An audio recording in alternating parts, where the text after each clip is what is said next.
Okay, we're live. I didn't have any Ohio State gear, nor did I have time to find any Ohio State gear, but here I am.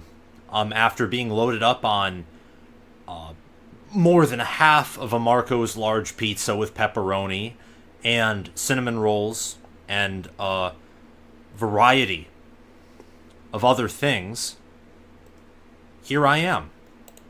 How are you all doing? I'm watching Washington State and Oregon State until the game begins. But, yeah. How are y'all doing? Hey, Corey, how are you? I'm excited. I'm very excited. And for, those of you who were on my live last night, I do want to inform you all that my index is actually doing pretty well right now in predicting spreads and also money lines. So hopefully that continues. There are definitely going to be tweaks that will be needed, but for those of you who are on the Patreon, you'll see the picks that it made today. Everyone will get to see how it performs. Oregon State's defense just looks like a disaster. Like a total disaster. Kyle McCord season? Yes, it is Kyle McCord season. What's poppin'? Nothing much. A Chimichanga guy, nice to see you here. What's up, everyone? Colorado was so impressive today. Anyone except for Colorado fans and people who love Deion Sanders more than anything else in the world saw this game coming from a mile away. Oregon was a bullet train, and Colorado was the unfortunate buffalo stuck in the railroad. Just went like, boom! Blood everywhere. That's basically what happened. Quick audio check. Can you guys hear me all right? Do I need to turn up the volume? Because I'm going to be at this distance about, I think, 2 feet from the microphone the whole time, just so I can watch the game.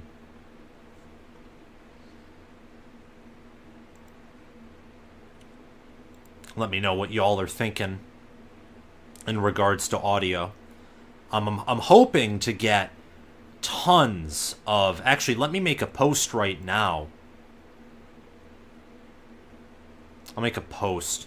Yeah, because this game is starting, like, really soon. That way I can rally all the troops and get them in here. Yeah. What games so far has... what games have impressed all of you? Okay, audio is good. Thank you, High Guardian, Corey Flores, and Kyle McCord season. Thank you all for letting me know.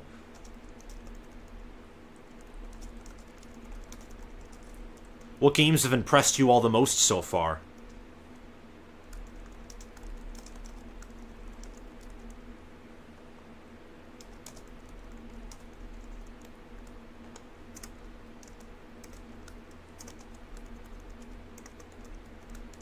Okie dokie. Yeah, let me just get the live in here. Or, not the live, that didn't make sense. The link. For this game, or this video, my bad. Get the link for it, and then what I'll do is I'll put it in a post, and that way we all can have some fun and hopefully get more people up in here. Okay. Yeah, share this around if you haven't already, and that way we can get more people in here.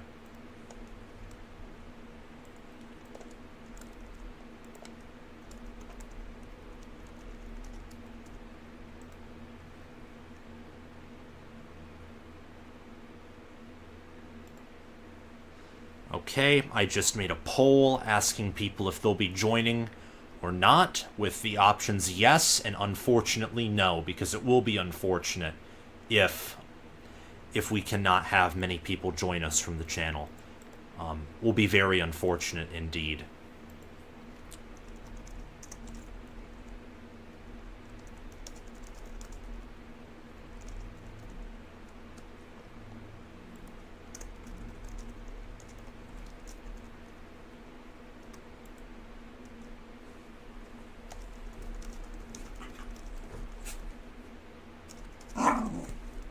Ignore my dog. He's bored. I'm stuck with him.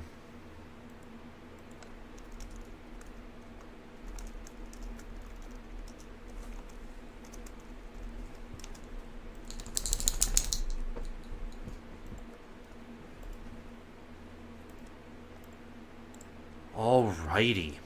Yeah, okay, let me get on the TLC Roku and see what's going on. Notre Dame pregame? What time does... It kicks off at 7:30. Okay. Surprised Ole Miss couldn't push through Alabama. You know, at the end of the day, I picked Ole Miss to cover, which was incorrect. I did pick Alabama to win. I just don't think Kiffin is the coach that's going to come through and end up, winning in Tuscaloosa. I think that's a very big ask. Exotic T, Sam will be a secret OSU. Did you mean to say fan if we win the Natty? For clarification, just get a look at this T-shirt right here. Got it last year after the win over Ohio State. Just for clarification, this is the T-shirt that I'm wearing. The "Oh how I hate the Ohio State" during this game. I don't know if you guys could. Yeah, you could see the whole thing. That's the T-shirt I'm wearing right now. I am one of the, I think, most engaged Michigan football and biggest Michigan football fans that I know, although that's not saying much because most of my friends aren't even interested in college football, but here we are. I am going to be rooting for Ohio State as if they are my own team against Notre Dame. I want the 11-0 versus 11-0 game. I think Ohio State is the much superior football product, and I think Notre Dame's a paper tiger, and I need them to be exposed. Kyle McCord season, I was surprised Oklahoma only put up 20. I was surprised by that, too. Their offense looks out of sync and out of rhythm sometimes. The defense, on the other hand, I think has really improved in Brent Venables' second season. Chimichanga guy. Maryland actually looked impressive. I thought MSU would have fought better than that. Michigan State made it a game until the fourth, but Michigan State had 4 turnovers, and I don't know what else to say except for the fact that Michigan State kept shooting themselves in the foot. Maryland was just kind of hanging around as if they were, a little drunk, and then Mike Loxley and Talia Tagovailoa pulled away. Octavian Smith, too, caught a screen pass on 4th and 1 and took it to the house for a touchdown.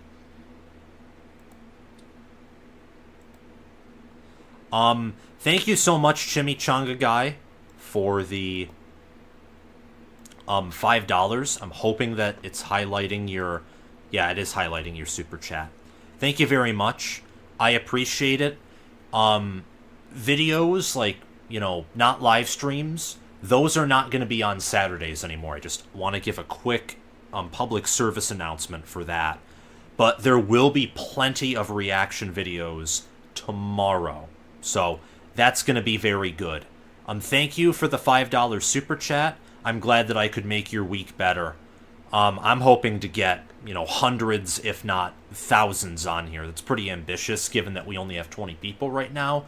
But typically, as the game goes on and as interest begins to peak and search results continue to come in, typically we get more viewers here on these streams. So, hopefully that continues. You get ball to start second half is what I'm hearing. That's really good. I think Ohio State drives down. And probably, I would say... I'm going to say they get a touchdown or they get a field goal first drive. I do think Notre Dame is going to start off the game hot. For sure. That's just my opinion. I think they're too explosive, and I think Ohio State's defense is more of a second-half defense than a first-half defense. Cryo Soul, hey Sam, what's your thoughts on the Michigan game? My thoughts on the Michigan game are they look and act like an NFL team, which is irritating because that means that Michigan is not going to score 40 or 50 or 60 points very often in these type of games, but they look very dominant. After Rutgers had that 75-yard slant for a touchdown, Michigan just dominated the entire way. So, yeah. I mean, Michigan just controlled everything. So that's my thoughts on the Michigan game. Is I'm a little concerned about tackle. I'm concerned about Donovan Edwards and the explosive run game. That's about it. The defense looks like the number one defense in the country. I think Rutgers, with Michigan State being down, probably goes bowling. And they might even be better than Maryland. We'll just have to see. And Michigan just destroyed them. They scored 31 unanswered points. Okay. So the game's about to begin. I don't know if you want me to play the audio so much to where you can hear it. I also don't know why the Michigan lottery is showing on the screen, but that is what it is. Here you guys go. Game is on. And we are live. Alrighty. I have no clue what the Michigan lottery is doing on the screen. I hate it. There. Now you guys can more easily see my face. Also going to dim the light just a little bit so it's easier on my eyes. We're up to 20 concurrent viewers. This is awesome. Okay. You're not going to hear me read the chat too much when we're not on commercial breaks. Just that way I can look at the game, call the game, and still, have enough content to react with in my videos. But I do think Ohio State wins. My prediction for this game was 38-20 Ohio State. Kyle McCord steps back. Pass to Igbuka. He breaks a tackle. And gains about a yard before J.D. Bertrand tackles him.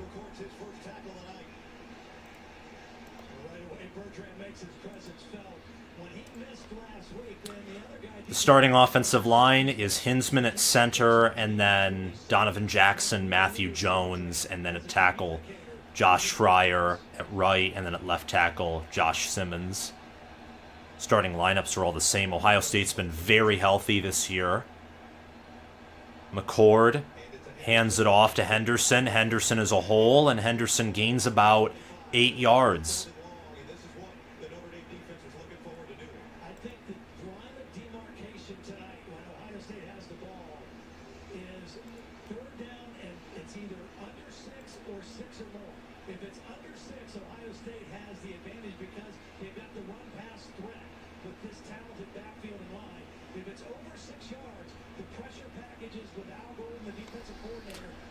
Third and 6. I guess Igbuka was tackled for a few yards loss. My bad that I didn't read that.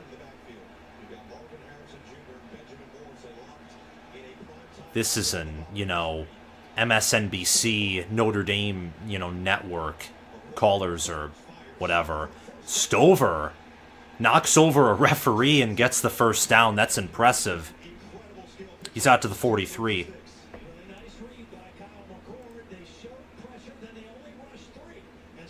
Yep, ref got trucked. I saw that. Very great.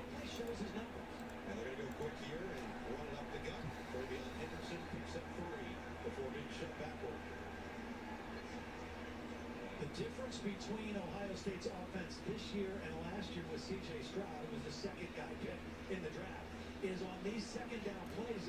So Notre Dame's number 9. They're 4-0. Ohio State is 6th. They're 3-0. It's 2nd and 6. Ohio State's a team that has struggled to run on the outside all season long so far. And this is the toughest defense they're facing. This is going to be a pass. McCord has decent protection, and Stover stiff arms a man, shoves off a tackler, and is at the Notre Dame 44. So Ohio State is driving. They're really using their tight ends. They're trying to get the run game. They're not going vertical yet. They're really not. They're trying to attack, the short and intermediate with the run and with the pass. They're not taking their shots yet, but maybe they take one here. Oh, they do. And that's a PI call, I think. Nope, no flag. Igbuka.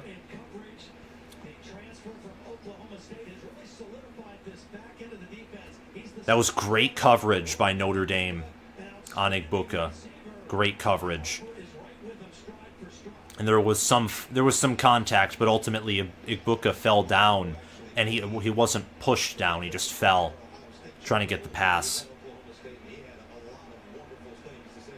Okay, 2nd and 10 at the Notre Dame 45.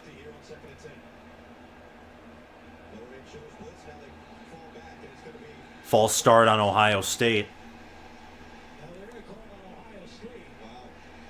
Yep, false start in OSU.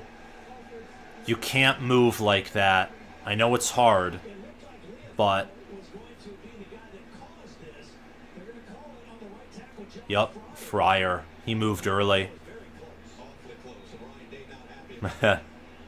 Ryan Day is frustrated.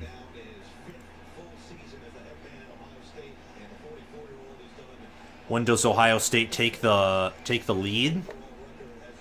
We'll see it, but it's 2nd and 15, so now Ohio State, I imagine, is in an obvious passing down. Henderson is behind Kyle McCord in the eye. Takes it off. Gets about 3 yards, so it's going to be 3rd and 12.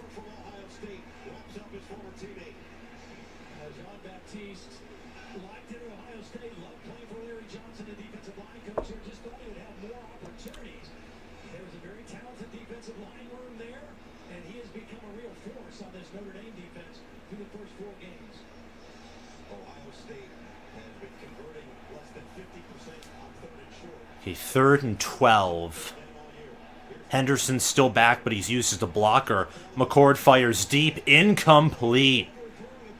Overthrew Igbuka. It'll be a punt.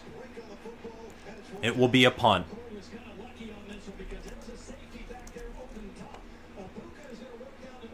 And he was nearly picked off, too.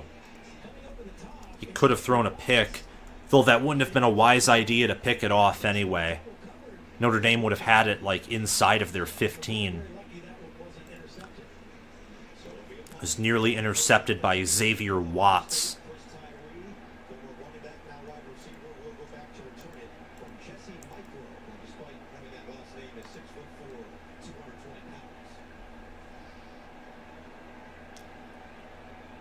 Ohio State, a little bit of a high snap on the punt. Mirko. Fair caught at the 11 by Chris Tyree, the converted running back to wide receiver. And now Sam Hartman, Audric Estime, Joe Alt, they're all going to step on the field. And we're at a commercial break. Some people just know that's not going to fit. Those are the people who know to choose Allstate. That's not going to fit. What's that? You need another 4 inches. You work here? No. I just saw you there and I thought I'd save you the trouble. Yeah, okay, Kyle McCord's season. McCord has to settle in. I agree with you. Kyle McCord, it'll take him time to get in rhythm. I'm going to mute the ads. It's something I'm going to do all the time. So he had some overthrows twice over Igbuka's head, but he looks like he has good protection, and they were able to move, and at least they're Ohio State's put in a position where if they get a 3 and out, they can keep on flipping the field and eventually likely force a mistake from Notre Dame. So, what Ohio State is doing right now, I would say it's drive one of the game. You can't overreact. We haven't even seen who Notre Dame is offensively against Ohio State's defense. Ohio State's defense is 2nd in the nation in scoring, and they're ridiculously efficient. Rising Rhino. Now that's an elite name. That's an elite name. That sounds like the name of a running back who just trucks people forward for 10 yards after contact on average. Which is what Ohio State, I think, will need in this game at times. Henderson's a great back, but he's speed and space. He's not exactly power, and I think that Trayanum or Williams against, Bertrand and Kaiser will be able to rip off some of those tackles and truck forward for big gains. Hey, Mike Ferguson, how are you doing? Now the chat's getting more active. Thank you, Rising Rhino, for encouraging people to smash the like button. Rhino Raid. Okay. I do have a question for all of you guys. Would you like me to add a scoreboard? I know I didn't get to this today, but I was just so focused on football. Do you guys want me to, like, add a scoreboard? I can quickly go into ESPN and add one right above my head where it shows the live score. Thank you all for the support. Okay, we're back.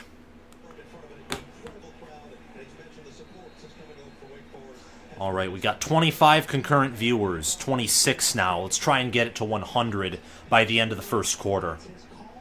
I'm hoping that I'm entertaining enough. Okay, 11:23 left. Notre Dame is going heavy personnel. They're totally tight. I expect a run. Yeah, from Estime, and Estime's dragged down behind the line of scrimmage. Nowhere to go. The line didn't get much penetration thanks to Tyleik Williams, Ty Hamilton. Eichenberg was in there. Look, whether it's Zeke Correll at center, Joe Alt and Blake Fisher at tackle, and the guards for Notre Dame, those being Pat Coogan and Rocco Spindler, Ohio State's defensive line can match up, I think, with any offensive line in the country, especially with Mike Hall, Ty Hamilton, Tyleik Williams. It's 2nd and 11. Notre Dame's now behind the sticks. They motion the tight end inside. Hartman's trying to pass, great coverage, but there's a hole in the man, and there's a big gain for Notre Dame out to the 35 in their own territory. And that reception was by number 4. 4 isn't listed on the depth chart that I have. Interesting.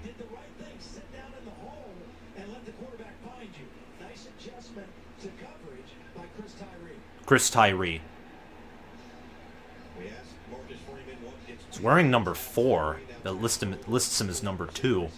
Must have switched jerseys. Okay, 10 minutes left. Again, another tight set. Screen pass deflected by Jack Sawyer at the lines of scrimmage. That could have been like a JT Tuimoloau moment where he just picked it off and returned it to the end zone. Very early, Ohio State's D-line is establishing itself.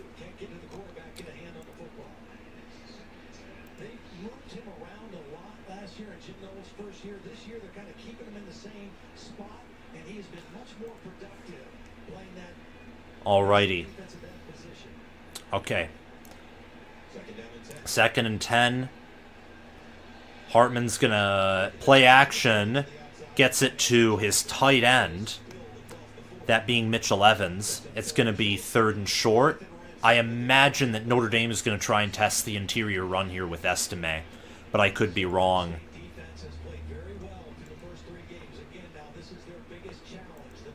3rd and 3.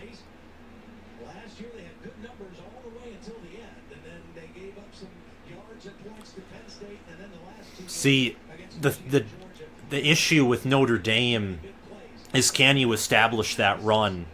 And right now they've been coming out passing, and they haven't. They had that one good play by Tyree. Tyree's in there right now. Hartman throws, and he gets his tight end Mitchell Evans again. 1st and 10. They're not running. I think that's respecting Ohio State's defensive line. And they're also trying to, spread out the field and open up the run. They're not trying to be one-dimensional. And you like that from offensive coordinator Gerard Parker and also head coach Marcus Freeman for game planning that. They're getting their tight ends involved early. 8:37 left. Notre Dame is not hurrying up whatsoever, but they're not also chewing as much clock as possible. Another handoff, and Estime only gets back to the line of scrimmage. It's 2nd and 10. So Estime so far only has 2 carries for -1 yards. Meanwhile, Hartman's passed 4 times for 38 yards. So it's interesting. Audric Estime led the nation in rushing yards, probably still will after tonight. He had a phenomenal first 4 games. Nice pass by Hartman for 7 yards, and that is to number 83, being Jaden Thomas, the redshirt sophomore. Notre Dame's wide receivers, Tyree and I think it was Tobias Merriweather, were averaging well over 20 yards per reception in their first 4 games. A very explosive and disciplined receiver core. And with a veteran quarterback in Sam Hartman, who's a super senior, I think 6th year of eligibility due to COVID, hand it to Penn. It's going to be a first down. That's Notre Dame's first positive run of the night, a gain of 4. But yeah, going back to what I was saying, all in all, Notre Dame can pass the ball. They couldn't really do that last year unless it was Michael Mayer. They couldn't pass. They were a purely run team, getting involved with tight ends, and Drew Pine was very limited. They have a much more balanced and versatile offense this year. They're at the Ohio State 41. I'm curious to see what they do here. Ohio State's switching up some of their assignments. There's pressure on Hartman. He escapes it, throws away to his safety valve, and then a flag for a late hit. Jabron Payne had the reception out of the backfield, number 3, and I just think that Ohio State's players there were too aggressive, that being Davison Igbinosun, number 1. He had that extra shove well out of bounds. You can't have that. Lack of discipline there. You can't do that.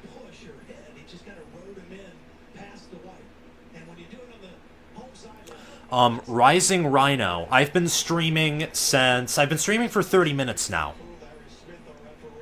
Is how long I've been streaming, just as a public service announcement. Okay. 2nd and 9. They took off the flag, and Marcus Freeman's not happy. So they took up the penalty. Ohio State is, I think, expecting run here. There is no run. Instead, there's a pass that's caught by Mitchell Evans. That was a very impressive catch. 1st and 10 at the Ohio State 27. Now, if you're an Ohio State fan here, or a player, you can't panic. That was an amazing one-handed catch by Mitchell. But Ohio State, this is, the most intimidating road environment that McCord has played in. Ohio State's defense has a habit of being shaky in the first quarter. And Notre Dame's explosive. They're very explosive. They've been that way all season long. So you just can't panic if you're Ohio State. They have a 4-man front. A few guys creeping up to the lines of scrimmage. They are going to run it. And once again, Estime gets nowhere. Gain of 1. Ohio State's defending the run extremely well. And you gotta wonder that if Ohio State can shut down the run, how long Notre Dame's passing game is going to be able to keep rolling. And it can with Sam Hartman. Sam Hartman is at Wake Forest was in a very pass-heavy scheme, and he won them games. So you can do that if you're Notre Dame, but if you're Jim Knowles and you can force Notre Dame's offense to be one-dimensional, that certainly makes your life easier. They hand it to Estime again. He only gains 3. So it's going to be 3rd and 6, 3rd and 5, ultimately.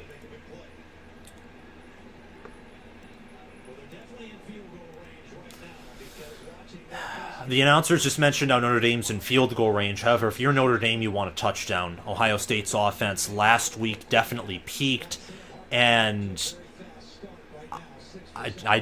Ohio State right now is the better ground game. This is, of course, only through one drive of each team. 4:33 left in the game. A tight formation from Notre Dame. They have 2 wide receivers to the right of Hartman, and multiple tight ends. They hand it to Payne, and Payne, it's 4th and short. At the 18, you think Notre Dame goes for this? I think they should, and I think they will. It appears that Payne's returning to the backfield where he'll line up behind Hartman in what should be a 4th and 1 conversion attempt. Nice play by Hartman to elude the pressure and get it off for a gain of 6. 4th and 1. Notre Dame huddles. Ohio State exchanges personnel. Ohio State right now has multiple of their defensive tackles in the game. Tight formation, goal line, play action. Oh, it's covered very well. Hartman gets away, and he gets the first down. Scramble by Sam Hartman. Ryan Day says he's short, though. This might be checked. But Ohio State did not bite, and they covered everyone. No one was open. Hartman, the only way he was going to pick that up was scramble. Otherwise, he would have thrown a pick. It would have been incomplete. He almost took a sack. Sawyer almost got in there. But ultimately, Hartman escaped, and it looks like he got the first down with his legs. Good play by the veteran quarterback. The ruling of a first down is under further review, though, so we will have to see. It's going to be... I mean, regardless, it's either a turnover on downs or a conversion. Let me see. The ball is short. His body crossed. It's interesting because Hartman didn't extend the football. He tucked it to be safe. Of course, they play an ad break. Who cares at this point? This is college football. You cut minutes off the game and you have an ad break. It's lunacy. Let's check the chat. This Ohio State team starts slower. I completely agree with you, Nathaniel Laffey. The DJ Honor Society. Uh-oh, Ohio State. This might be overturned. I don't know if there's enough evidence to overturn the call, but if it is, that's a break for Ohio State. And Ohio State right now is the better run game. They do. Travion Henderson right now, 3 carries for 14 yards. He's averaging nearly 5 yards per pop. Notre Dame's averaging 1.5 yards per pop on 6 carries. But it's been Sam Hartman and Notre Dame that have the better passing attack. Both teams are using their tight ends. Stover and Evans are leading their team in receiving yards and receptions. So this game, just from, not to overreact, but I think it will probably be a lower scoring game than I expected.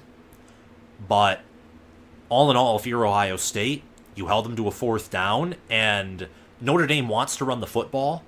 They, before this game, ran on 57% of their plays, and right now they're going pass heavy, and the only way they're moving the ball is by passing the ball. So you have to feel good that you're holding Notre Dame sort of out of the box they want to play in. Notre Dame wants to run the ball. They want to pound the rock. They want to get on the interior. The only thing that Notre Dame is succeeding at in terms of playing to their identity is using their tight end, Mitchell Evans. And Evans right now is 26 receiving yards on 3 receptions. He had a couple of critical conversions. But overall, both defenses are playing well for Ohio State. Hey Sam, Mike here. The Irish are having a hard time running. Exactly. And then Exotic T, he's telling me OT. I'm assuming that means overtime? Or do you mean something else? Get it back to their offensive side. Well, good first possessions for both defenses, right? Both teams moved the ball. Was ruled short. He's short. Hartman's short. So Ohio State's offense and Kyle McCord get to come right back on the field. They get to come right back on. 3 minutes, 11 seconds left. If you're Jim Knowles, you got to be proud that your defense didn't break down at all. They played that perfectly. Hands it off. Henderson, 4-yard gain to the 22. Marvin Harrison Jr. has not gotten any targets yet or receptions, but you know at some point he's going to get a big gain. You just know it. McCord, here's Henderson behind him. Carson Hinsman got a massive push, but Notre Dame's defensive line adapted very quickly. They only allowed a 2-yard gain, so now it's going to be 3rd and 4. You could risk running it here if you're Ohio State. I think they have the running back room and the interior O-line to run on 3rd and 4. They will pass, though, as I expected. McCord, not nimble. He's going to try and scramble. Did a good job escaping the pressure, but he's held short. It's going to be 4th and 2. Look, he did everything he could. He just couldn't do enough. That was a good blitz package brought forth by Notre Dame. Notre Dame sent forth 5 guys, and McCord just doesn't... Listen, if that was J.J. McCarthy, for example, on that play, Michigan picks up the first down. McCord just doesn't have the mobility or the speed. Notre Dame comes after the kick. They don't get it. Fair catch at the 32 for Notre Dame. Notre Dame right now is definitely winning the field position and special teams battle, in my mind. Ohio State special teams has been one of the worst units of the Big Ten. There's already an ad break, by the way, so I hate this. Ads are, garbage. Period. Amen. Oh, we finally have over 30 concurrent viewers. This is awesome. Play calling that drive is not ideal. Yeah, run, and then I don't know what that pass play was. All I know is that Notre Dame had a 5-man pressure, and look, Notre Dame had perfect gap placement. I mean, the linebackers shot right through the interior of the O-line. You can't stop that, and the tackles collapsed in way too quickly. 3 and out, not very good. Ohio State's offense, I think you just have to give it time. The defense has to play, oh shoot. Well, what I could do to double the entertainment, of course, is Penn State's playing against Iowa. So on my other TV, I'm not going to focus on this, but during ad breaks, we'll be paying attention to that game a little bit. That game started a little later. It's going to be rainy. That game's going to be close and ugly. If Penn State manages to lose, that would just be toxic for the entire conference. Ohio State and Notre Dame, in their history, the last time that Notre Dame, won in this series, we're going to talk about this at halftime when I, go through their Winsipedia. We do some trivia. Ohio State's, had a 5-game win streak, and they've dominated. They dominated last year more than the score indicated, and in the 2015 Fiesta Bowl, they also dominated the Irish 44-28. Okay. Nathan Payne, the ad breaks are insane. Exactly. I don't get it. Exotic T, why you keep running when your O-line can't block and you have the best wide receiver corps. I like the run. My problem is, you're right.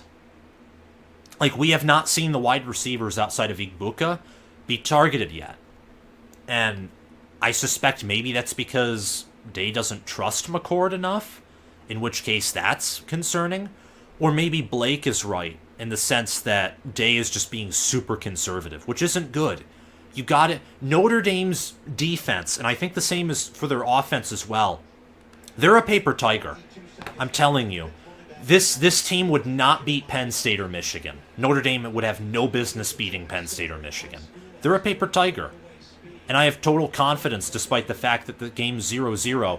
Screen pass, nearly blown up, but very good execution. Notre Dame gained 12 there, and that was Jaden Greathouse, the true freshman, who had that.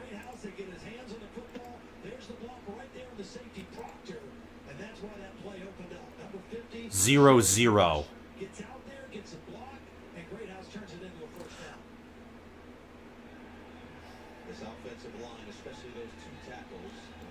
By the way, after the first quarter, I am going to put up, I'm quickly going to put up a scoreboard from ESPN. That'll just be a good thing. Hartman play action. Mitchell Evans has it for a 12-yard gain. Notre Dame has been really working the pass attack, and Ohio State's been rather conservative. They're kind of playing a bend but don't break in the passing game. And if Burke and Igbinosun and Proctor are much, better, especially in the case of Burke and Ransom, than they were last year, I guess that could work. but you're taking a risk. You're taking a risk by doing that. I mean, Hartman's 9 of 10 for 88 yards already. It's not even the second quarter. At that pace, he'll throw for 400. I don't know if that'll happen. Delayed handoff, and Jeremiah Love picks up an 11-yard gain on the ground. So already Notre Dame driving. 1st and 10 at the Ohio State 34. Crazy. So let's see what happens on Ohio State's next drive on offense. This is the end of the first quarter. We are going to take a very, very quick ad break here. And while the ad is running, I am going to quickly try and get up a scoreboard. I probably won't be finished by the time y'all are back, but I'll be starting. Jack Harrington, LSU is going to be up 6-0. Really? Like you mean down 6-0? That's awful. Wow. And then Washington State's cooking Oregon State. I have no clue what's going on there. Yeah. Okay. So I'll be back very shortly. And in the meantime, I'm going to get up a scoreboard. Okay.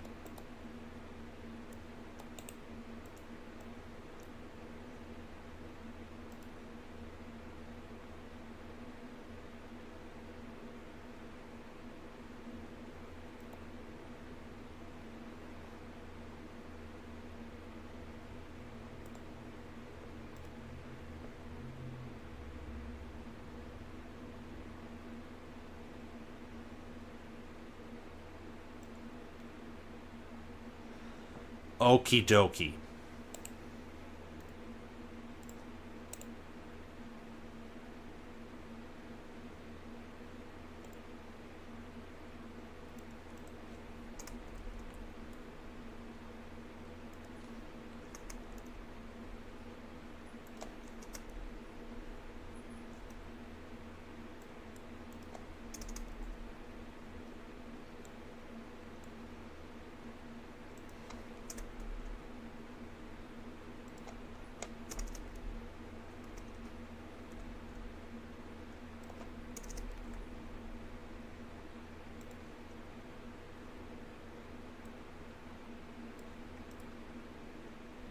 Okay. Can you all see the score here? I think you can. I think you can all see the score. Okay, I'm also gonna crop it, that much, and then I'll quickly expand it. That way.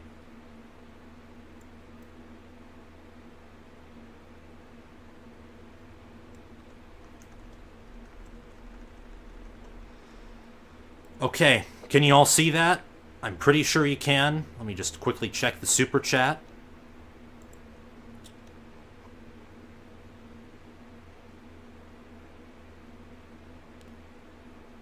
Okay, perfect. So you can see the, 0-0 in the case of Notre Dame. Okay, I'm going to, click off all of this.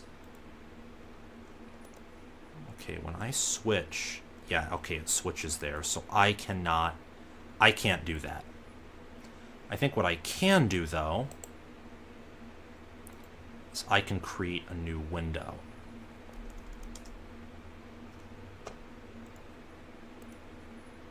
Yes, I can. Okay, we're back. So 0-0, that's something I wouldn't have expected at the beginning of the game whatsoever, if I'm being honest.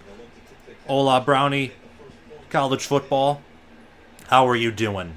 Nice new logo you have as well. I love that logo. Positive gain for Notre Dame, gain of 5 on the ground.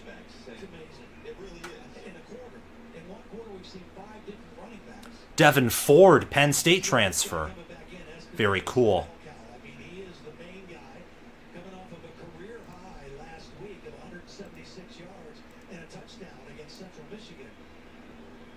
He's the most physical of all of them, but they are very confident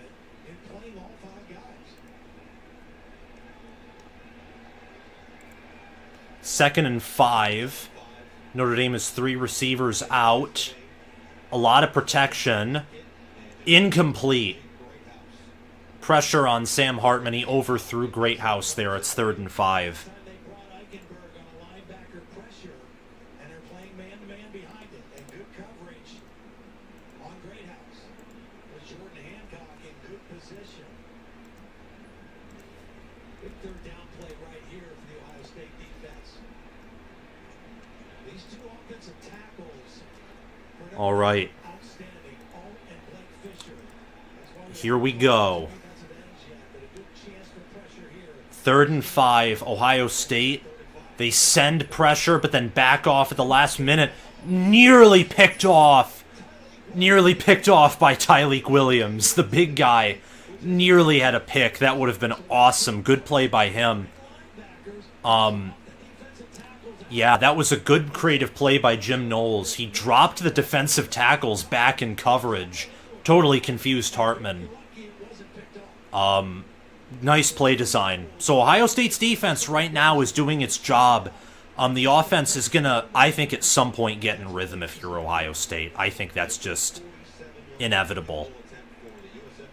Okay, 14:09 left in the game. Spencer Schrader's been accurate all season long, and he hooks it. It's hooked. Notre Dame, they miss their 47-yard field goal. Spencer Schrader misses it. Ryan Day's defense gets 2 stops that could have been converted into points, and that's a big benefit for the Ohio State Buckeyes. According to FPI, the Buckeyes have a 64.3% chance to win. Notre Dame is outgaining Ohio State 110 yards to 41, and they have nearly 11 minutes of TOP. Yet, the score is 0-0.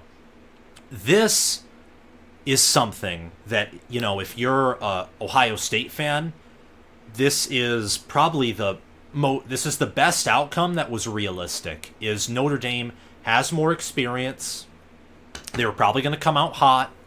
Ohio State's a team that starts off slow. Penn State, Iowa right now, 0-0 game. Penn State's going to attempt a field goal, and it's rainy.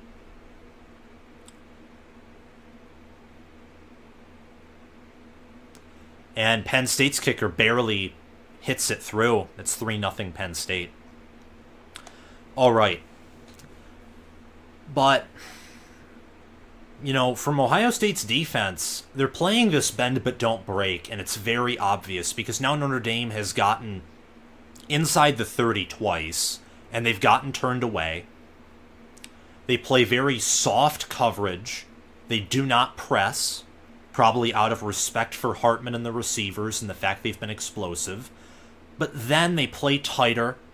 The field compresses, and Ohio State begins to send pressure as Notre Dame gets closer. And right now it's working, which is very good, in all honesty. It's working. So, good news. If you don't score, you don't win, Vince Lombardi. That's totally true. And then 6-0 Arkansas. LSU fans are pissed. That's kind of expected. Let's see some other games around the country. 6-3 Arkansas. I expect LSU at some point to just come out and just tear Arkansas apart. Oregon State, Washington State's 21 Cougars, 7 Beavers. I'm hoping the Beavers win. Baylor, first and goal at the Texas 9. UAB is driving against Georgia, end of the first quarter. And then Florida is up 16 on Charlotte. Pitt already scored on UNC. I picked that as an upset if you saw my Patreon picks, if you follow me on Patreon. If you don't, you can go in the video description of this live stream and you can subscribe to my Patreon content. I do weekly picks there. Ohio State does an end around with Ibuka, and Notre Dame's not ready for it. Ibuka gets a 9-yard gain on the end around. That was a nice play call by Ryan Day and Brian Hartline. Really good play call.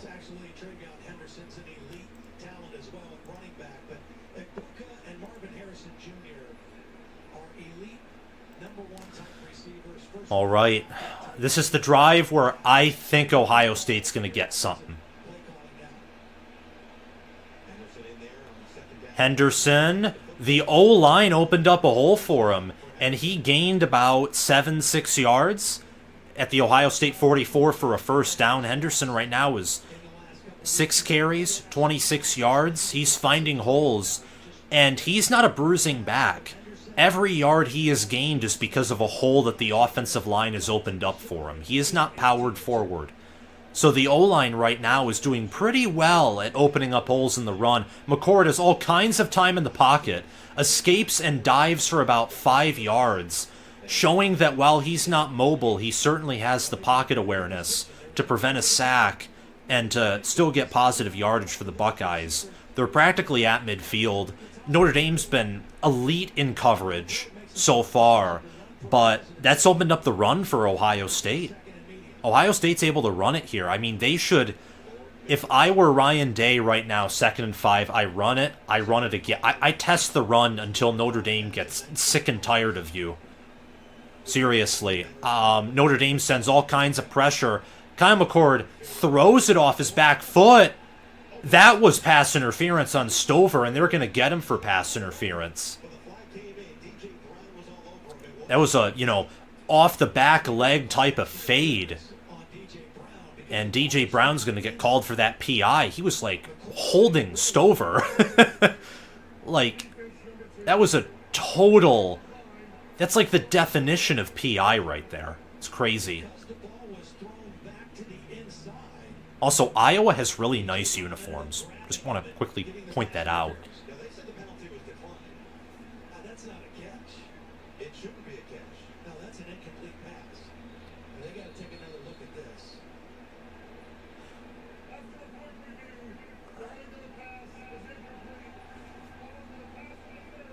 Oh, it's going to be PI. It's PI because Stover didn't catch it. Originally, Day declined the penalty thinking that Stover caught it, but he did not. Not whatsoever. And, Brownie CFB, thank you. I appreciate it, knowing that my channel inspired your remake. That's awesome.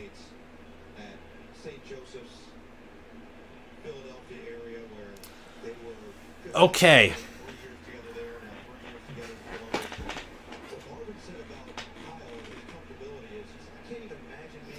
So, 1st and 10. Ohio State got the pass interference. It's pretty obvious. They're at Notre Dame's 36. This is the furthest they've advanced all game. McCord's in the backfield by himself. Play action, well protected. Little too high for Cade Stover. It's going to be 2nd and 10.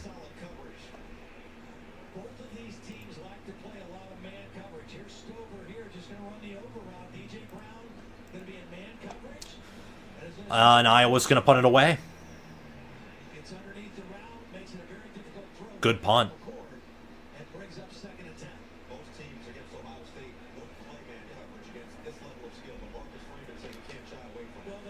All right, McCord is 3 of 6 for 19 yards. Ohio State so far, their strength on offense has been the run game.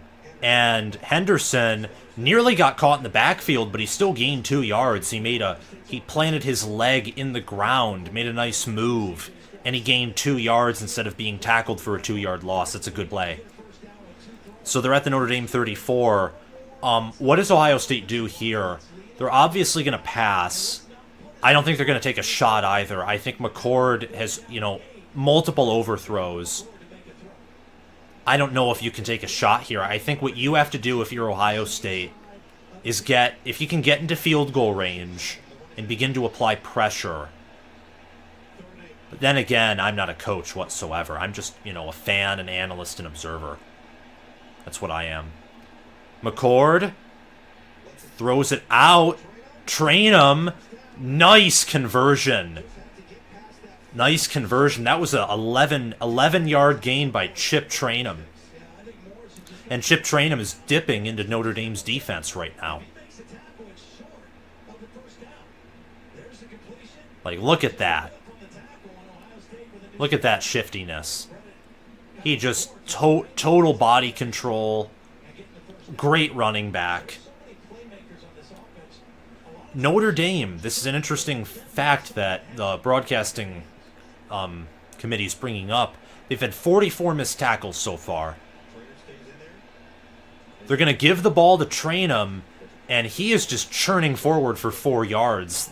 Ohio State's now inside the red zone at the Notre Dame 18.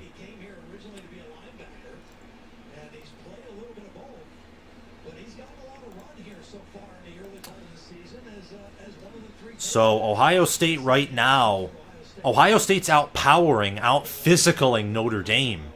If you took off the logos of both of these schools right now, you'd think Notre Dame's Ohio State and Ohio State's Notre Dame, based off of how the media has told you these two teams function, but also how they've operated for the first, 4 weeks of play, including week 0.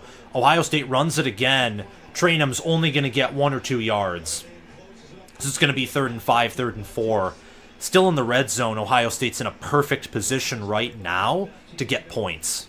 So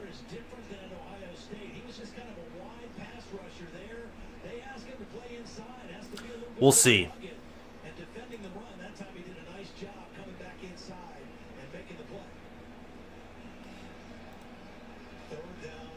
Alrighty. Come on.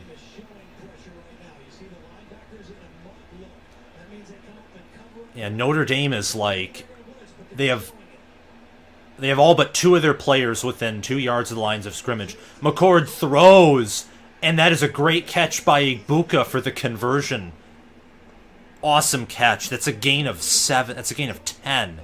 My apologies. That's awesome. Go Buckeyes. Go Buckeyes. Honestly. Honest to goodness. Okay, now they're going to run it, train them down to the 4 or 3 of Notre Dame. And now Ohio State, slowing down the game. They've really been on a drive for quite a while now, and they're not they've only went up tempo on one play. And that was the play after they converted that 3rd and long with Trainum out of the backfield. That's the only time they've went up tempo this entire game. They're slowing it down. Clock's inside, 7 seconds. They hand it off again to Trainum, and he's just powering forward down to the 1. So it's going to be 3rd and goal from the Notre Dame 1. Ohio State right now looks like a very physical team.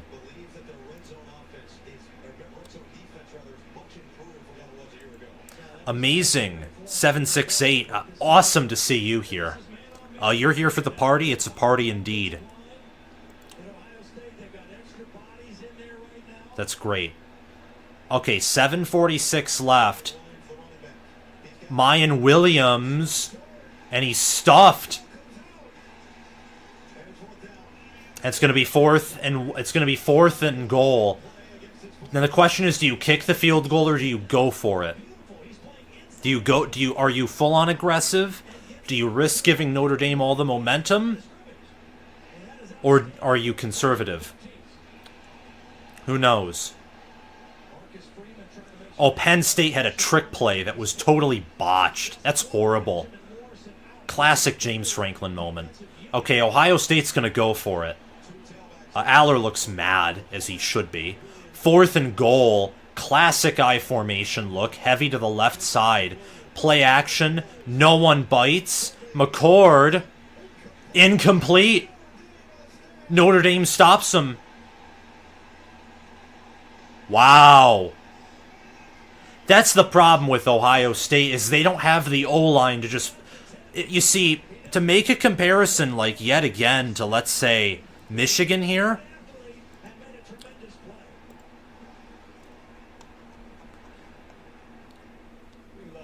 If Michigan was 4th and goal from the 1, they have the O-line to just power through, and Notre Dame has no hope of stopping them. Ohio State doesn't have that offensive line. They don't. Kyle McCord season.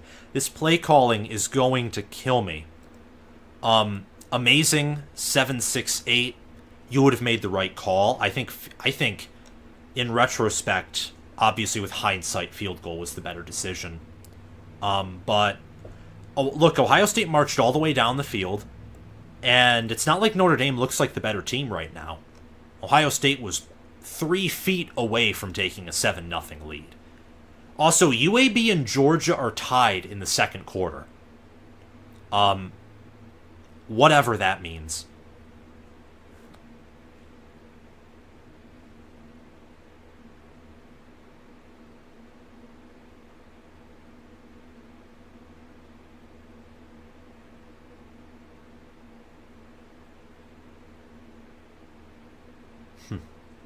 Interesting. Well, now Notre Dame 1st and 10 at the 1. They're probably going to want to run it, but they have given up some tackles for loss. So what do you think Notre Dame does?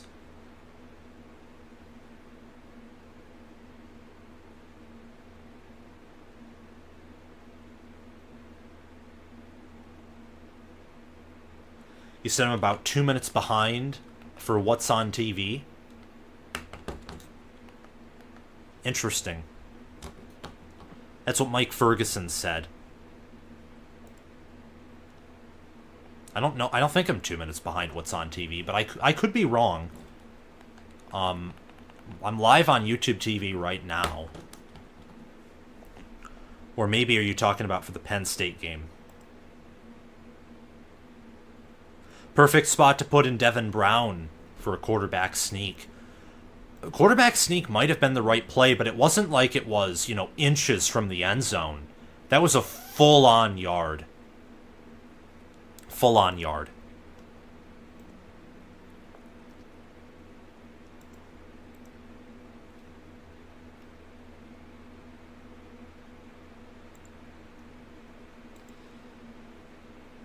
All right. Well, McCord looks disappointed. Game's back on. A couple seconds behind. Not bad. Hey, Daniel Thornton. How are you? Go Blue. And Jack, I am going to be checking the LSU game at some point, but I'm focusing on the Big Ten right now. That's crazy, though. Now, that's the good news for Ohio State. They totally flipped the field, the worst starting field position for either team. Okay. Oh, wow. Notre Dame's just going to quarterback sneak it. Got 2 yards. It's going to be 2nd and 8 to get some space so they can pass or run without risking a safety. This first half is zooming by at this moment. Clock doesn't stop on that first down anymore, and certainly with no scores, we're seeing a lot of defense. Wow.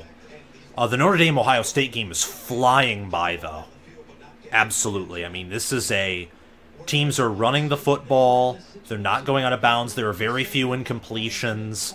Not many missteps in terms of big mistakes or incompletions. This is a good game of football. Very defensive. I wouldn't be shocked if this was 0-0 heading into the half, which of course wouldn't be ideal. They're going to hand it off to Estime, and Estime, big hole, gets all the way out to the Notre Dame 27. He finally popped a run of longer than 20 yards. He's now averaging 5 yards per carry. Touchdown LSU is what Jack Harrington says. Was it Malik Neighbors? Was it Malik Neighbors who scored? I imagine that. Let me check.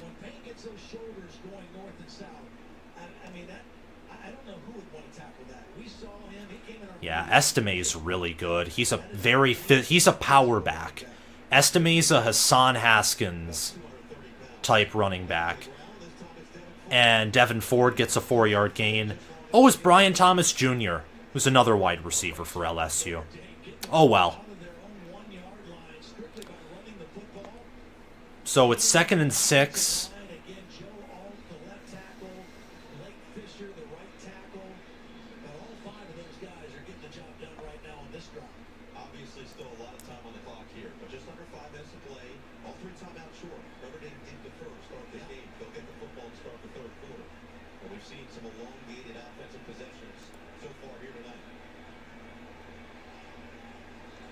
Alrighty.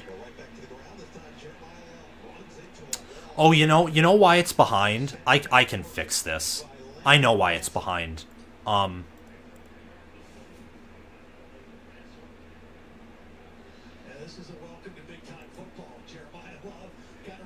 I think there might be a delay.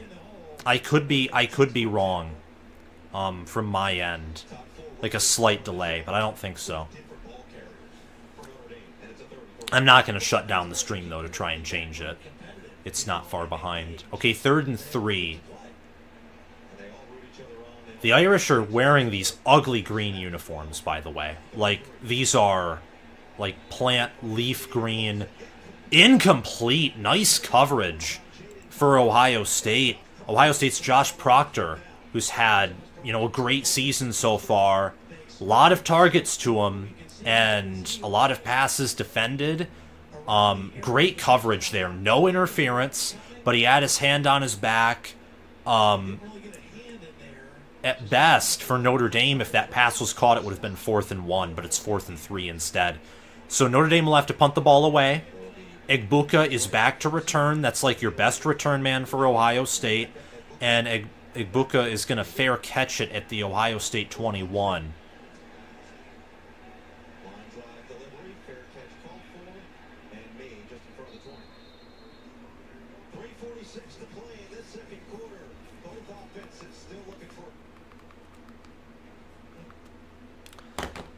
Alrighty.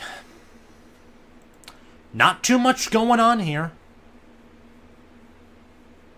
You're watching on your TV on NBC. That makes sense. I bet because it's YouTube TV, they're a few plays behind, like intentionally. Georgia is struggling again, says 500 IQ. Indeed, they are. And it doesn't take anyone with 500 IQ to see that. They're struggling. No doubt about it. Yeah, let me, I actually have a Peacock account. I have a Peacock account. So let me see. On my Peacock account, if it's, like, you know, more accurate. That way more people will probably stay on, because on a watch party, Penn State win the Big Ten, says David Bird. No. Nope. I don't trust Franklin to do that. Even if his team is better.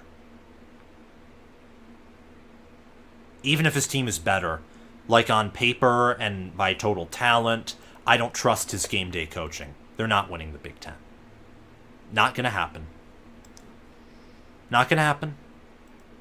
Absolutely will not happen. Whatsoever. Okay.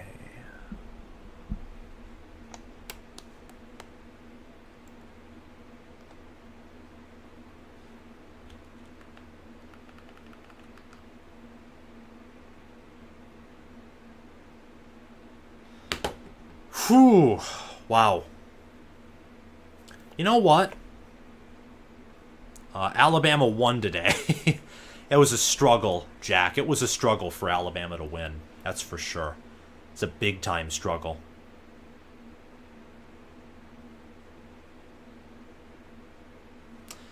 Yeah, as expected, Iowa's defense is doing all of the work against Penn State.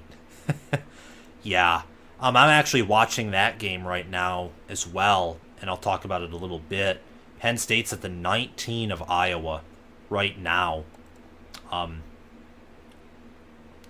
They motion out one of their receivers and they hand it off, but nothing going. Penn State has struggled to run the football this year. And it looks like he fumbled. Did he fumble? No, they're going to rule it. They're going to rule him down. But they might review that. We have to see. I think he was down. But anyway, we're back to Ohio State, Notre Dame. McCord is in the backfield alone. They send pressure, and Marvin Harrison Jr. has caught it for a 7-yard gain. This right here means that Ohio State is right at the 29. So I'm on Peacock right now. I'm hoping that this is live.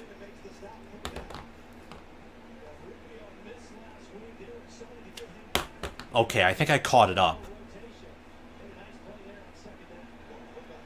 3rd and 2. Stover caught it down at the Ohio State 36.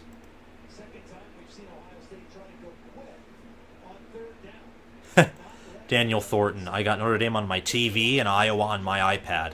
I have Notre Dame, Ohio State on my main TV, and then Penn State and Iowa on my secondary TV.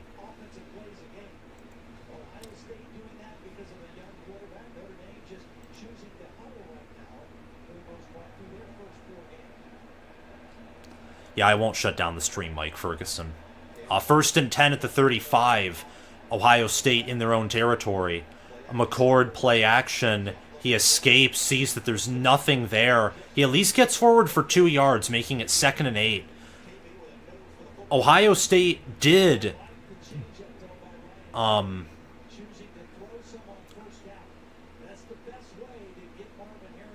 forget if they deferred or not, honestly. Touchdown Penn State. They're going to lead 10-0. Aller looks good. Okay. McCord is going to pass again. 146. He's firing a dot, and Harrison comes down with it. Oh my gosh, inside the 35. There is a flag, though. I imagine it's pass interference. Defensive holding, basically the same thing. Penalties declined, and Ohio State will have the ball inside the Notre Dame 35. Marvin Harrison Jr. Boom. I mean, you just know that he's going to get a big play. Like, factually. You know that at some point he's going to come out. McCord's now 8 of 12 for 86 yards, and that was his best throw of the entire night. They are reviewing the catch.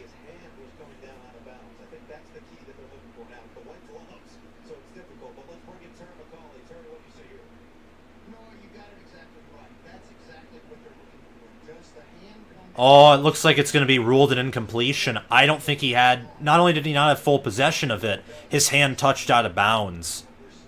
So, unfortunately, I think he'll be called back. I don't know. But, look, I don't know if there's enough evidence to overturn that, because... Does it matter if the hand comes down out of bounds or if it's the elbow? Because his elbow is clearly in bounds. The elbow is clearly in bounds. The hand, I can't tell if it's completely out or completely in. Who knows, honestly.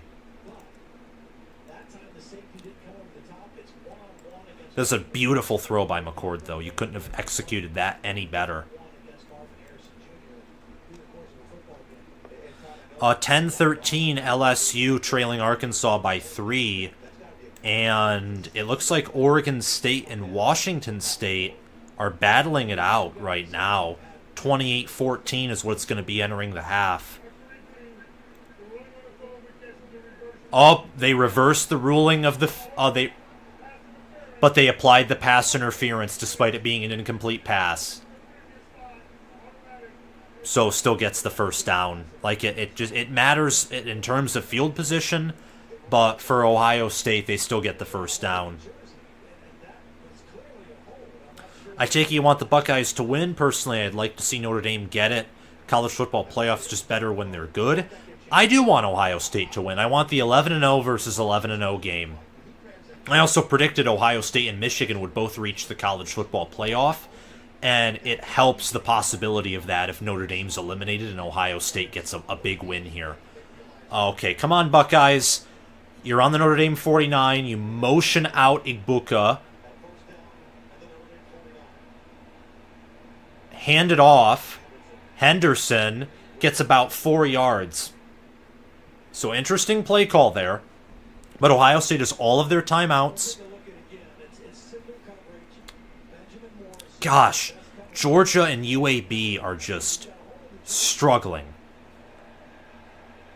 McCord throws. Incomplete.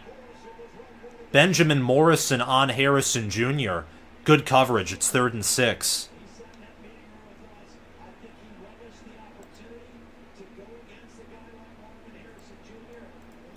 All right, come on, Ohio State. 3rd and 4. Or not 3rd and 4, 3rd and 6. Ohio State's converted 3 out of 4 third downs. Notre Dame's 0 of 2. Carson Hinsman. 5 wide. 5 receivers out there for Kyle McCord. Play clock at 3, 2. Notre Dame takes a timeout. They didn't like what they saw.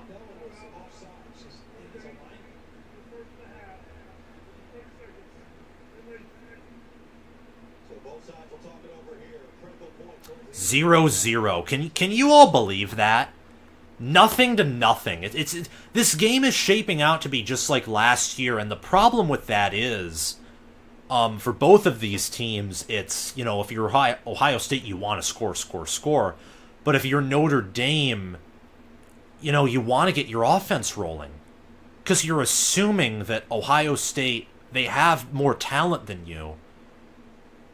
So I don't know if Notre Dame can beat this team defensively.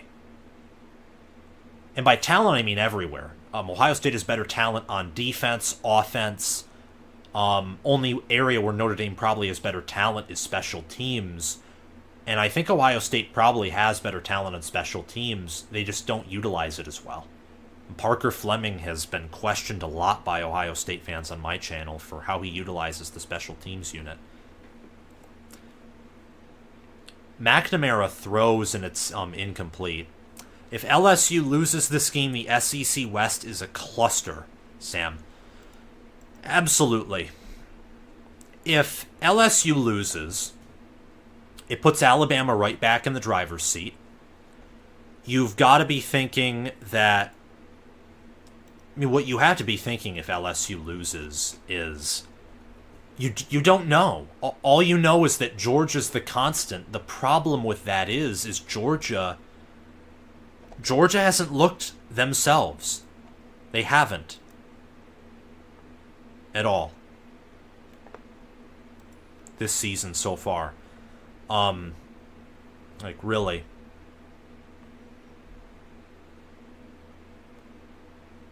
Oh, Iowa just is not in a good position whatsoever.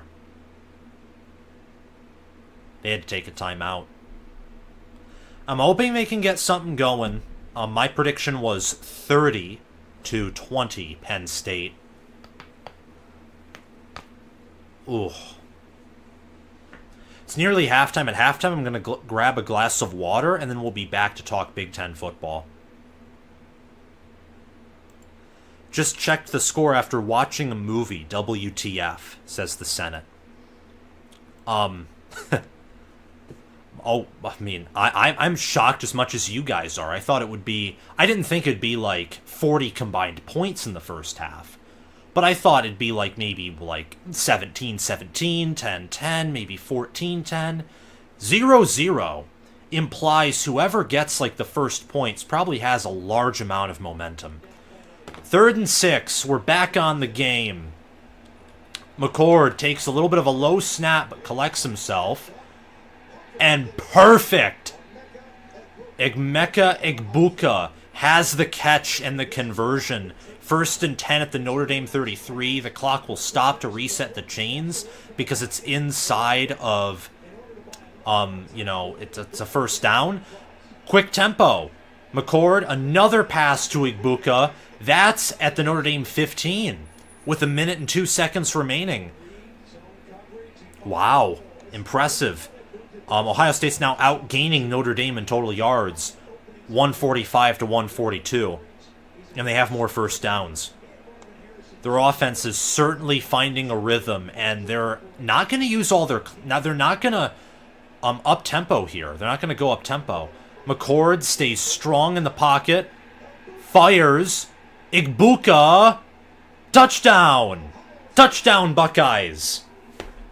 Emeka Egbuka with the reception, and Ohio State draws first blood. And that's huge. Let's see if he catches it. Oh no, Egbuka did not catch it. He did not catch it. It's going to be incomplete. He had it, and he dropped it. Beautiful route, beautiful pass, but it's, 2nd and 10 at the Notre Dame 15. You're at least going to get a field goal out of this in my mind, and you have several more chances to take a shot at the end zone. Yeah, it's not a catch.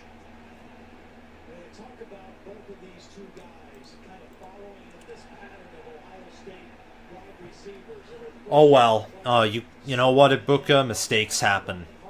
It doesn't, it doesn't change the fact that you're still like an elite college football wide receiver. That changes nothing. Yeah, it's going to be 0-0.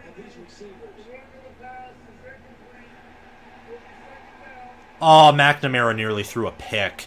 By the way, the call was overturned. So, Notre Dame 0, Ohio State 0. Just is what it is at this point.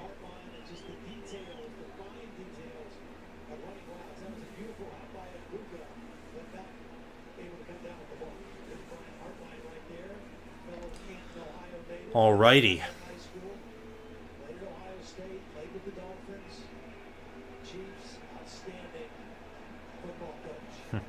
Nathaniel Laffey says Woody versus Ara.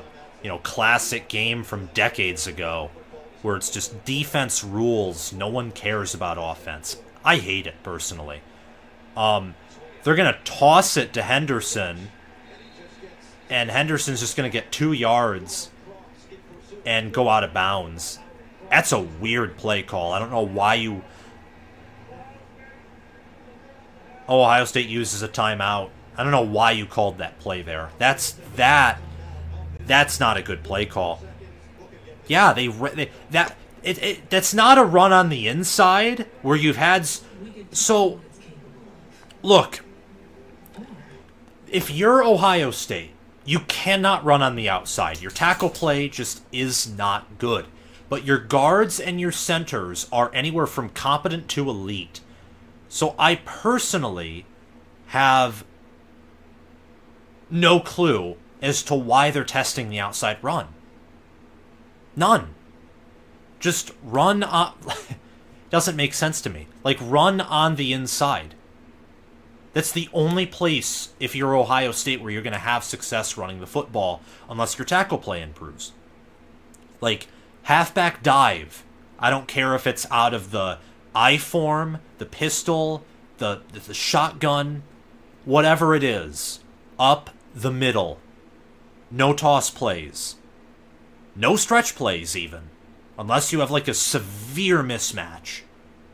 It's just ridiculous.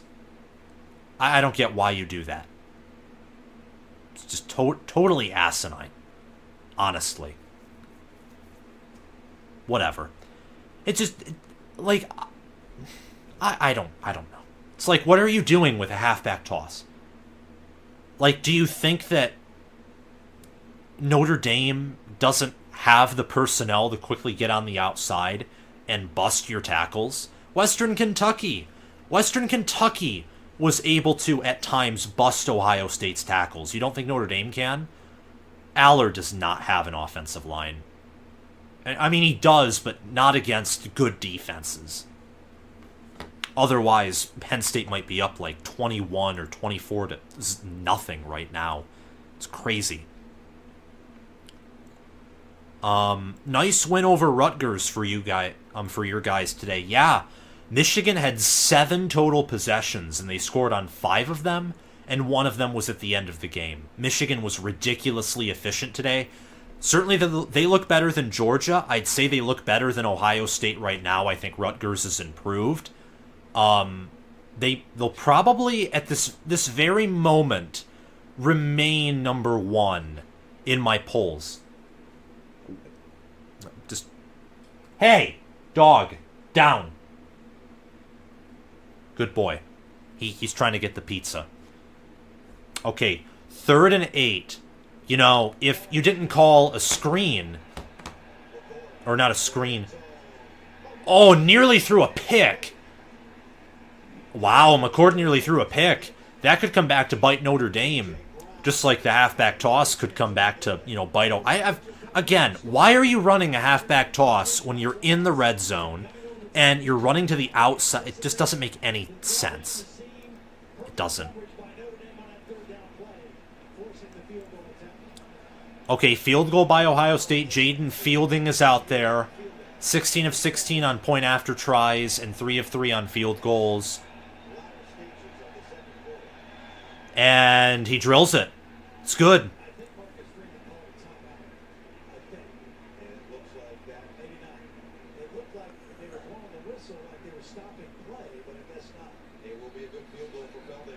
Three 0 Ohio State. Would you look at that? At Ohio State, all that we accomplished. That's just ridiculous, man. Yeah, finally some points. Amazing 7-6-8. I agree with you. Aller has time in the pocket. He's going to maneuver, trying to throw, and it's well short. McCarthy looked good again today. He didn't throw any passes that could have been picked off, much like his, first and second games. So I thought Michigan played very well. David Bird, do you think Mel Tucker sued Michigan State University? No, that's difficult. I am gonna say...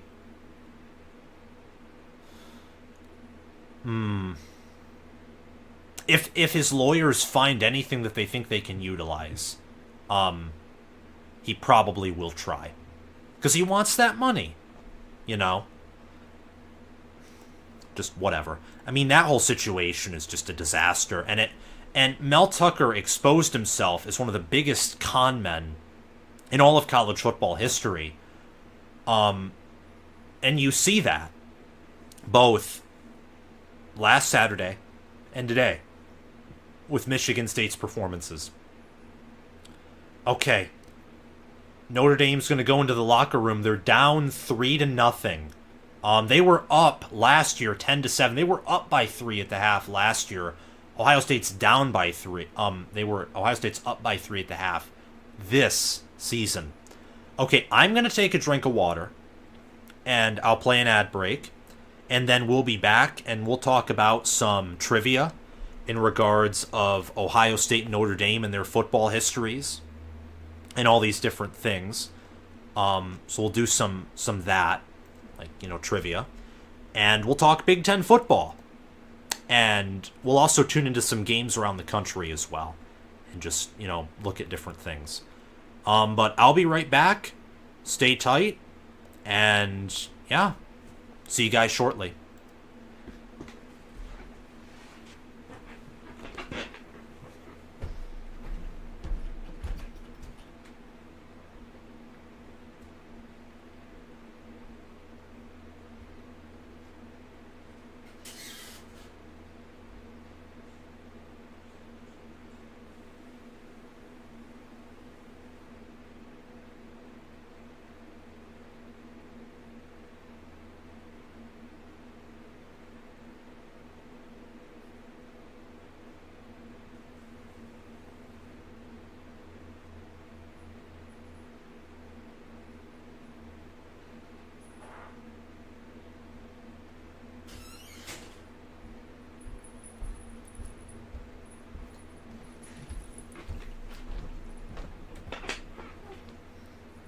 You. So, say hi. He doesn't want to say hi. Okay. Whew. Okie dokie.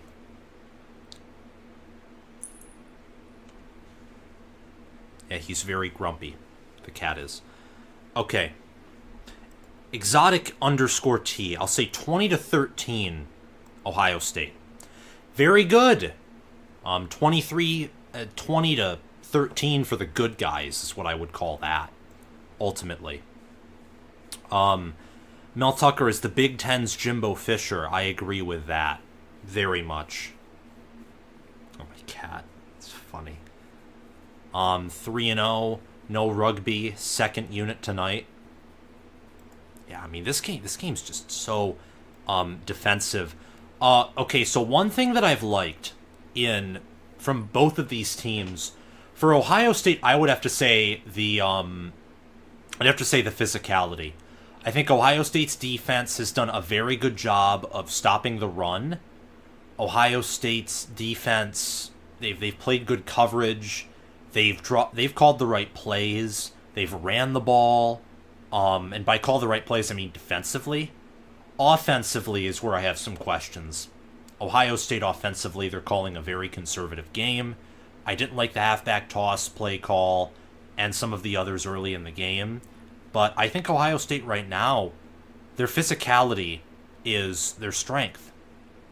For Notre Dame, it's just... For Notre Dame, just looking at them, I'd say coverage.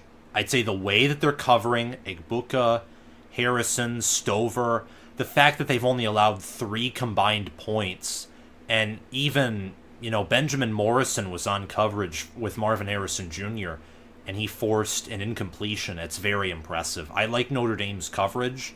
I like their perimeter play so far, including tight ends. It's very interesting, I would say. So I like what I see. I'll give you guys updates on Penn State, Iowa.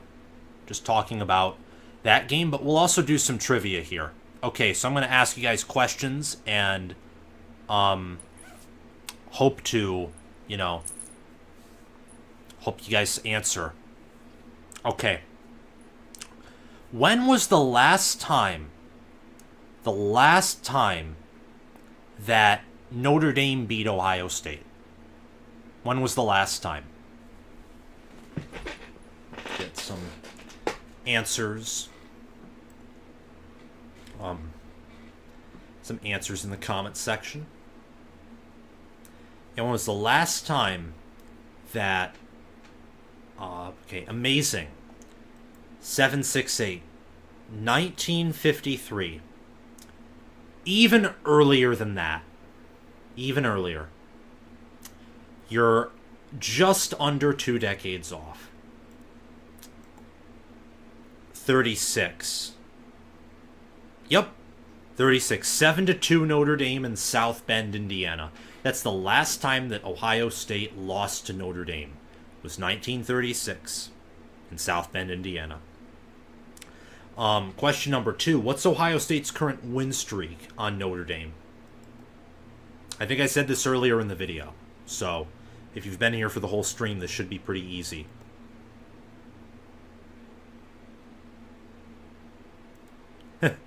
SFS inverted. I'm so scared, Sam. LOL. I kind of am too, but I'm also kind of confident. I think Ohio State is having the better game right now. Also, Penn State special teams. James Franklin moment nearly muffed the punt. That's what I say for anytime I see something incompetent. It's a James Franklin moment. Okay, so what's the current win streak for the Buckeyes over the Irish? Let's get some answers to this. 4, says Nathaniel Laffey. That's incorrect, but Blake, Bradley, Austin Christmas, they all got it right. 5. Ohio State has been on a 5-game win streak from 1995 to 2022. They also played 1996, 2006, and 2016. Bradley says about to be 6. Very confident.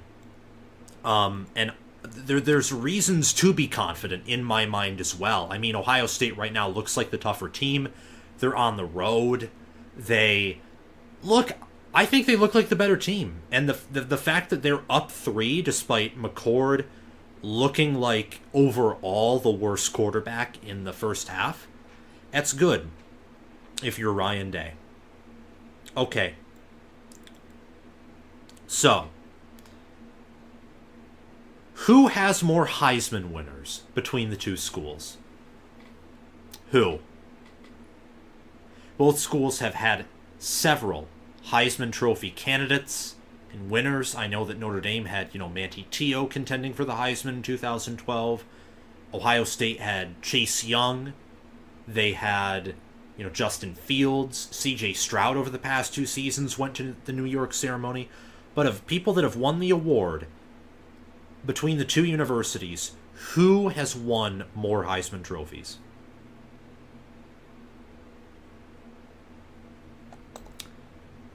Bradley, you got it right. Same with Austin Christmas. It's a tie. Both have had 7. Nathaniel Laffey said Notre Dame more. David Bird said Ohio, in reference to Ohio State. Yeah, Aaron Ho, both have 7. Exotic T, we should be up 14-0 if we had a good play. Yeah, it's, again, why are you calling a halfback toss on 2nd and 10? It's stupid. It's utterly asinine. Like, why would you do that? That is a Detroit Lions moment, is what that is. It's awful. Totally awful. I don't know why you do that. But, whatever. Okay, blank name. Michigan is going to light Ohio State up. I've seen enough to say that. I think Notre Dame is better than Rutgers. I'm pretty confident in that. Not entirely, though. Rutgers, looked very efficient for a half against Michigan, and they looked very good in their first 3 games. But Notre Dame, I think, is the better team. The question for Ohio State is they've been able to stop the run, but they have had some issues against the pass, and Michigan has a great passing offense this year. I mean, Rutgers' secondary had 20 pass deflections. Their defense had 10 sacks. Michigan did whatever they wanted to against them through the air or through the ground. Aaron Sams, Frosty level play calls. Yeah. Scott Frost moment. Ohio State has had several Scott Frost moments. Annan, the same Michigan that dragged their bleep versus Rutgers today. If you watch the game, it's intentional. Also, LSU took the lead against Arkansas. Look, LSU's explosive. They're a bipolar team. They have a big ceiling. I think LSU, if they don't lose this game, probably wins the West again. Unless Bama can find rhythm. Look, Michigan looked good against Rutgers. Now, they didn't look like an elite team. For the entire time, they looked like an elite team, I'd say, second quarter and third quarter. But no teams really looked elite this year. That's like and if one team has, it's Washington. Washington, in my mind, is the only team that has played decent competition and they've looked elite. But I question their talent, and Michigan State right now looks like one of the worst Power 5 teams. So maybe it wasn't decent competition that they played. Okay. Can anyone tell me why Harrison foot being done on the catch? Can anyone tell me why Harrison's foot being done on that catch did to the other team?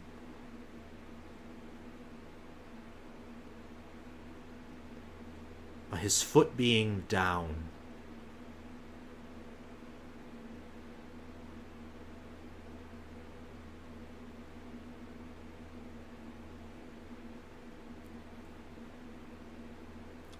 I forget what that play was.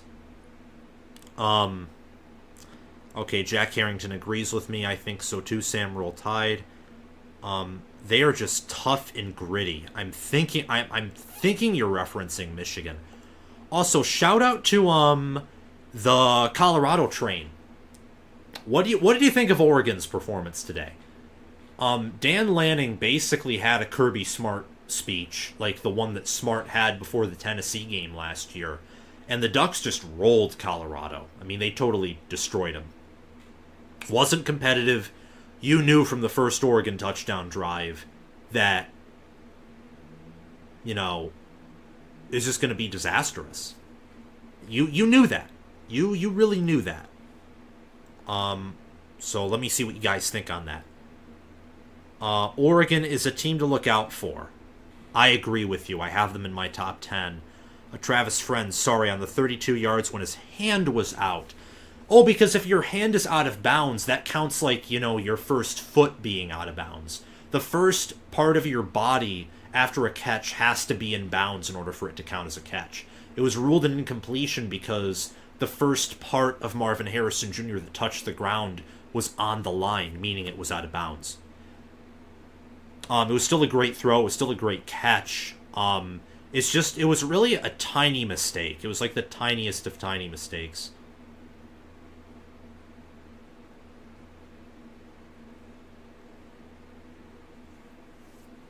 Really. Yeah. Okay. More trivia. More trivia. So for the Ohio State Buckeyes, them and Notre Dame have had the same amount of Heisman winners. Who has had more NFL draft picks? And who has had more... Okay, so 3 questions.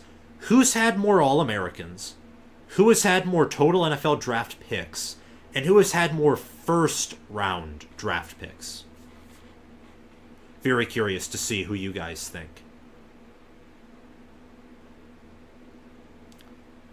Oh my gosh, McNamara is just getting destroyed. Hey, Penn State's only up 10-0 though. I mean, Iowa has, I doubt Iowa can come back and do anything, but Iowa's defense has only given up 10 points. And they can flip the field here, because they were close to the 50. Okay, let's see what you guys are doing in the chat. Ohio State, more NFL. Everyone's saying Ohio State recently. Amazing says 1 Notre Dame. More first-round picks, Ohio State. OSU by far NFL pick, All-Americans, Notre Dame. Notre Dame has had more total NFL draft picks and more All-Americans. Ohio State has had more first-round draft picks, though. The Buckeyes have had 90 first-round picks. Notre Dame's only had 70. Ohio State's only 40 total draft picks away from surpassing Notre Dame. Ohio State has 485 players drafted in the NFL. Notre Dame is 525. And Notre Dame also has 15 more All-Americans, with 107 being generated compared to Ohio State's 92. Also, Iowa just did the most Iowa thing and down to punt at the 1. So, that's cool. I hope they get a safety.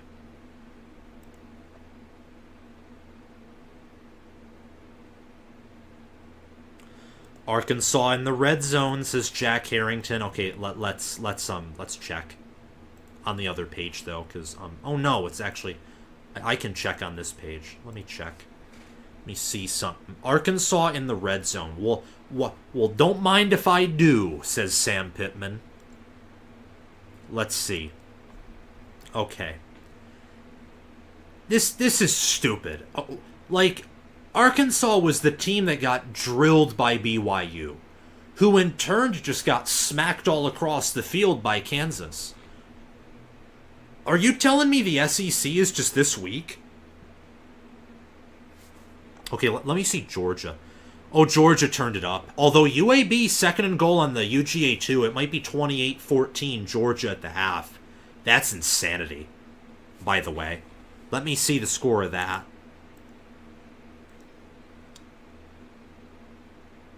Carson Beck's having a good game. The problem is Georgia's defense isn't having a good game because they have already surrendered 2 passing touchdowns to Jacob Zeno. And Georgia, once again, is only averaging 4 yards per carry, so their run game is suspect. In the preseason, I looked at their running back depth chart, and with injuries and all that different stuff, Georgia just doesn't have a good running back room. Like, whatsoever. They really don't have a good running back room. Okay. My dog was upstairs for 30 minutes. I guess he's coming back down. Hey! Come on. Come on, Winston. Penn State's just quarterback sneaking it. Why? I don't know.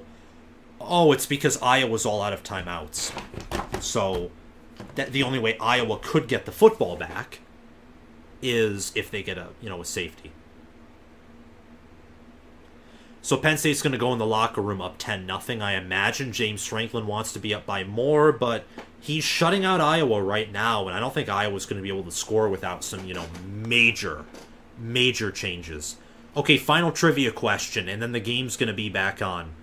Who, out of all of these teams, who has the better bowl record? It's very close, by the way. Both teams are sub 500 in the postseason.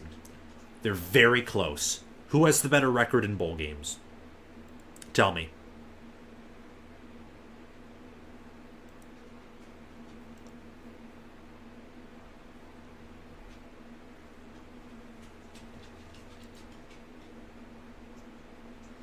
Buckeyes, says Amazing 768.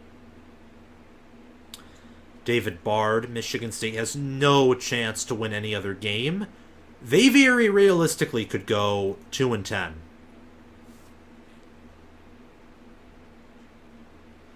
Notre Dame is the better postseason record. They have won 48.7% of their postseason games. Ohio State's won 48.1% of their postseason games.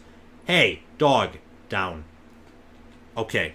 Which school has a 7X Super Bowl champion? Well, I think that'd be Tom Brady for Michigan. Has Ohio State fielded anyone who's been a 7-time Super Bowl champion, or Notre Dame? If they did, that actually wouldn't shock me with how many people they've put in the NFL. But I assume you're referencing Michigan with Tom Brady. I think he's the only player to have done that. I don't know the NFL too well, so that's why, I said that. Okay, well, we're about to be back on again for the game, which is going to be very exciting.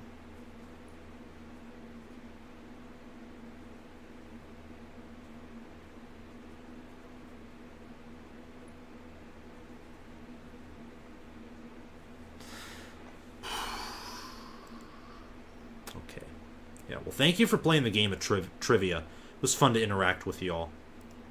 I'm seeing this comment on Facebook, says Trevor Mead. Ryan Day, I'm going to open up with this game. Ryan Day, we're going to run the ball first and second down and give 0 targets to Marvin Harris. It's funny. I'm sorry for repost. How would you grade the QBs thus far? Roman Wagner.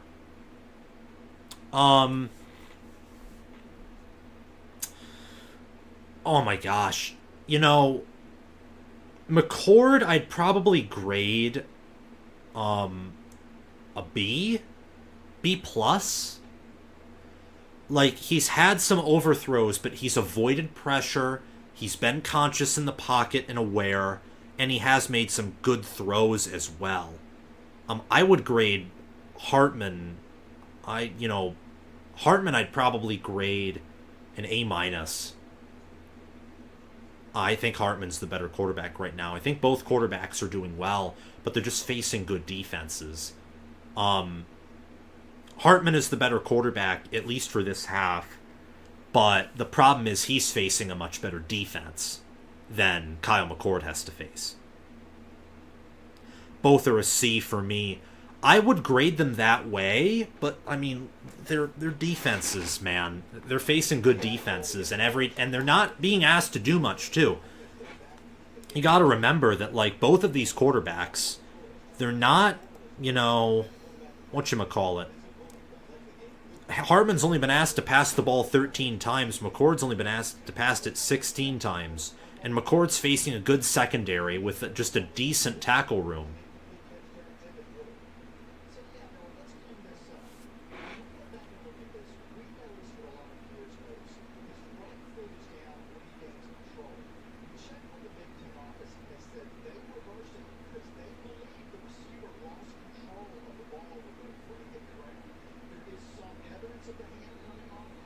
All right, Notre Dame gets the ball. 3-0 Ohio State. You got to be thinking, if you're Notre Dame, you want to get points here.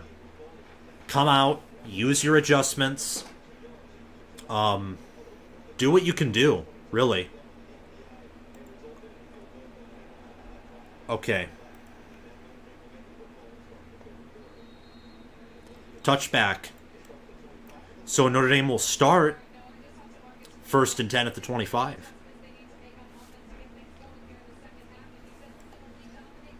Alrighty. Let's try and get this to 50 concurrent viewers. I know that probably because of my cover art for this video, and also because a lot of people are watching on TV, we weren't going to get tons of viewership. But here we are.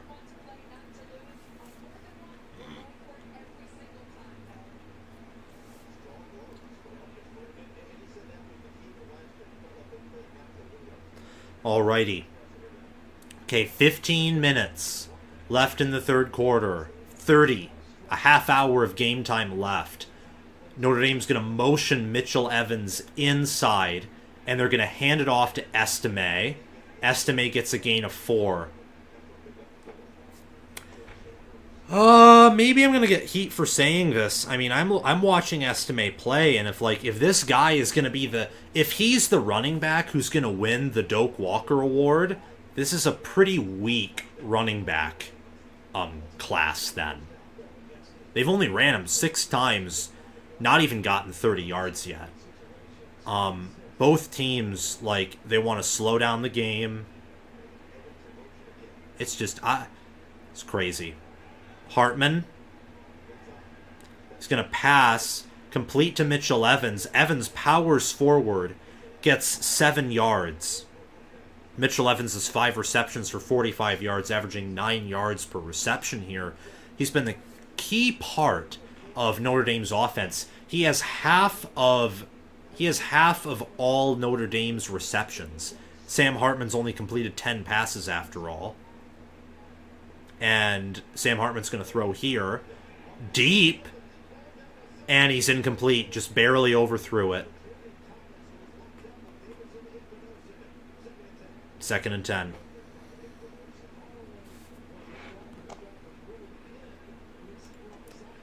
And there wasn't really any holding whatsoever. Igbinosun played the best game possible that he could. There's no PI, no holding, no anything. It's a good job by Igbinosun. Oh, there was a little bit of a tug on the arm, but I don't think that would have made the ball any more catchable. So I think that was a good call there by the officials.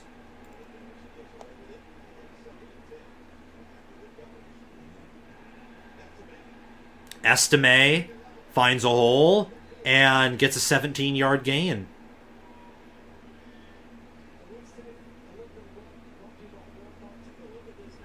Here we go. Estime now, averaging over 6 yards per rush. He's a good running back. And he's a big running back, too, so he can power. 1st and 10 at the Ohio State 48. He's now on the sidelines. They're keeping him healthy. They're keeping him rested. They're not trying to overwork him. And they hand it off on the edge, and Jeremiah Love gets 7 yards rushing. So now Notre Dame's running the football better than Ohio State. Ohio State's averaging 3.3 yards per carry on the ground. Notre Dame's averaging 5 yards per carry on the ground with nearly 100 yards rushing. Very interesting development here. Notre Dame's come out and they're running.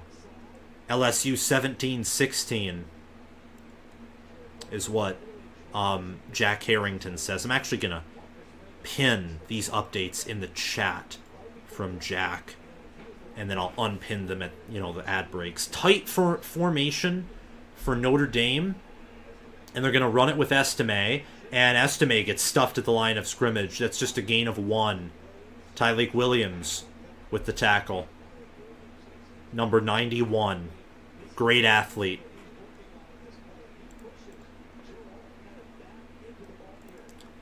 Okay, guys, come on. Come on. That's what I'm saying.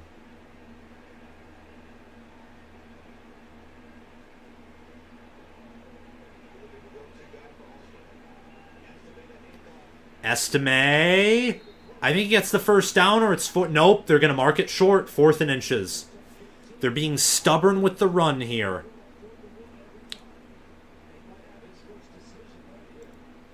And now here we go for Marcus Freeman. They're going to quarterback sneak it. And he doesn't get it! Wow! They stop Notre Dame short. Wow. Short. Ohio State stops him on 4th down. Hartman, instead of pushing forward and trying to jump over the pile, tried to, go outside of his offensive line, and Lathan Ransom was there to blow that up. A huge stop for Notre Dame right now. They're 0 of 2 on 4th down. I'm going to quickly take a break just to get a drink of water here. I'll be right back after this short ad.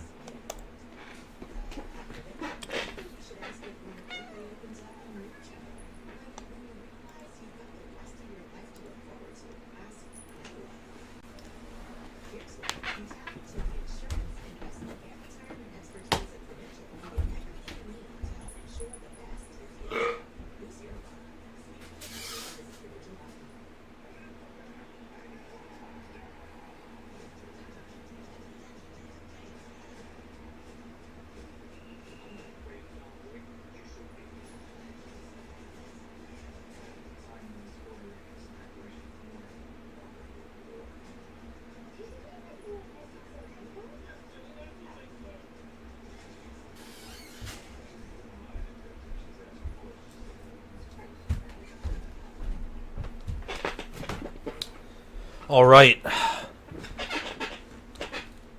We're back. That was a big stop by Ohio State. That's crazy. Notre Dame just can't. Again, their offense is they just don't quite have what it takes to finish. They're not finishing. Notre Dame right now is 2 of 6 on third down. They're 0 of 2 on fourth down. They have the more explosive offense right now, and they are controlling the game, but they can't finish. They're a combined 2 of 8 on third and fourth down attempts, and they missed a field goal. So right now, Ohio State, while not being as explosive, is executing better. Okay, OSU with the stop, says Jack Harrington. Indeed. David Bird, what is your favorite college football team? Michigan. Michigan's my favorite college football team. I've been a Michigan fan all my life. King remembered in time. Go Silver Bullet.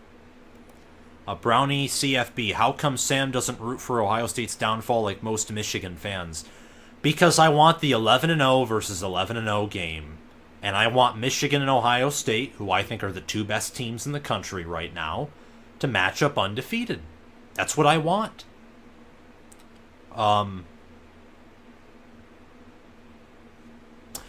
Jack Stoker, I get delaying your push forward to avoid the guy jumping over the top, but why would he try and bounce it? And Henderson! Wow! Is Henderson going to go the distance? Yes, he does! Holy cow! 61-yard touchdown by Travion Henderson. I'm sorry, I didn't think that it was going to come back on in time. Wow. Marvin Harrison Jr. is banged up, though. That is horrible. That is Marvin Harrison Jr. down, and it's a pain. Wow. He got rolled up on. He was blocking. In fact, his block was the key to the That's crazy. But yeah, Hartman should have not bounced it to the outside. That's a big-time run, though. I mean, that right there, that's going to make it hard for Notre Dame to come back. And then a missed tackle by Xavier Watts, and that rolled into the legs. Yeah. Oh, Harris. I'm sorry, Marvin Harrison. That sucks. Oh, that rolled his ankle. That's painful. I mean, that's not like Nick Chubb's injury where his leg literally looked like a 90-degree angle, but that's bad. Be praying for Marvin Harrison Jr. He's an excellent young man, and he's a great elite college football player. So he's injured. Marvin Harrison Jr. is. Looks like it's an ankle injury.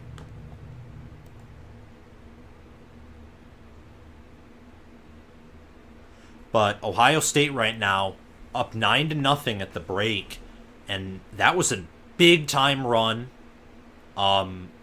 Henderson's now nearly having 100 rushing yards, averaging 8.6 yards per rush. Burned Notre Dame's defense. Notre Dame's defense has had problems defending the run, and we've seen that today. But on that big run is when it became perhaps the most obvious. So, go Buckeyes. All seriousness.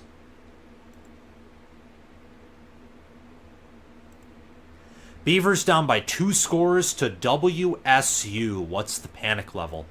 Well, that's going to be the first game where my power index is probably going to get it wrong.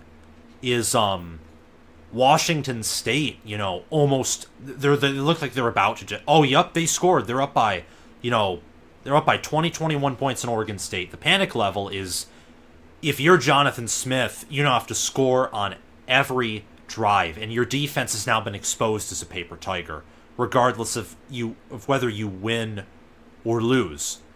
LSU, they just scored. Look, LSU right now is like they're the best offense in the SEC West. They're the best offense in the SEC West. That's what LSU is. Defensively, they have a lot of questions though, especially at secondary. But that was an amazing run. Like, I looked at the run and I'm like, okay, I can continue to talk. It's only going to be a 10 or 15 yard run. But that Marvin Harrison Jr. block just made that into the touchdown. I was so high on the Beavers as Brownie college football. I was too. I had them at 5th in my poll. But all that means is Oregon State's probably going to remain in my top 15. Washington State's just going to jump in my top 15 now. That's crazy.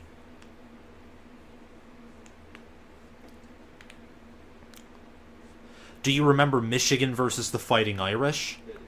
I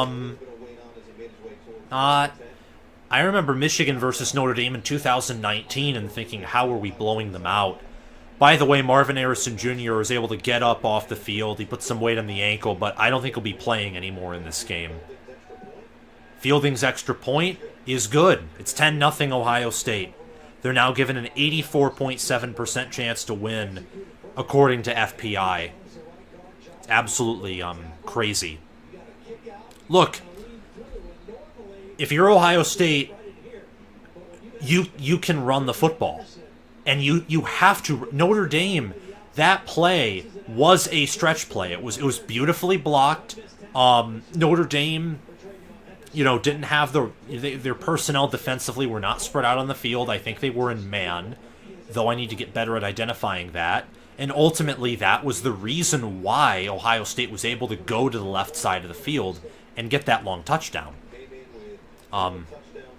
So now, Ohio State's up double digits in a game that's been very low scoring, very defensive.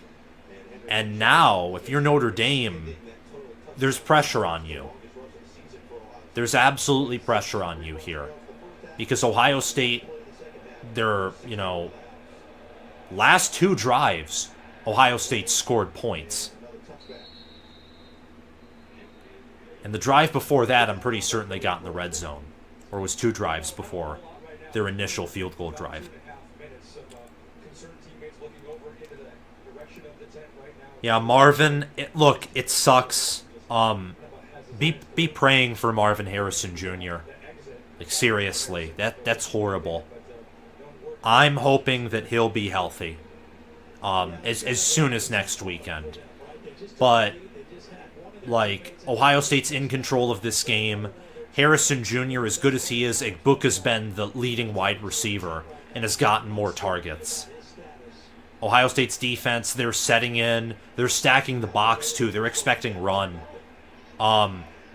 Left side of the field's totally vulnerable, but Estime doesn't attack it. He only gets a 2-yard gain, and that's Mike Hall. Mike Hall pumping up his muscles. Very good defensive tackle. Preseason All-American for me. Yeah, he just blew. Mike Hall just blew past Rocco Spindler, just casually shoved him aside. Ohio State right now is dominating in the trenches, on both sides of the football right now. They're going to run it again, and just as I say they're dominating in the trenches, Notre Dame gets a run of 15 yards by Jeremiah Love, a 16-yard run. So, we'll see. Excuse me. Did LSU get the ball back, or is that... I know I should be paying attention to this game.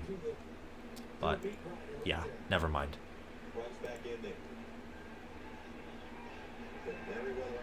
Okay.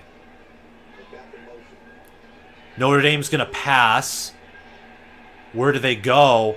Oh, Hartman got a lineman pushed into him and he fell. Tyleik Williams applying pressure. Hartman's now 10 of 16 for only 95 yards. This is what happens when, you face real defenses. You can't. Notre Dame has not gotten the explosive play all day, and that was a concern of mine. Was if they can't get explosive plays, can they even get into the end zone? And they can't. They absolutely can't. But here, Notre Dame's going to run, and it's going to be a big gain by Jadarian Price. Price is going to be inside the 40. Now I know I'm behind. This is annoying.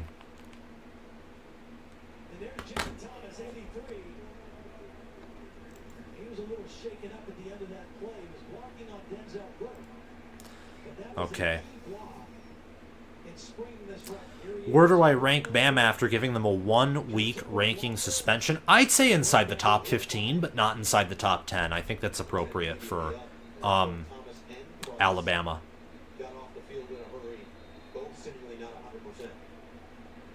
Okay. 10-0 right now.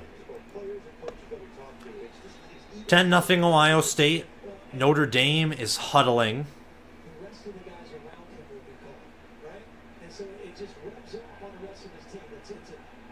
9:24 remaining. There are 2 wide receivers out, 2 running backs back.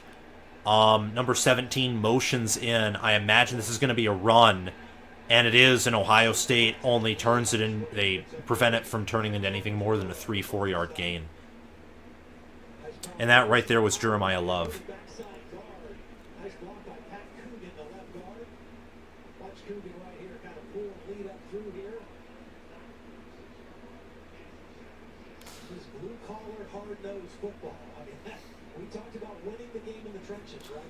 All right.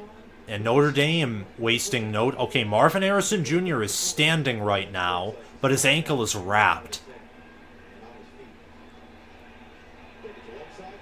Okay. Jeremiah Love, again, only gains about a yard. It's going to be 3rd and 5.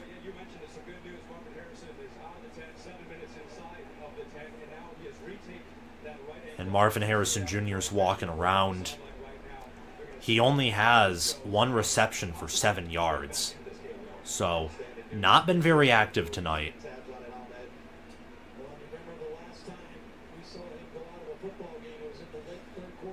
All right, 3rd and 5.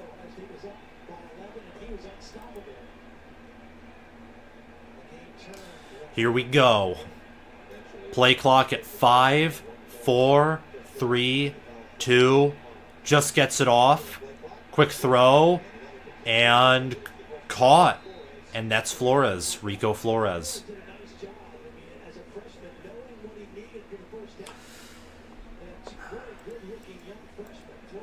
So now, Notre Dame is once again inside of Buckeye territory, and they're close to the red zone. Question is, are they going to cash it in here? Hartman is 11 of 17 for 101 yards.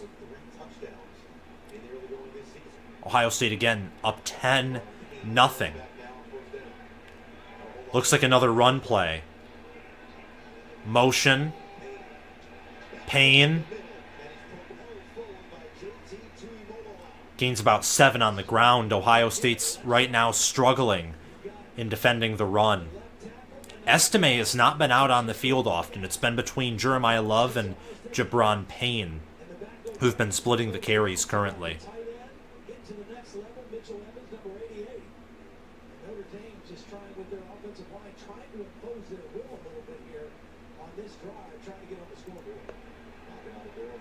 All right. Big offensive linemen. It looks like Notre Dame's found a formula. They're all, going in tight. They are going to hand it off, and Payne is only going to gain a yard. So it's going to be 3rd and 3 at the Ohio State 21. If you're Notre Dame and you get stopped here, like let's say it's 4th and 2, do you go for it or do you kick the field goal? You've chewed 5 minutes of clock so far. You're close. But every time, you've been inconsistent. Seriously. 4 wide receivers out.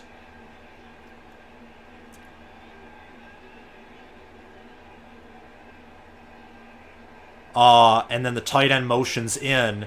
They run it, and he gets it. 3-yard gain by Jabron Payne. Mitchell Evans motioned out and provided an important interior block. Very important. Yeah, it was an important interior block. So now Notre Dame's in the red zone, officially. Amazing 768 in all caps. You have to kick the field goal.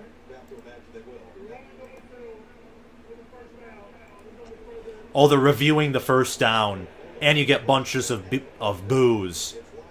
By the way, Penn State, Iowa is just this disgusting mud fest.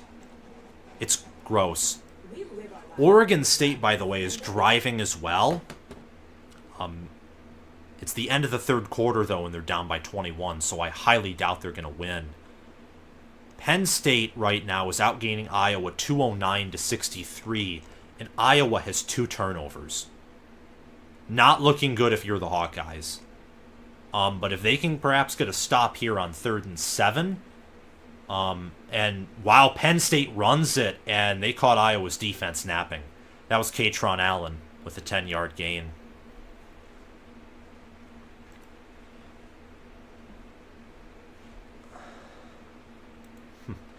Announcer Sam better, not quarterback Sam, LOL. Yeah, Sam Hartman, he's not putting up big numbers right now. Granted, Kyle McCord isn't either. McCord's only 9 of 16 for 84 yards. I look at both of these teams, and all I gotta say is, like, something that I don't like is the new clock rule. Games are going by quicker. This means there isn't as much exciting offensive output. It also allows teams to be lazier, because they can just sit on the clock. Obviously, this was done for money, though. No one cared to think of the ramifications for that new clock rule. But I noticed that college football's become slower. It's lazier.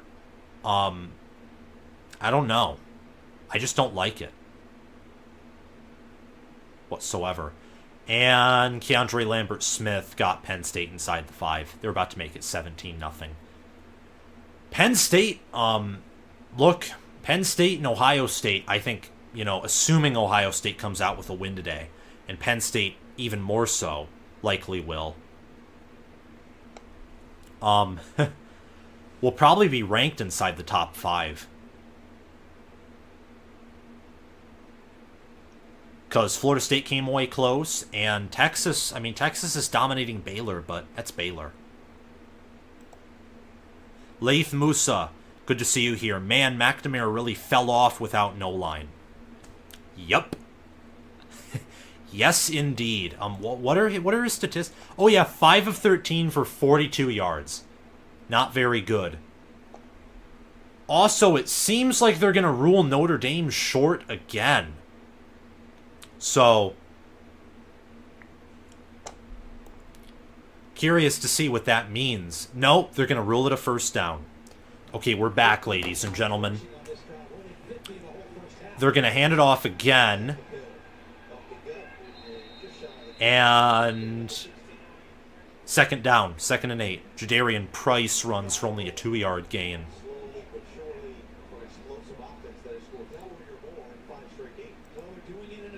The amount of commercials was horrible before, says Justin Rogg, and now they are unbearable. Yeah, it's unbearable. College football is still enjoyable. I just think that, that whole thing about player safety is bullcrap. Because what happened to Marvin Harrison Jr. just, happened. Oh, Tyler Warren is wide open. And Tobias Merriweather's down at the 1. So Notre Dame now is getting some big plays. That was through the air. Sam Hartman had a 15-yard pass to Tobias Merriweather. Notre Dame probably will score a touchdown here, and then we'll have to see how Ohio State responds to that.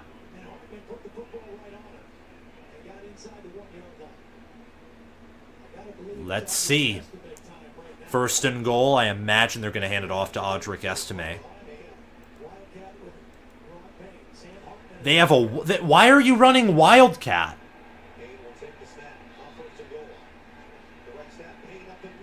Payne. Wildcat formation. Payne scores. Notre Dame. It's now going to be 10-6. Ohio State. 10-7, assuming the extra point goes through. That was Jabron Payne in the Wildcat formation. Wow. Initially stopped, but we've already talked about Jabron Payne. He does a little bit of everything. Watch him here, just second effort, keeps the legs moving, keeps driving. Yeah, that was nice power by him. Pushing his man, then That was a good play. Now Ohio State, you know, it's your job to score.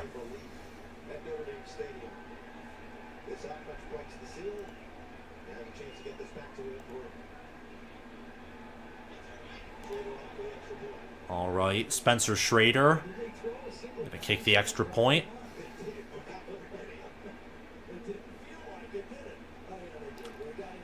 And the extra point's good. So 10-7, Ohio State. And we'll have to see.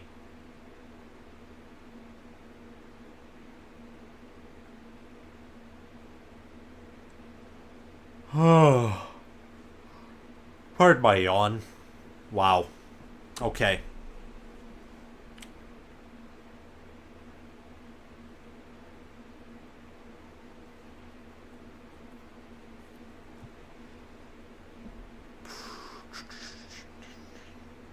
Yeah, so Penn State's up 17-0 on Iowa.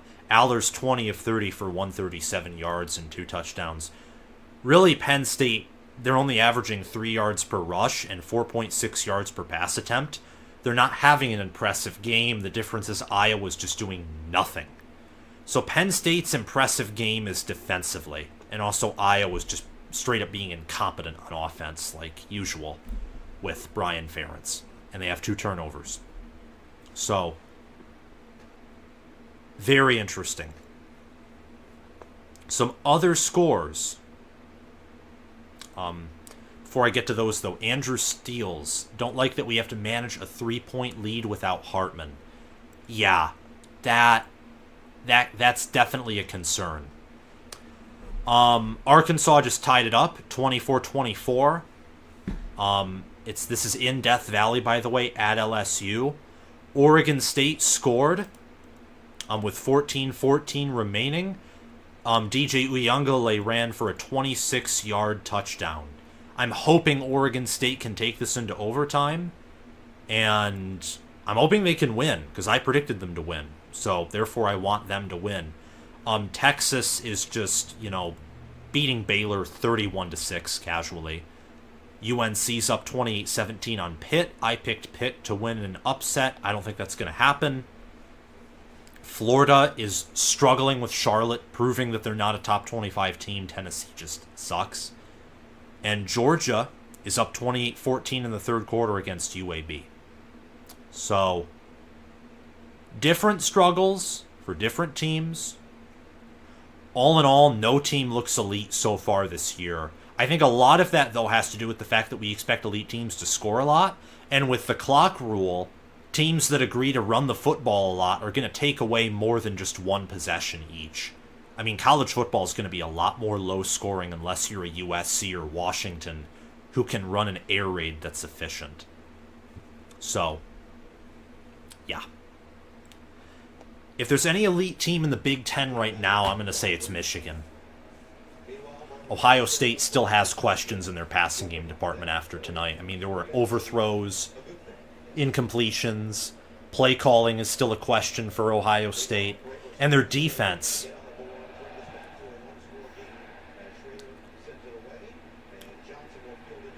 And Xavier Johnson's going to return this. He has blockers, and he's out to the Ohio State 36.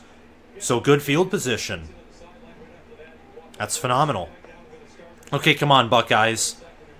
Drive down and score. That's what we want to see out of the Ohio State Buckeyes right now, is drive down and score.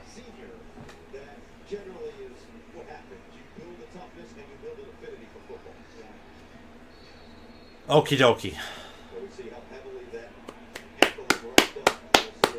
Come on.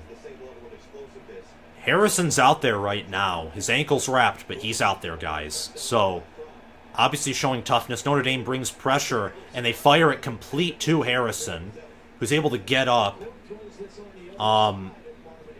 It's a 6-yard, 7-yard gain right now.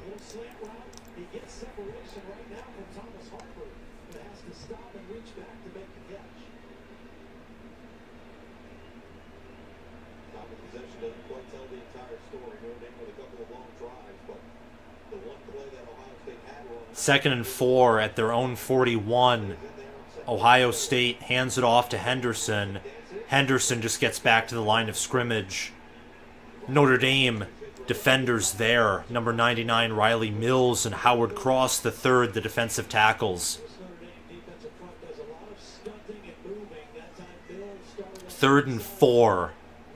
Do you run it again if you're Ohio State? Do you pass it? What do you do? If you punt this ball, this very quickly could turn into a Notre Dame game. You got to establish the lead and be consistent. Henderson was motioned out as a receiver, but motioned back. And pressure is sent. McCord heaves it up. And it's caught. He heaves it up, and it's caught by Stover. And they're going to blow it dead.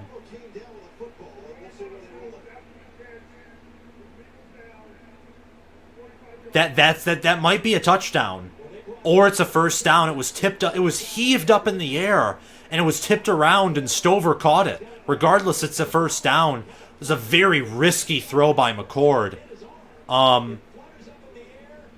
Yeah, Stover.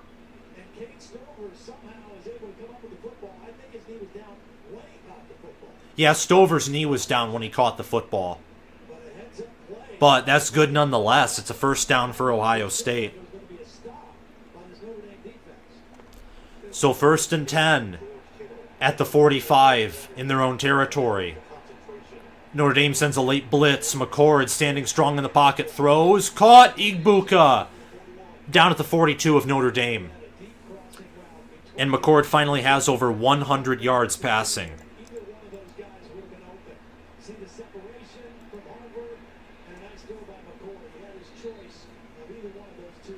Okay, we're nearing the end of the third quarter. This third quarter passed really quickly because lots of running.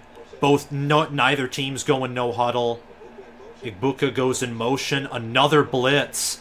And McCord is going in for it all. Just over the top of Harrison. If he threw it a foot behind his original placement, that would have been a touchdown. So McCord does have growth. That's a throw you gotta make. I'd rate both of these quarterbacks now. I'd rate Hartman a B+, and I would rate Kyle McCord, I would say, a C+. I think this third quarter has been, in a lot of different cases, like mediocre for the quarterbacks. Hartman taking it on the outside on the sneak, and McCord still having some overthrows and throws behind his players.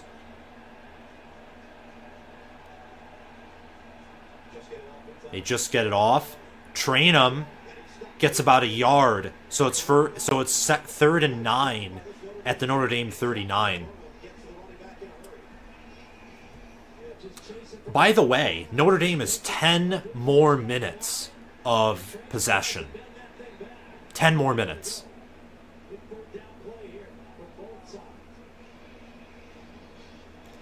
Austin Christmas. I don't think that run there was necessarily ridiculous. So Ohio State has had some success with the run. 3rd and 9. They only send 4. McCord has time in the pocket. Throws. Caught. Igbuka.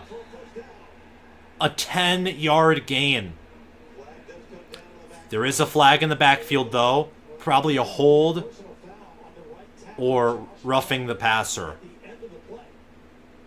But these announcers can see things that I can't see. Because they can see the field, I just get to see the camera angle that they have.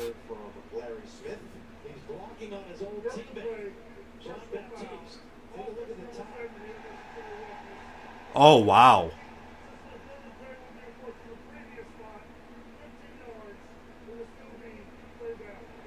Wow. Josh Fryer, he didn't have to do that. That's a horrible play from Fryer. Number 70. He landed on Javonte Jean-Baptiste after already shoving him down. That costs Ohio State field position. So now it's 3rd and 24. You're probably going to punt here. That's a costly penalty.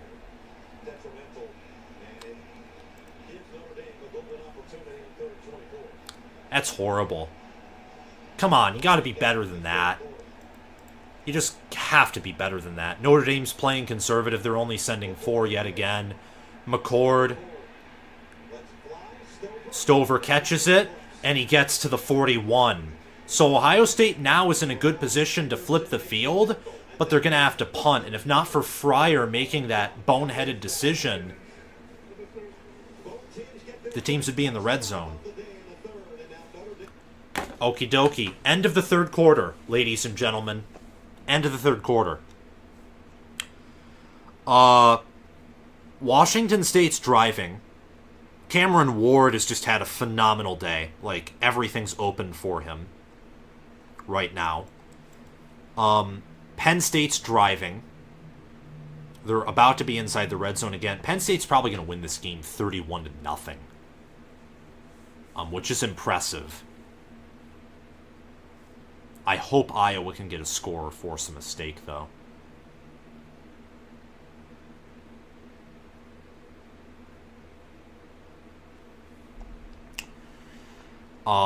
Georgia, they're up 35-14. Texas is up 31-6.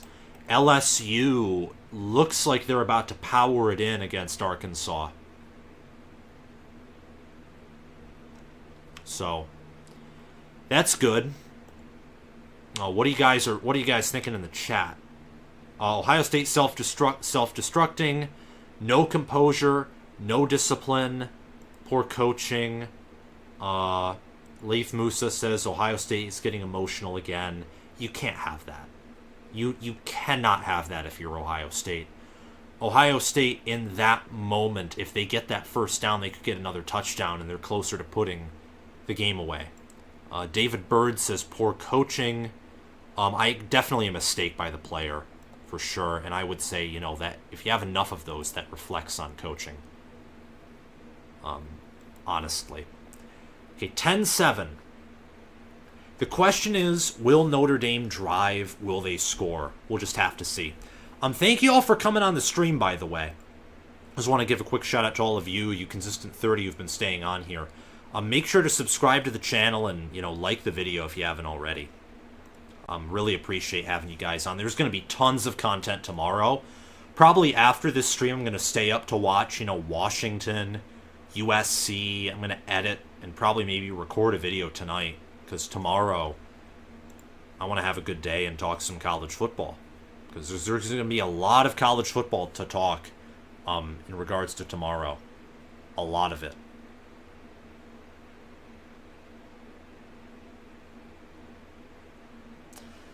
Okie dokie. And we're back.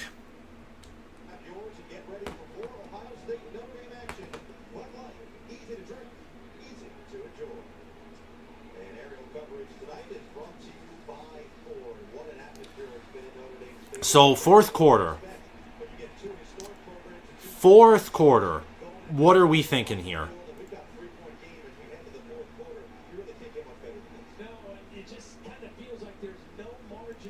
I'm still sleepy, Sam, because this is still kind of boring. Oh, yeah. And then the 500 IQ, they play like this against Michigan, they're going to get a limp out of Ann Arbor. I agree with that. I mean, both of these teams right now in the third quarter look interesting. Is Ohio State doing something fishy? Nope, punt. Wow. Notre Dame's going to have their ball inside of the 5. Good punt by Jesse Mirko. The announcers called him Jesse Micro. I thought that was pretty funny. Pretty weird. Like, oh, Jesse Micro. Like, whatever. Yeah, this game's definitely losing interest.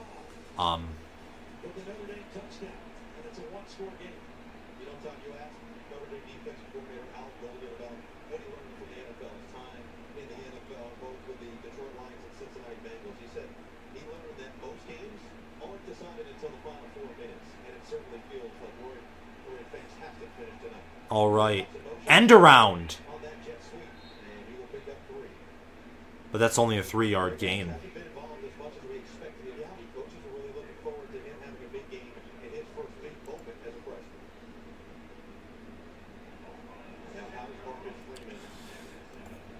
Okay, 2nd and 7.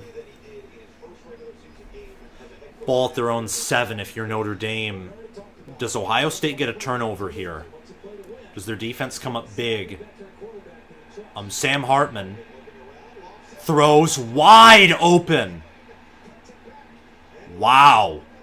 Wide open to Jaden Greathouse for a 28-yard gain. They found the soft spot. And also Penn State got a touchdown, so they're about to be up 24-0.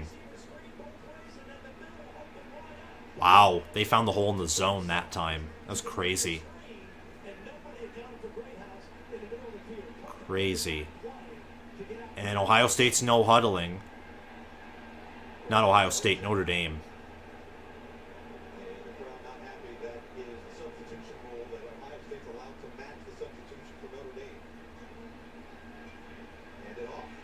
Estime met at the line of scrimmage. 2nd and 10. Audric Estime is now averaging less than 5 yards per carry on the ground. And if you can only get 3 yards, you only get 3 yards. But this is a rugged Ohio State defense. Tommy Eichenberg, the leading tackler, is going to be there along with JT. A very short game for Estime, who is normally outstanding in the fourth quarter. Nearly 10 yards per carry this season. So he has that. Alrighty. Here we go. Hartman. Deep. Incomplete. Rico Flores was covered by Davison Igbinosun, and Igbinosun had perfect coverage. It's 3rd and 10 for Notre Dame. It actually just hit the back of Igbinosun. It's very close. Igbinosun needs to be a little more conservative there, but at the same time, it's too close to call. Ohio State showing pressure. Now they back off. Only got 4 men up there. It got Sawyer, Tui Molau. Mike Hall shifts inside. And Mitchell Evans with the catch. Wow, Ohio State's playing very soft coverage here. It's a 25-yard reception by the tight end, Mitchell Evans. Wow. Crazy. Now I'm about to get mad.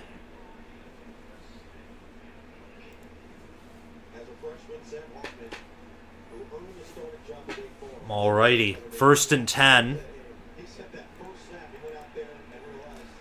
At the Ohio State 40.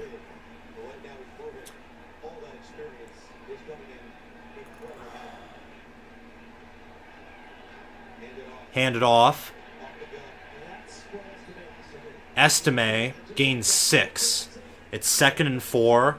Notre Dame, look, they have a TOP advantage, and they're certainly adding to that right now.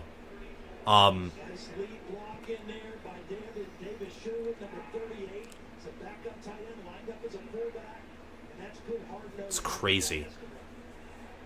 Okay, Mitchell Evans. They're using Mitchell Evans a lot on motions. Ohio State sends the house, and Estime still gets the first down. They couldn't penetrate Notre Dame's O-line quick enough and in the right spots, and Audric Estime picks up the first down.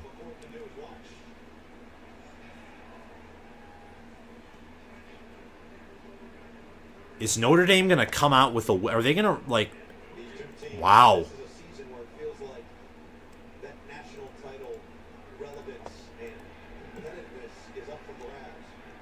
All right. 1st and 10. Sam Hartman is in the backfield. He's going to pass it. Ohio State's failed to get pressure all day, and there's PI called on Igbinosun. Igbinosun was totally interfering with Tobias Merriweather. Total interference there. He cannot do that. It's crazy.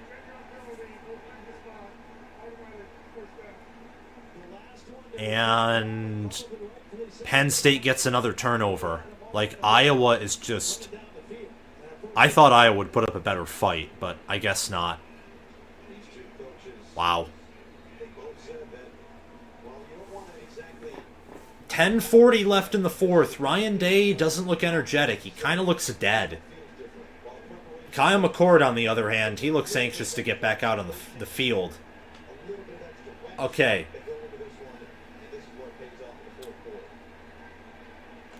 First and 10 at the Ohio State 20. Notre Dame's in the red zone. Mitchell Evans and Marcus Freeman has to call a timeout. You don't want to do that.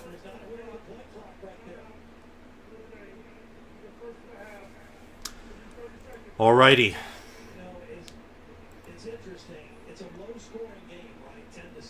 Georgia 42, 14 UAB.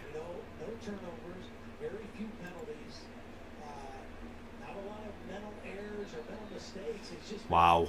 And then Texas is blowing out Baylor.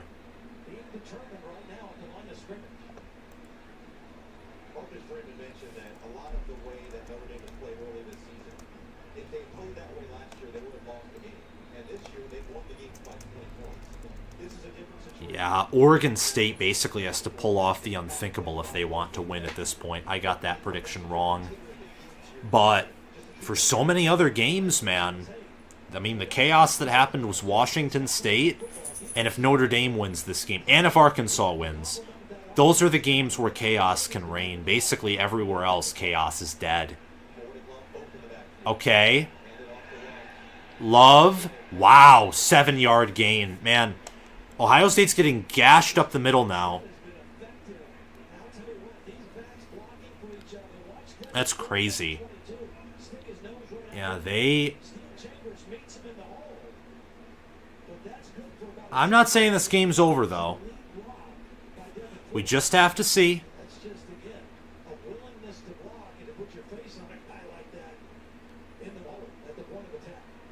Notre Dame by FPI, though, is now given the 53% chance to win.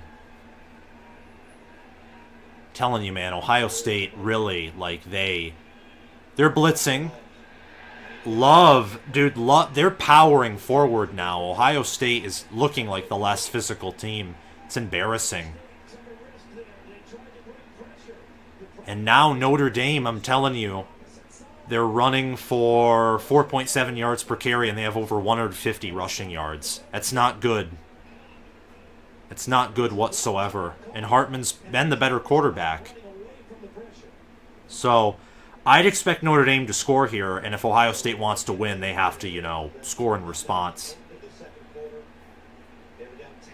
Their D-line looked great in the first half and great in parts of the third quarter. Now their D-line isn't looking so good. Notre Dame finally found the formula.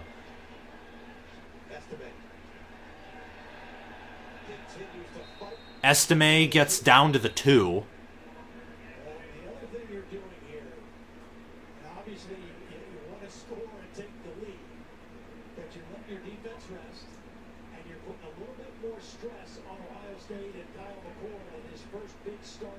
Wow. Well, hopefully Ohio State can get a goal line stand here. That'd be like the coolest thing in the world. Okay, come on, guys. Come on.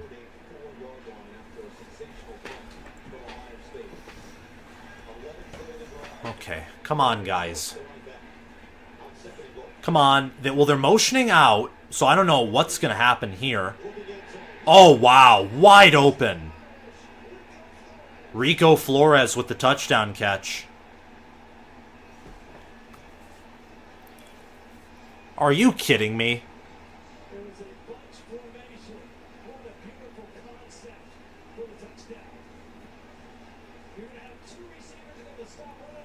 Wow. That's crazy, man. That's insanity. And Ohio State can't afford to lose this game. They can't. I mean, Notre Dame's not going undefeated, and if they do, they're getting destroyed in the playoffs. There's no way they have the potential to win it all.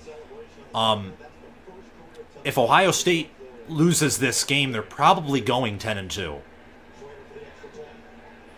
So 14-10, Notre Dame. If you're Ohio State, you got to get down. You got to get a touchdown.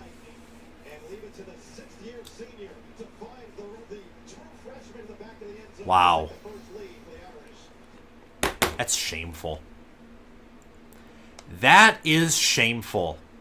Crazy.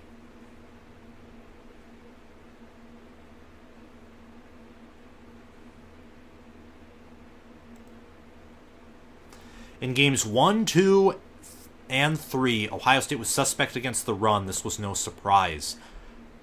They were suspect at times, but eventually they adapted. And in this game, they really limited the run for the first, 2.5 quarters. But I guess you could reference back to the Michigan game last year, where Michigan couldn't run for nearly 3 quarters, and eventually they broke Ohio State. So, who knows? We'll have to see if Ohio State can respond here. I don't know if they will, or if, they can. But we'll have to see. Notre Dame just went on a 96-yard drive that ate up 6 minutes and 30 seconds of clock. Right now they have 13 extra minutes of time of possession compared to Ohio State. Ohio State will be lucky, frankly, to come out with this win.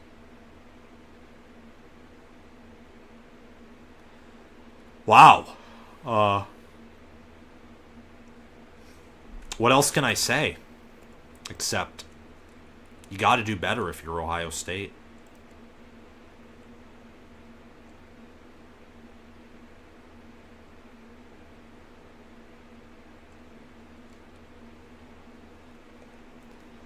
Arkansas just tied with LSU again. Sweet. 31-31. Winston? That's the name of my dog. Okay, Oregon State scored. They have a chance. They're only down by 10 now, and they have 6 minutes left. So if they can have the perfect game, they can come back and win or at least tie it up.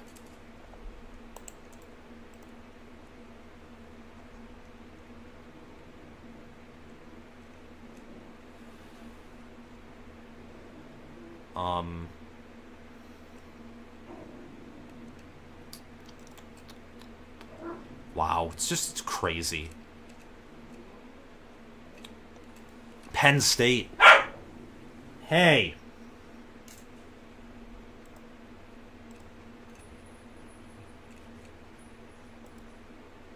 We're only 4 subscribers away from 11,400. This is awesome.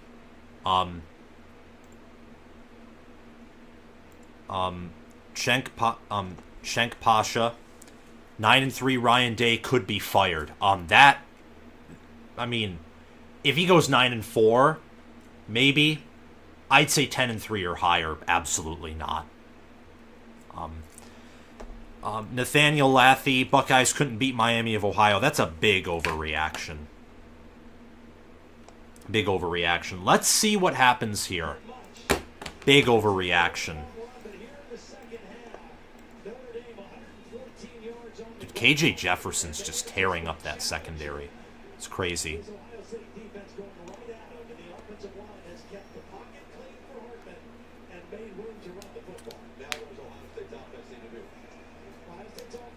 All right, well, McCord is back there with Henderson, Igbuka, Fleming, and Harrison. Play action.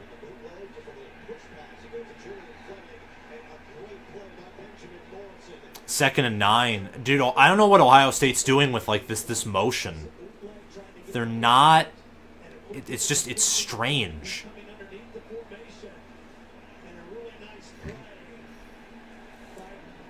Notre Dame has very quickly turned this game on Ohio State's head.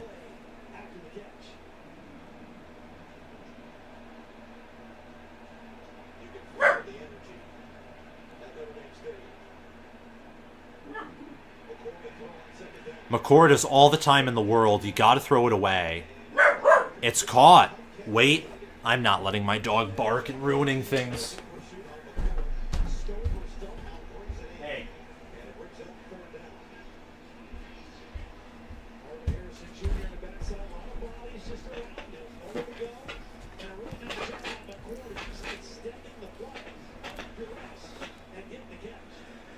Okay, Nick just said big play. I anticipate that means... Hey! Can you shut up? He's annoying. My apologies. And I'm stuck with him.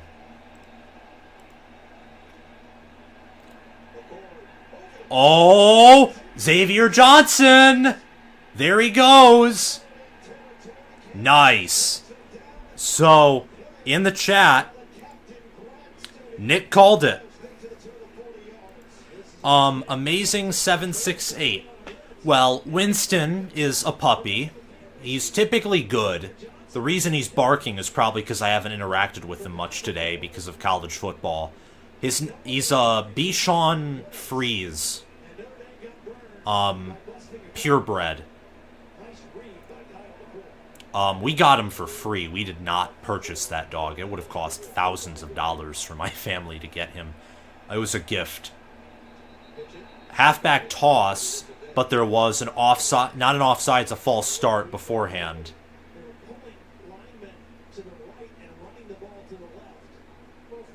Yup, false start.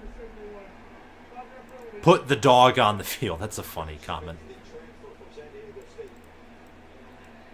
Yep, Josh Simmons, false start.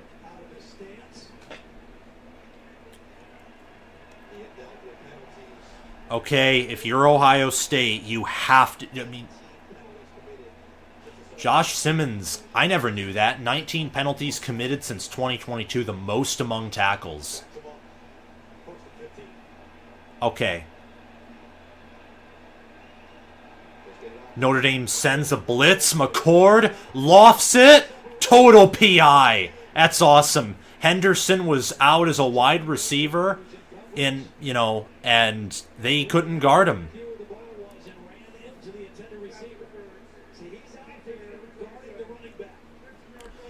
Total pass interference right there on number 27, that being J.D. Bertrand. Henderson being lined up with a linebacker is a total mismatch.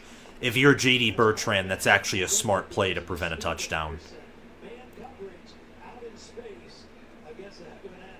Put the dog... Yeah. Dominator, yeah, that's an easy flag. It's the easiest flag ever. Alrighty, 5:39 left in the game. If you're Ohio State, what do you do? Play action, McCord. Heaves it. Incomplete. And Penn State's up 31-0 on Iowa. That's insane. I wouldn't be surprised if Penn State was number 1 in the Big Ten in FPI. Because I need to watch their film to see if their game was, like, impressive today or if Iowa just sucks. I have a feeling it's more the latter, just looking at total statistics.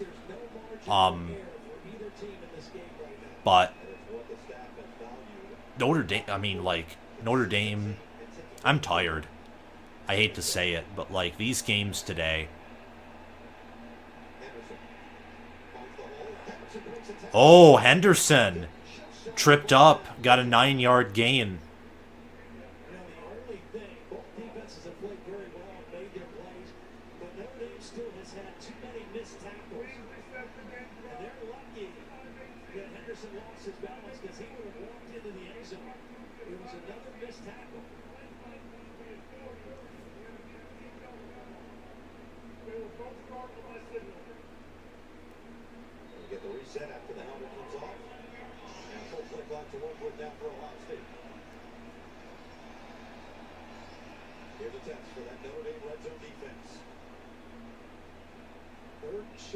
Third and 1.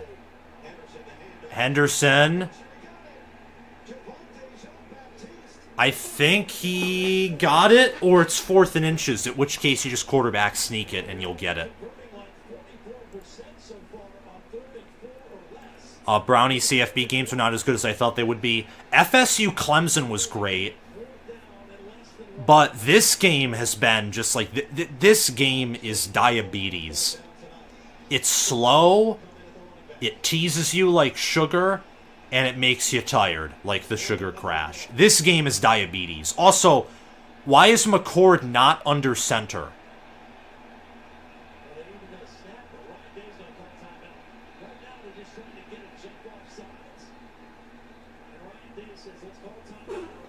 Ryan Day's going to call a timeout. I have no clue what's going on. But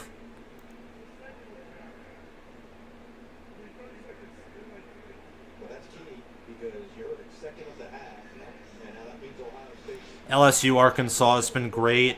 Yeah, that's been pretty back and forth. Notre Dame had called a timeout earlier in this second half as well. So now both teams with 2 timeouts with 17 remaining. This is obviously a critical play on both sides. But Yeah, Drew Allers had a good game. if Ohio State doesn't get it, then you go back to the defensive side where they've had some big time stands. But if you're Ryan Day, the play caller for the Buckeyes, where are you going here? Well, I think you're going to power run it. I mean, you could go quarterback sneak because it's less than 1 yard. All right, so Ohio State took a gamble by taking that timeout, but it was probably wise to do because it didn't look like McCord had any clue what he was doing. Florida only beat Charlotte 22-7. As your big back, right? Your speed back is Henderson. Ryan Williams, you've not seen much of him. Training's the 230. Oh, they're getting Williams out there. They're trotting out Mayan Williams. Your 2 guards are your best offensive linemen. I think they Did you just say what a did they stop him? There's no way. They brought all the way down to 5. McCord handed off. Oh, they did stop him. Why did you call that play? What are you doing? What are you doing? Why don't you run on the interior? Why? Oh my gosh! What are you doing? Oh wow! Why would you do that?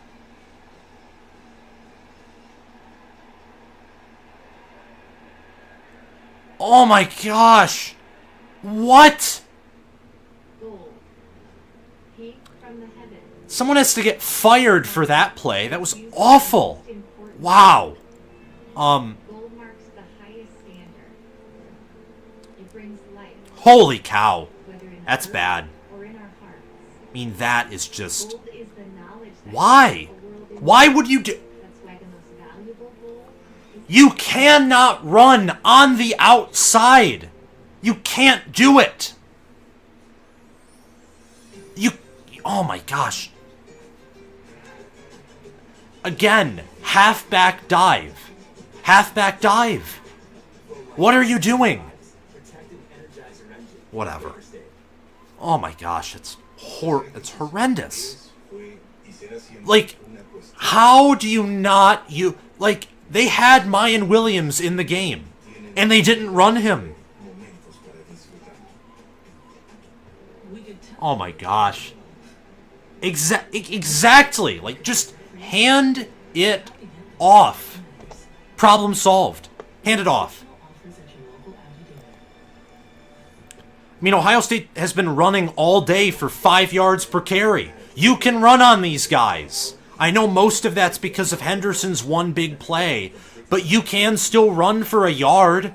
They're not going to tackle you for loss. Notre Dame has only had, to my knowledge, I think like 1 TFL. Both O-lines have been playing good, relatively. little messy. Good thing. Like, what are you doing? Love the love. Oh my gosh, Ohio State. If Ohio State wins this game, that's a poor reflection on Marcus Freeman. If Ohio State wins this game, like, now Notre Dame just has to get 2 first downs, and they win. Yeah, Uncle Lou's about to have a field day, Lath. Oh my god.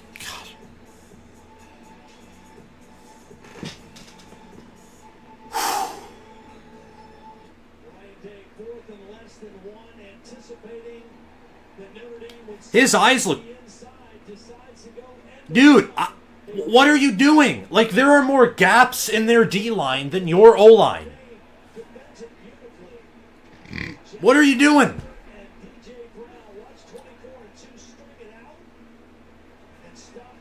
Okay. Well, Notre Dame's going 5 wide. And now Hartman back to work for Notre Dame with the advantage.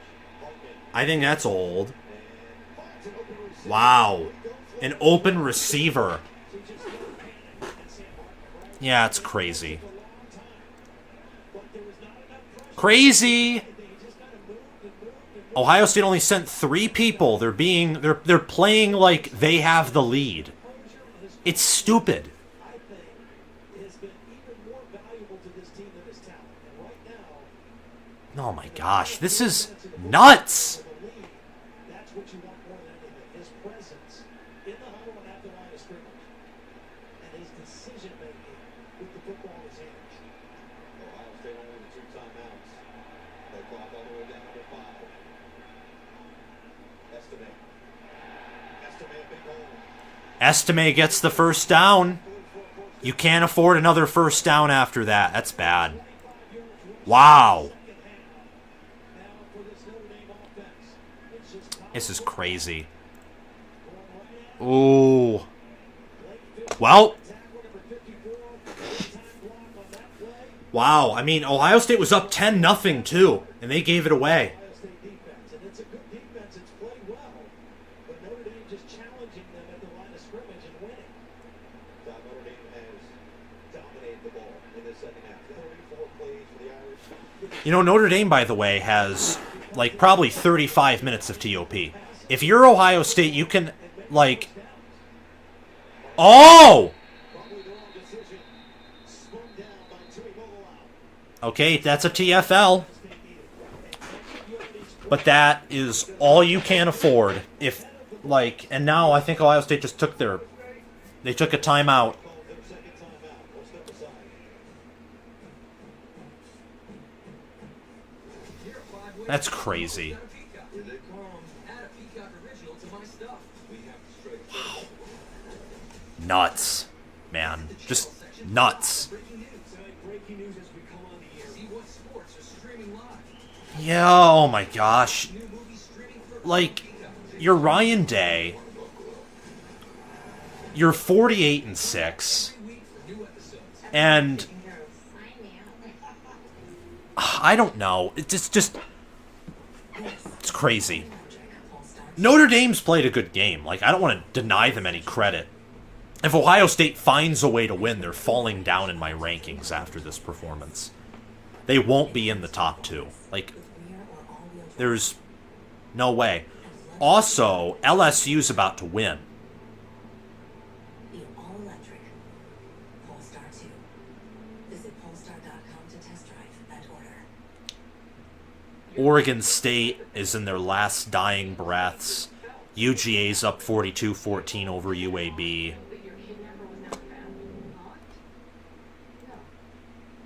We find missing people who have slipped through the cracks and we bring them home. I am going to find your son.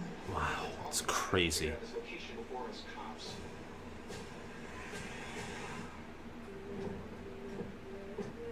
I tell you what to help with and you help with it. New case. Where would you have taken her? I won't let what you did to me be for nothing. Whatever it takes. Oh well. Today was just an day. It was. Especially this game. Like, this is just it's not a good game. Straight up. It's not a good game. Not just because, of course, I got the pick wrong. If Ohio State wins, by the way, here's the funny thing. If you bet on this game and Ohio State wins, unless they miss the extra point or go for 2, which that won't happen, your bet will push. Ohio State was -3. So if you bet before this game and they win, no one's winning anything.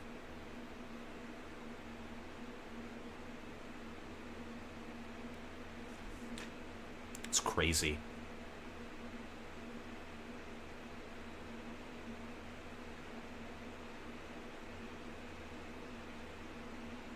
Wow.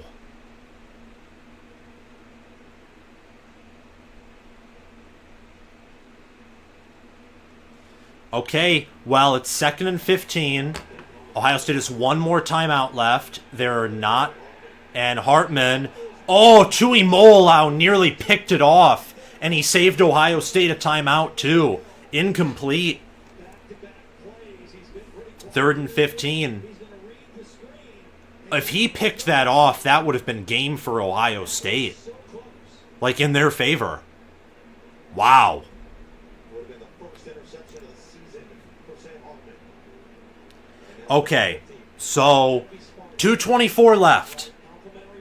They still have a chance. But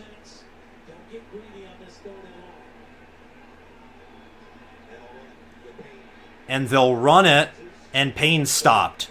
So it's going to be 3rd and 11, 3rd and 12, and Ohio State calls their final timeout.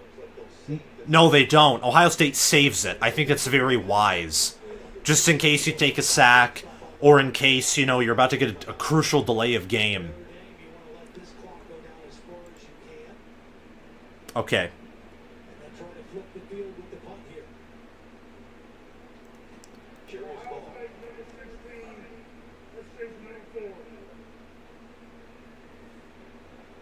Wow.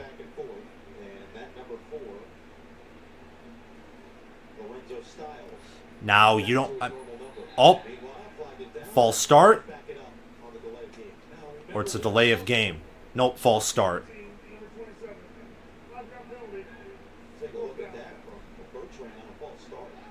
So it's now 4th and 17. I mean, I don't know if you want to come... I don't think you want to come after the punt if you're Ohio State. I think you just want to be... you don't want to draw, you know, the roughing the kicker.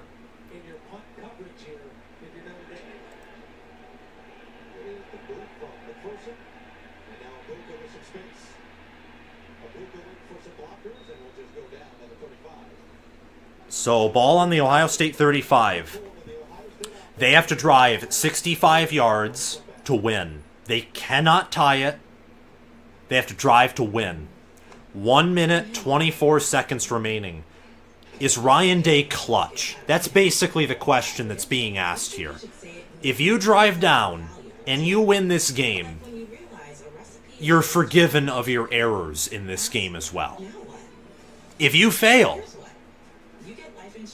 you're never going to hear the end of it. Like, it would take Ohio State winning out and beating Michigan for them to not hear this game.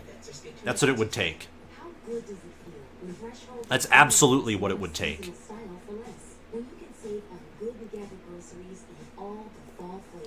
Even if Ohio State pulls this out, we're not a good team. Oh, my top 25, Washington's at 3, as long as they, you know, play well against Cal. LSU won, by the way. They beat Arkansas 34-31.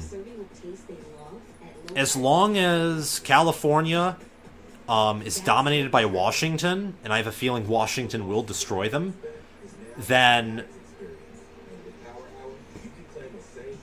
Washington will probably jump Ohio State. Georgia, how's Georgia doing? Georgia will make it 49-14 or maybe 56-14. Georgia might jump Ohio State.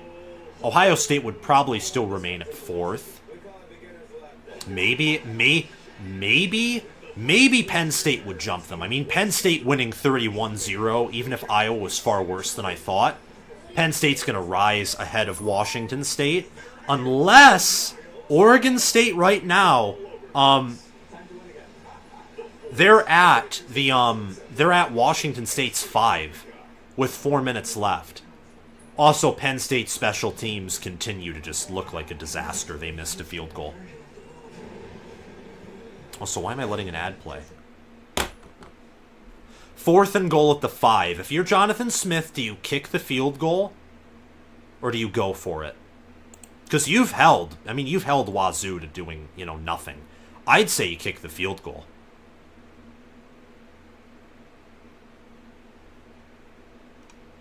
But maybe that's just me being weird. Like, you have 4 minutes left. You probably have multiple timeouts. If you make it 38-31 with the field goal, that, you know, you don't get... I don't know.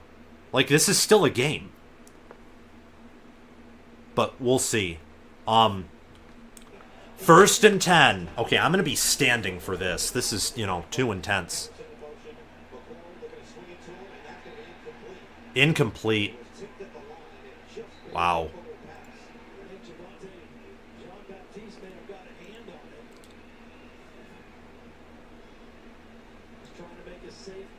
First down, and you can see right there, John Baptiste gets enough on the ball and alter the course. Okay. On his second attempt.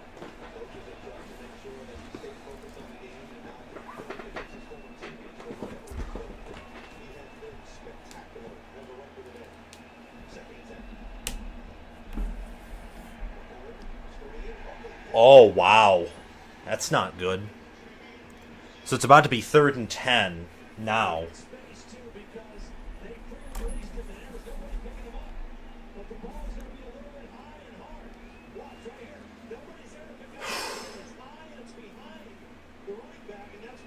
Wow. 3rd and 10. 3rd and 10 for Ohio State. I don't know what to tell you here. I'm hoping for a clutch drive, but you got 2 plays to gain those 10 yards, bud. 2 plays. Notre Dame sends pressure. McCord uncorks and caught. Yes! Igbuka. Inside the 45.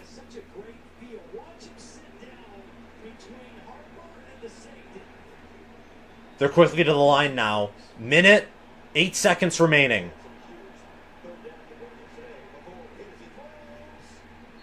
Incomplete. Trying to go to Julian Fleming, but it's still 2nd and 10. They're in Notre Dame territory with 1 minute and 1 second remaining.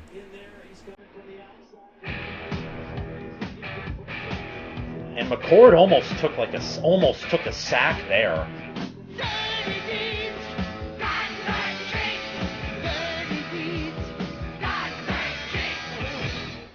Was to be fearless in the pocket.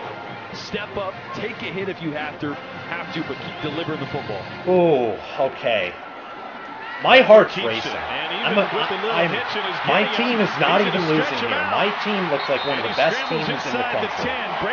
My heart's racing. Because the 11-0 versus 11-0 game and my prediction of Ohio State and Michigan reaching for the national title is probably already dead. But what? What just happened?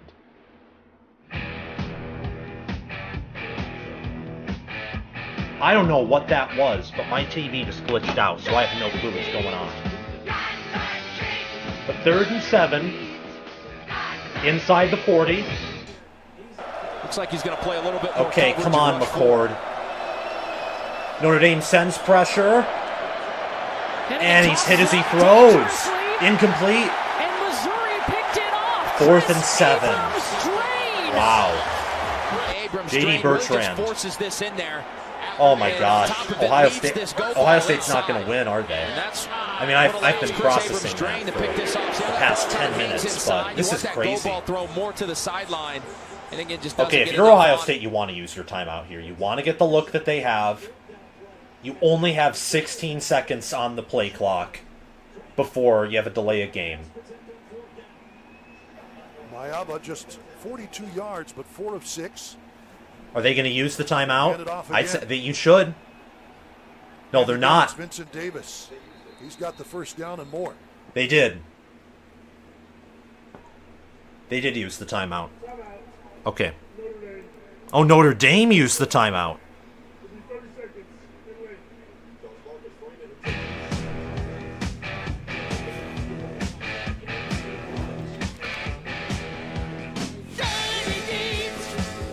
Oregon State is only trailing by 3, but there's 1:12 remaining. So unless they have like at least two of their timeouts. Actually, that doesn't even matter. They have to have all 3, or they have to get an onside kick. Rattler keeps it, and even with a little hitch in his getting up, he's going to stretch him out. All right. He scrambles inside the 10. Braking power may not be the same as it was, but the acceleration got him 28.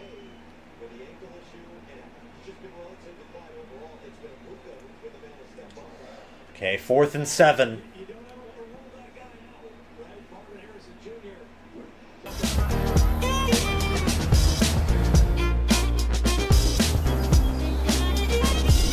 Come on. Come on, Buckeyes. Please. Oh, my dog doesn't like that I said, come on, Buckeyes. Okay, Notre Dame sends pressure. McCord throws. And it's caught! First down! First down! By Fleming. First down. A 72-yard drive in 9 plays. Very importantly, they use 5 minutes of caught. The clock and set up a chip okay, but they only have 4. They're still saving that timeout. Quickly to the line. Oh, nearly tipped and picked. Oh, nearly picked. You cannot throw that if you're McCord. What are you barking at? What a hard fought wow. game. You know, you get into conference play, it hits differently. It's a battle. You know, Arkansas put everything into this game, coming off that loss at home. Wow. A.J. Brown nearly picked it off. 2nd and 10 for Ohio State. They're only 32 yards away from the end zone. They have battled down here. Come on. Running out of time. McCord. Plenty of time. Caught. Inside the 15 by Marvin Harrison Jr. Nick Vattiato running about 70 yards. Quickly to the line. McCord. Corner of the end zone. Broken up. Looks like he's going to play a little bit. But it's still 2nd and 10. All right. Hennigan tosses it up dangerously, and Missouri picked it off. Yeah, that was another throw where he could. McCord has thrown 2 near picks on this drive, and Notre Dame's dropped them both. 52 yards, though. They're inside the red zone. Hartman is, like, literally playing with his lips. That's how nervous he is. I'm close to that as well. Come on. Hey. Jack, no.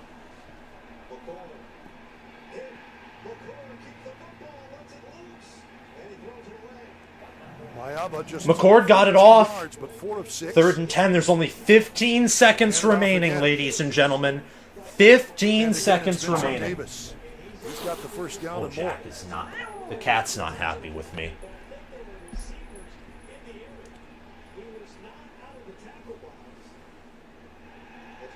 Oh, they call intentional grounding. In the pocket. Step up, take a hit if you have to, but keep delivering the football. Rattler keeps it, and even with the little hitch in his giddy-up, he's going to stretch him out. And he scrambles inside the 10. Braking power may not be the same as it was, but the acceleration got him 28. Hey. Yeah, McCord is still in the tackle box. Well, that sucks. He got basically 2 attempts to gain 20 yards. No problem. Credit Daniels and this offense. A 72-yard and Ohio State uses their timeouts. They basically have to get 2 shots to the end zone, or they have to go out of bounds. That's crazy.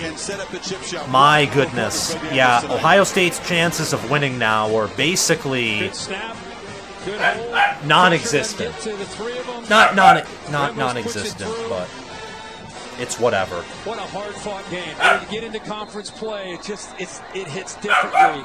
It's a battle. Hey, you know, Arkansas put everything into this is why game. pets. This is why pets stink, especially dogs. They make too much noise. I'm just gonna let him bark. Who cares? 4th and 4. Okay. Play. Vattiato running out of time. Now back the other way. Vattiato's going to take it himself. 3rd and 19. And pick up the 2 shots at the end zone. Maybe 3 if you can get, like, you know, if you can get a first down somewhere. Maybe 3.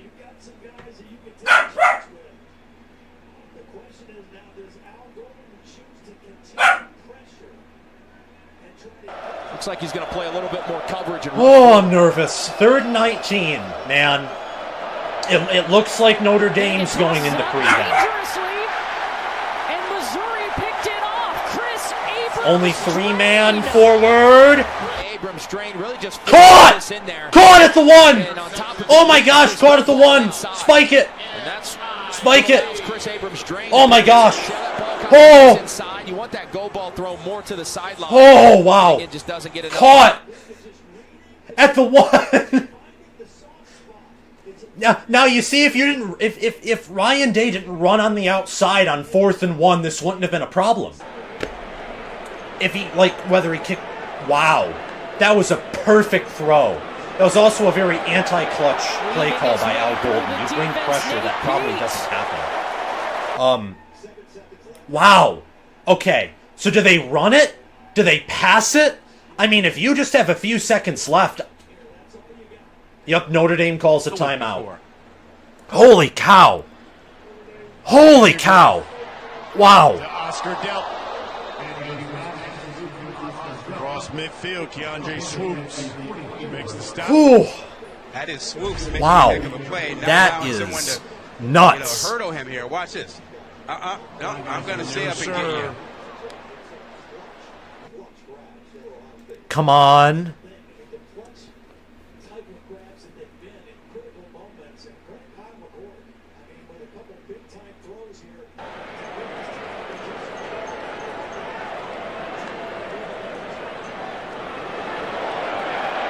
Weaving his way through the defense, Nate Peets.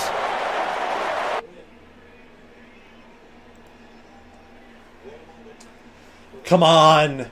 You can't take a sack here, but you have two checkdowns, or you have one run up the middle. That's what you got. Vandegrift. Now, I think there's a chance they could run. Across midfield, Keandre Swoops. Incomplete. Makes the stop. 3 seconds left. This is the final play of the game. Not allowing someone to, hurdle him here. It's the final play of the game. I might be stupid here. Run it. Run it up the middle. I think Notre Dame can't fully commit to the run. They can't fully commit to the pass. Their defense is not going to be in one position because they have the emotions too. They could. This is the play. I mean, this play determines everything. You have Williams right there in the backfield. Touchdown! Touchdown! Touchdown, Ohio State! In your face, Notre Dame! Touchdown! Was to be fearless in the touchdown! Touchdown! Deliver the football. Touchdown! Oh my gosh! He's going to stretch but him out. that makes up for all the bull crap. You did it. You attacked their weak point. Oh my gosh! That's it.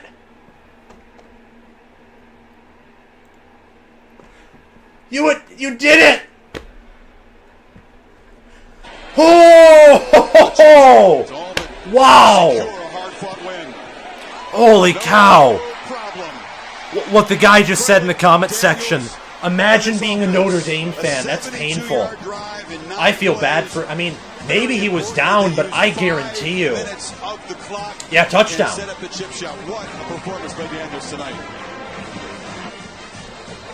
Good snap. Good hold. Pressure doesn't get to the... He did. He did. Yes! Now that means Ohio State doesn't cover, though, because they won't kick the extra point, so that's a very weird... Wow! Everything into this game. Oh! You best believe I'm going to have a video of this, out in the morning. Holy cow! That jolted me full of energy. That's insanity. Fighting for yards. Holy moly. This time the handoff. Wow. Running back and squirting that's through game. Ron Cook, and he's you can't overturn that. There's no evidence, and there's clear evidence of the fact that he crossed the boundary. His first score of the year. Oh my gosh. Dan, it's not how big you are. It's how big you play. Yes, sir. Oh. So this was just very patient, waited for the hole to develop. And yeah, Ohio State didn't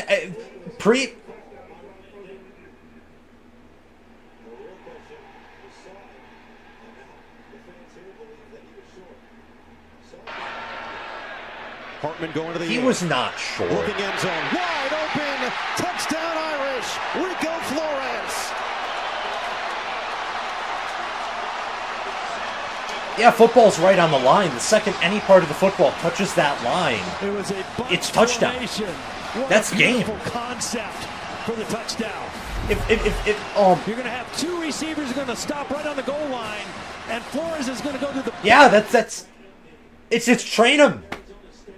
This is why you need a running back like train him. Henderson doesn't do that. Henderson can't churn his legs forward for extra yards. That's why you need the Mayan Williams. That's why you need the Chip Trainer. It's time to hand off. It gives you a different dynamic. Through is Ron Cook, and he's into the end zone.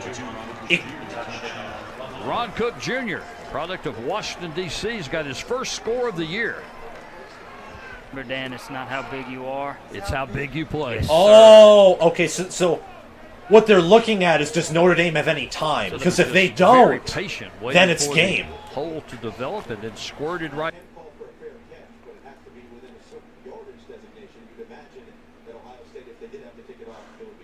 Wow.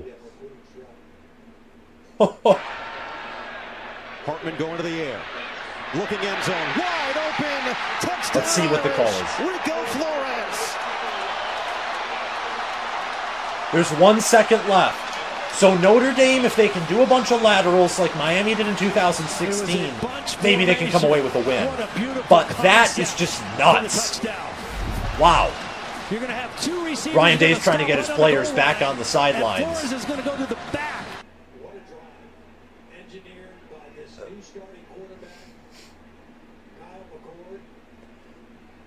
That's funny. That is hysterical.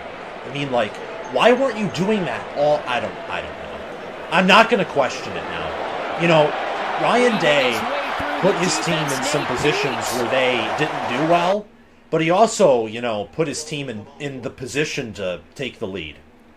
And McCord did that as well. I mean, McCord had excellent poise. Excellent poise. Okay, so 17-14. Notre Dame won't cover. It's going to be a push unless Notre Dame laterals it back and Ohio State recovers, at which point that'd just be irony. This is nuts. That is Swoops making a heck of a play. Yeah, Notre Dame. Again, that's why you run the football, because Notre Dame can't clearly defend the run or the pass. They can't do it, because that just allows a free touchdown. You can't take a gamble. Or you can, but you have to have guts to take a gamble. You gotta. Mayaba just 42 yards, but 4 of 6. They'll hand it off again. And again, it's Vincent Davis. Oh, man, you gotta be happy for all the Ohio State players. Oh, my gosh. Dude, that was... Look. If you're Tony, you know, Ryan Day better take Tony Alford, train him, Henderson and Williams, and all the running backs out for like 5-pound steaks with fries, onions, vegetables, fruits. You better treat them like kings, because Henderson's long run, the running backs establishing rhythm. I mean, Ohio State's passing attack is far from perfect. Chris calls for the ball. He's got it back in Washington hands. He's got another big hole. He's over the 30, over the 25, still going inside the 20.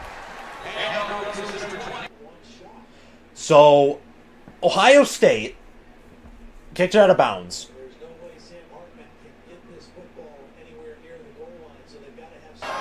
Here's the 3rd and goal play. May going to sneak for it.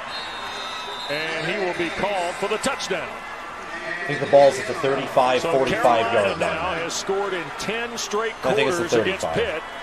Hartman is not known for his arm strength. He's not a phenom, so Ohio State's not going to... They aren't going to be able to give up a Hail Mary. If Ohio State does lose somehow, it will be an even more humiliating might have fashion, actually been some relaxing on that Sam Hartman sideline, but cannot not anymore. Here goes throw Washington. He's got a big hole. 65-yard He's pass. at the 45. He's at midfield. Ohio State's in total 45, prevent. I would say you send 41-yard line. I don't know if you send pressure, but okay. So they do throw it. They're going to lateral it, and Hartman gets rid of it. Buckeye win, 17-14. 21-14, UNLV. There is a flag, though. Goal. They'll pitch it back and waltzing into the game end over. zone It was a for forward 6. pass. Ohio State moves on to 4-0. And look, Notre Dame this is falls to great 4-1 execution here. Taking the dive, hey guys, pitching out. Let He's me know. untouched. I'm going to ask a poll. Do you think There's I should too many continue to do times this or UNLV not? running If backs I do, run I'm to the end zone definitely going to untouched. try some things out and modernize this so hopefully we can get more views and more attention. But also let me know if you think I should, like, go back to releasing my regular reaction videos.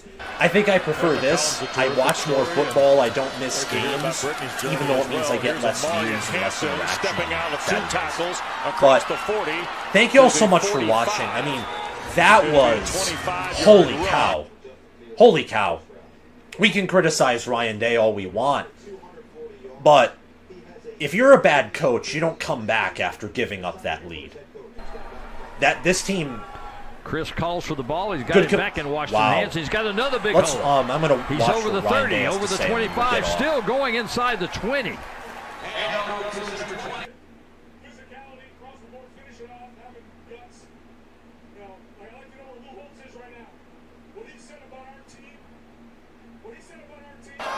Here's the 3rd and goal play. May going to sneak for it, and he will be called Ryan for the Davis called touchdown. out Lou Holtz. So Carolina now has scored in 10 straight quarters against Pitt. You know, Ryan Day, part of the reason I'm laughing is because you put your team in a position to lose, but then you also did win them the game. Sure, they might have actually been some relaxing on that sideline, but not anymore. Here goes Washington. He's got a big hole. He's at the 45. He's at midfield. He's over the 45, down Ohio to the State fans, 41-yard line. I think you owe your team an apology. Can you take us through the play call to run the ball on 4th down? What was behind the decision to do that for you? Like, welcome back from the Sun Bowl. Okay, Washington State won 38-35, by the way. Threatening 3rd and goal. Oregon State's going to drop in my rankings, and my power rankings. I'm going to have to go in and edit the defense. That's going to fall big time. Washington and look, it's State's just going to great probably rise to my execution top here. 15. Taking the dive, pitching out. He's untouched. There's too many times UNLV running backs run in the end zone untouched. Thank you very much for your time. Thanks for your patience. Look, Lou Holtz, man. Imagine being Lou Holtz and watching this game. You see, as much as Ohio State blew this game, so did Notre Dame. Al Golden pulling a typical paper tiger DC defensive coordinator moment and going into prevent when Ohio State and Kyle McCord have not responded well to pressure. What are you doing? Like, seriously, what are you doing? I'm going to come back down very quickly. And Chris calls for the ball. He's got it back in Washington's hands. He's got another big hole. Minutes just to see your guys' thoughts, because I know you have them in the still chat. Going inside the 20. Wow, dude! If you're Marcus Freeman, what I mean, I gained respect for Marcus Freeman in this game. Here's the 3rd and goal play. Blank name. Ryan Day is giving an all-time not tough speech. I do find it a little cliche because again, he made the play call. He made the idiotic play call to, basically run Ibuka into an elite linebacker room, which is just asinine and beyond me. But he also made the call to run in the interior, which is what I've been saying all game. If Ohio State doesn't try and get cute and explosive, they will He's at the gain. 45. He's at midfield. Look, he's over the 45, down to the Bulls' 41-yard line. We need a lot of work. Yeah, you do. You're still going to drop in my polls, nonetheless. You'll probably drop to 3 or 4, but you'll still be a top 4 team. Day needs to realize he should run 4 wide receiver sets. Notre Dame couldn't stop it. Well, of course they couldn't. You have the #1 wide receiver room in the nation. And if you have 4 wide receiver sets, and then you have train him at running back, you can, imagine that. No matter what, you're getting 3 yards with a set like that. Train him can power it forward from the 4 wide, and no one can cover your wide receivers for an entire game.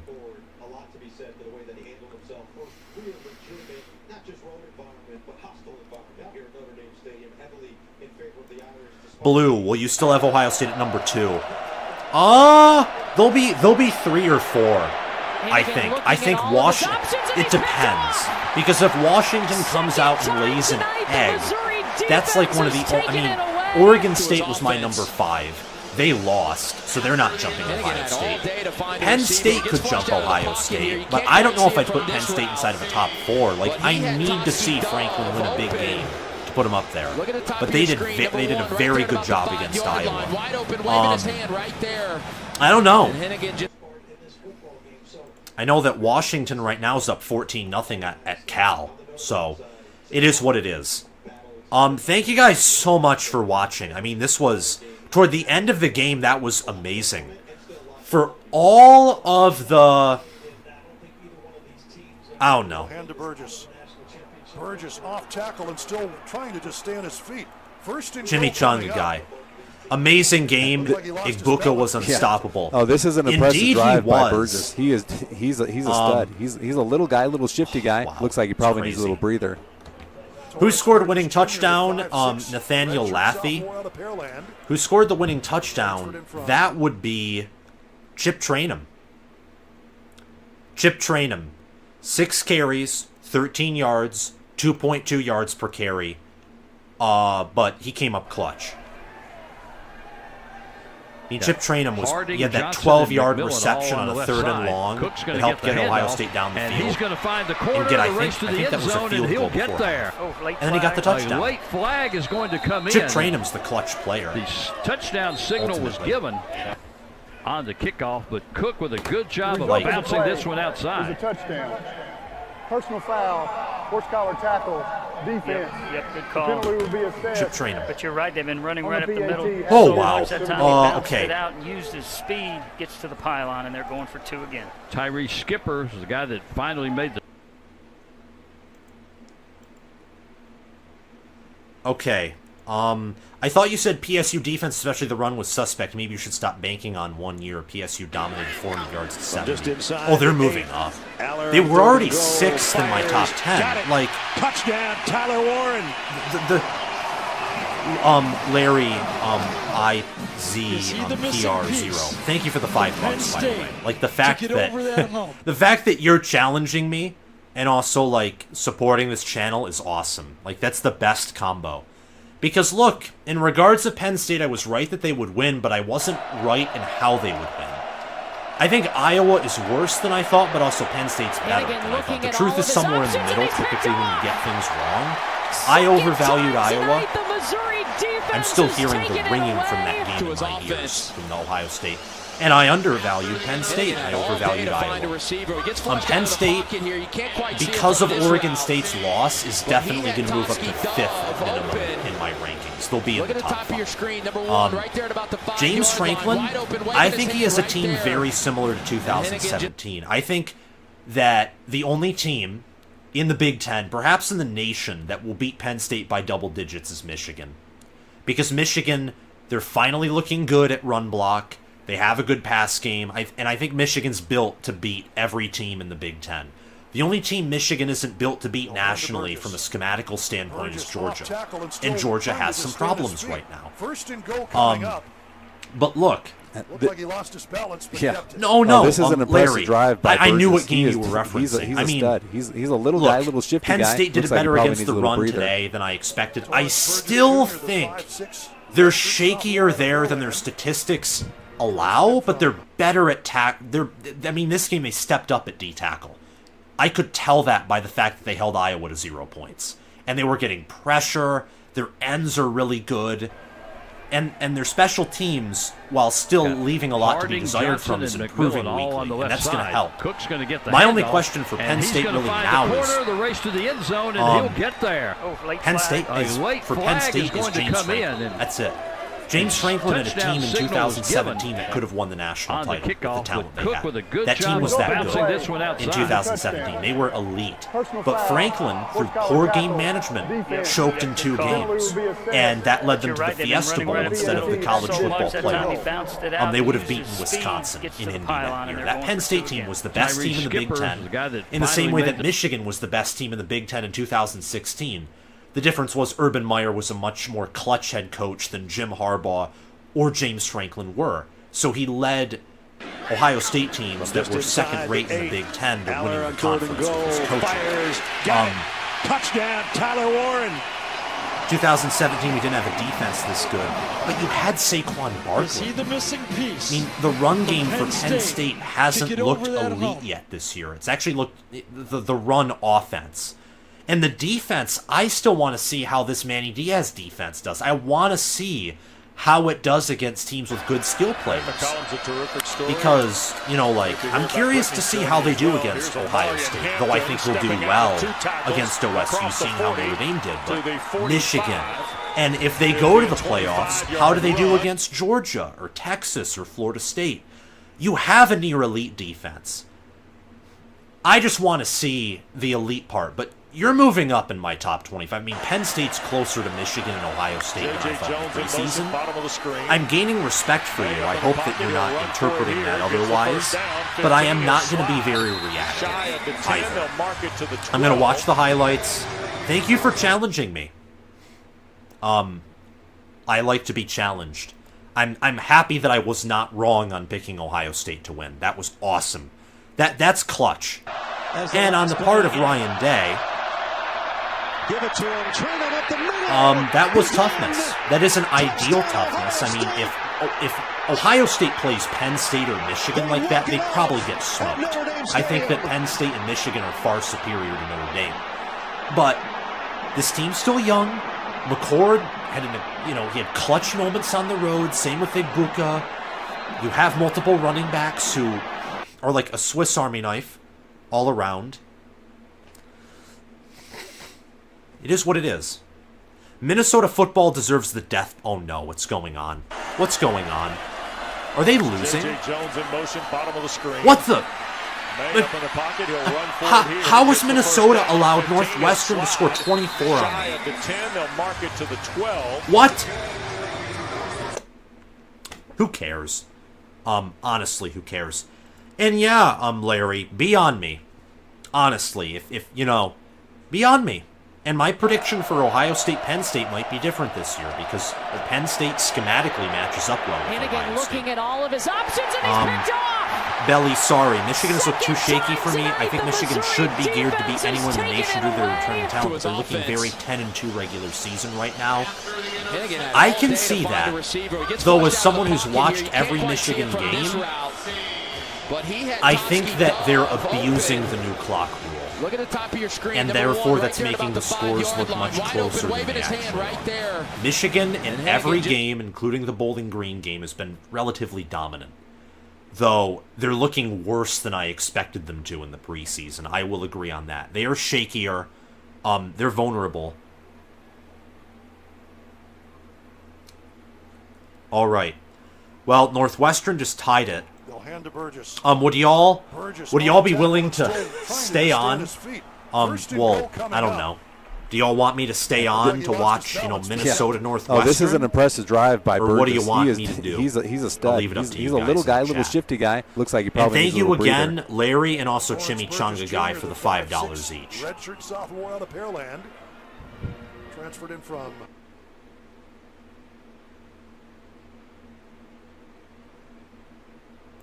Nathaniel Lathy, Notre Dame is a good to great football team, but they aren't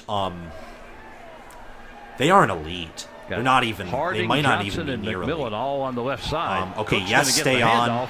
And everyone's saying, yeah. The race to the end zone, and he'll get there. Stay on. I mean, I'm going to have all the late energy. flag is going to come probably in. for another 2 hours. The touchdown Holy signal cow, was that given was on the kickoff, but Cook with a good job of bouncing. Talk about a Notre Dame moment. Personal foul, horse collar tackle. Talk about a Notre Dame moment. You back out of the rivalry with Michigan and Michigan State. You play ACC cupcakes, and Ryan Day just puts down the headset and says, "Hey, guess what? You'll never guess what we're gonna do. We're gonna run it up the middle, and we're gonna beat you doing that." It's the stupidest and also funniest thing I've ever seen. Give it to him. Wow. It's awesome. Touchdown, Ohio State. Kel's 14. It's awesome to see you in here. What did you think about the game? That was like that was the most adrenaline secreting game since Auburn, Alabama in 2021. Easily.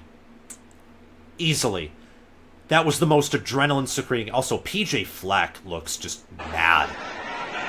Second and goal. Anderson again. Slips through the DJ first. Fleck looks like my cat after the dog ran into him. Pushes to the goal line. Touchdown. It's just nuts. Mario Anderson. Kel's 14. I think we're tough this year. Yeah, I think Ohio State this year. Let me tell you who Ohio State so far. Like, this is just initial thought. I'm gonna have to think about it, write about it, before I make a reaction video. I think Ohio State this year is like 2021 Michigan, which means they have an offensive line that has the potential to have really good performances, but it also has, some questionable moments. They have a quarterback who's not, for now, elite. It's a rough comparison. Because Ohio State has a lot more talent than 2021 Michigan ever could have dreamed of. But at this very moment, Ohio State, their defense is shaky against the run, but very good against the pass, just like Michigan's in 2021. They have a great interior O-line. A tackle is a little different, which prevents explosive runs. Michigan in 2021 rarely had big runs. They had smaller runs. They just leaned on you. And they were tough. They were clutch. That's all I got to say, really. I think this Ohio State team is tough. I don't know if they're as talented as last year's team. And that could put a damper on national title hopes, or potentially on beating, Michigan.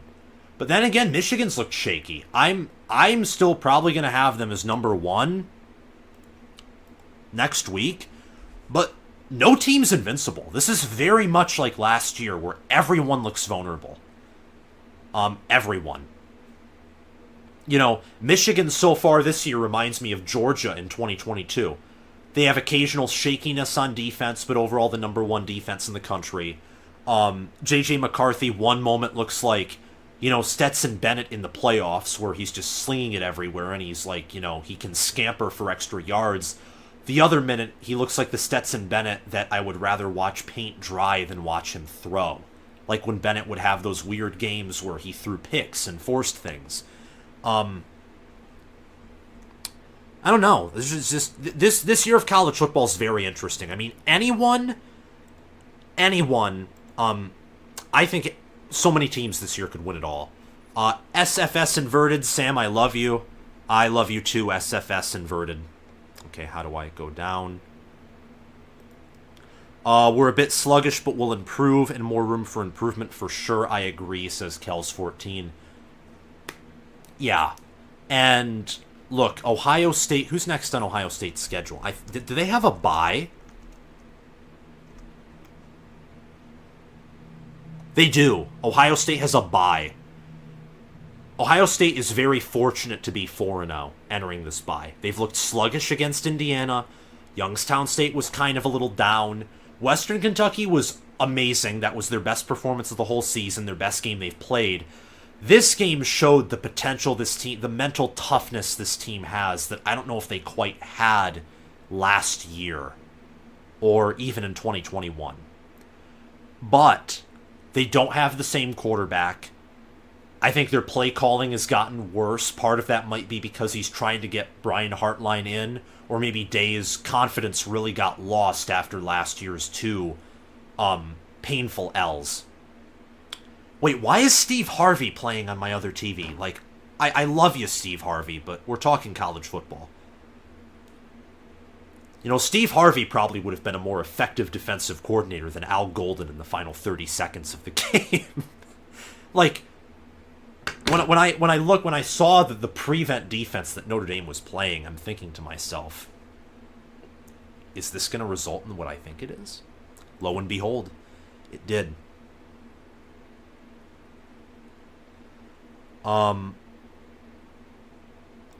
Yeah, season is wide open. You're not winning a game like that 2 years ago. I totally agree, Kels.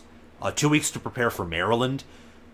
You should crush Maryland. I mean, Michigan State outgained them in total yards. They just had turnovers. You should destroy Maryland. Also, Nathaniel Lathy, worst 4-0 team amongst the powers. Maryland's 4-0. They're much worse than you are. Easy.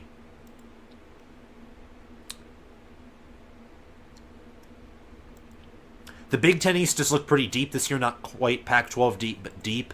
Maryland and Rutgers, I say, look competent. They have top 25 potential.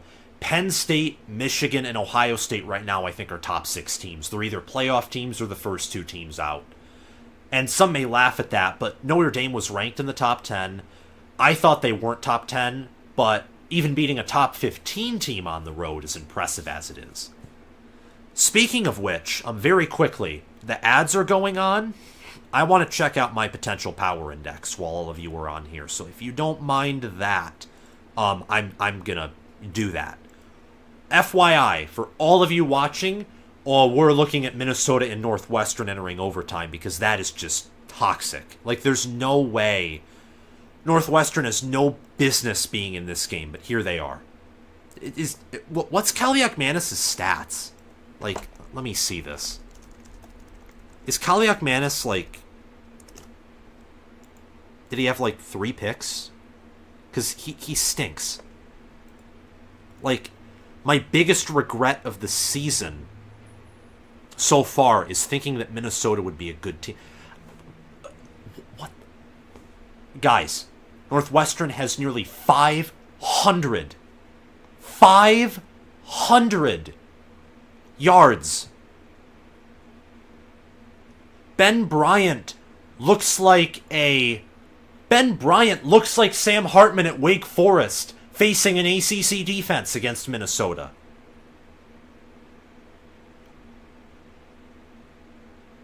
Kaliakmanis, incomplete.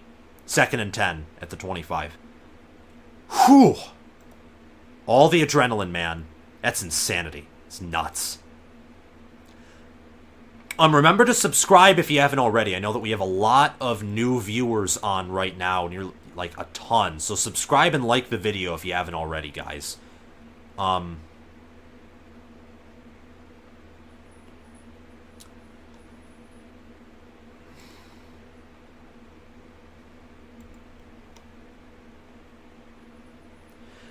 Some of my friends who picked Notre Dame are not going to be happy when I get the chance to text them. There's an injured Northwestern player. That sucks. Oh, yeah, Brownie, college football. 12 of 4. Yeah, so I haven't watched the game, but I just anticipate Minnesota probably had, like, what? No. Minnesota probably just took their foot off the gas. That's probably all that happened. They thought the game was over. That's bad. Because right now they're far more impressive in every category except for total yards and 3rd downs than Northwestern is, and 1st downs.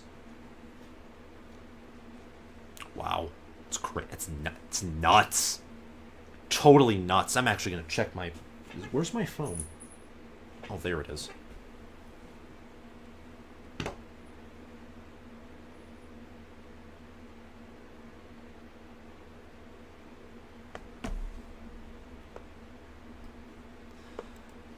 Whew.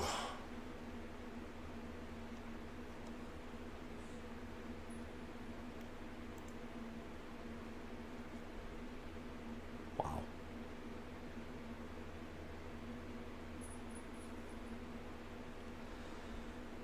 Whew.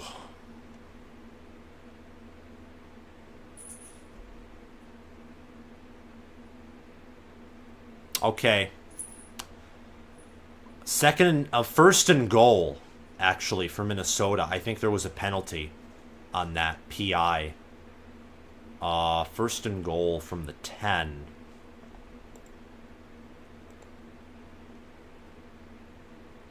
And Darius Taylor is, like, churning forward, gets an 8-yard carry. Yeah, so, oh my gosh, chat's going off.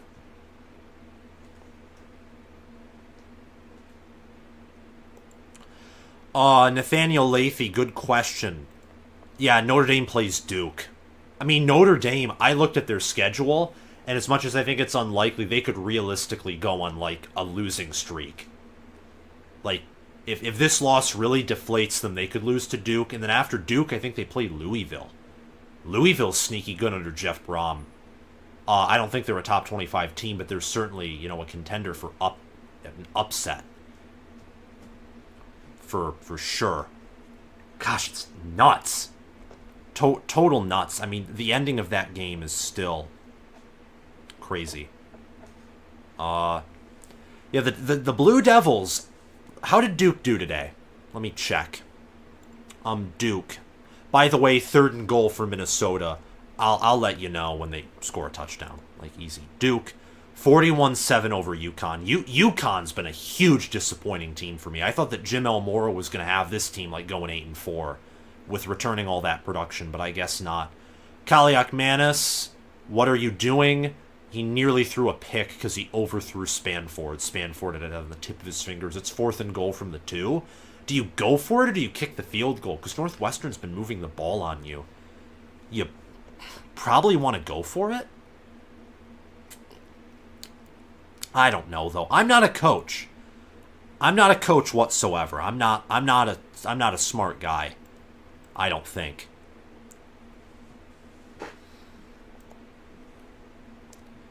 Kells 14, who did Northwestern hire after Pat? They hired their defensive coordinator, David Braun, as the interim head coach.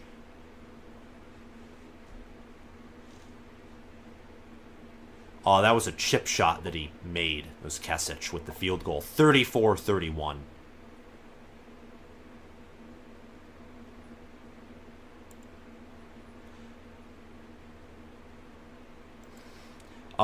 For OSU's sake, I hope Notre Dame plays Duke and USC close. If they get demolished and OSU loses to Penn State or Notre Dame, then the hindsight quality of this win might determine their playoff odds. I had USC beating Notre Dame close on the road. I don't know anymore. USC right now is just demolished. Oh, it's tied. Okay.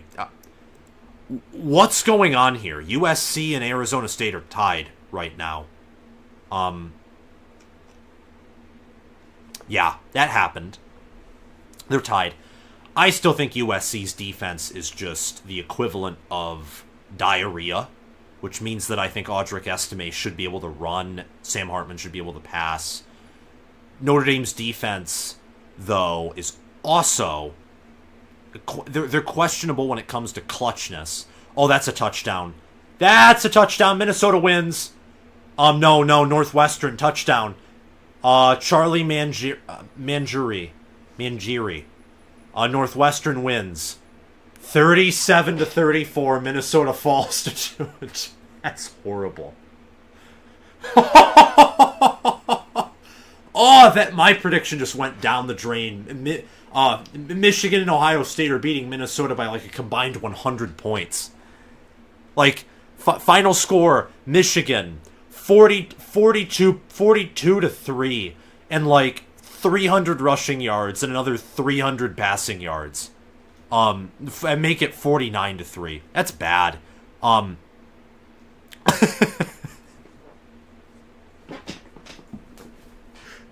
You're kidding me. Dude was wide open. Like, his...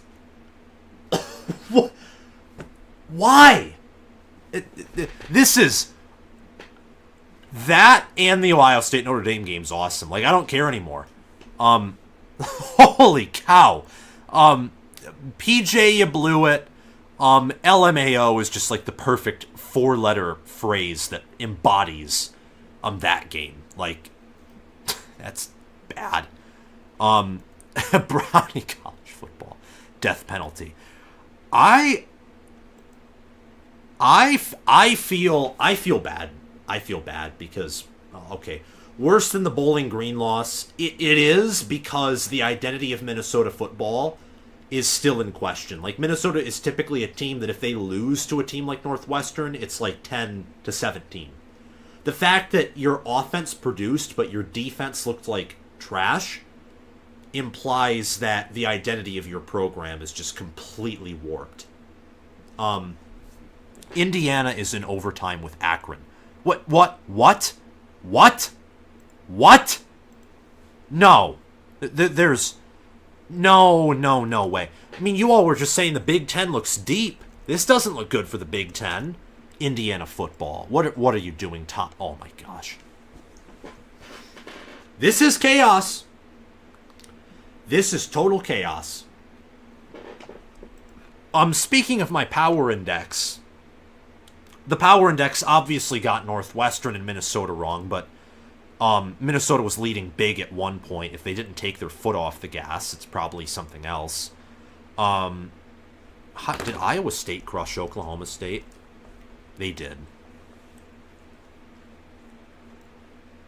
Wow, that's crazy. Okay, I'm going to Indiana, Akron. Like, where is this? Oh, there's UCF at Kansas State. What's going on there? I'll check that out before. Oh, Kansas State's up by 20. They 44-24. They welcomed Gus Malzahn to hell. Oh my gosh. You gotta be joking. Mike Gundy needs to retire. Facts. Okay, so my potential power index, when it comes to money line,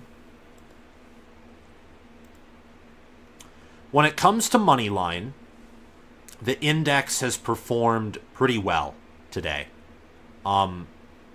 Where's Tech? How much did Texas beat Baylor by? Indiana kicked a field goal, y'all. They couldn't even... okay, 38-6. So they covered, definitely. I got... okay, LSU, but they didn't cover the spread. And then, I imagine USC and Washington will. So my PPI is actually extremely good on the money line. But on spread, not so much. It's about 50-50 on spread. About 50-50. I'll have a post tomorrow morning that, shows the records that my power rankings got in this week. This is the first week that I'm tracking games. Yeah, yes. Weapons, 2-4-2. Minnesota just did lose to Northwestern. You can kick a field goal in double OT.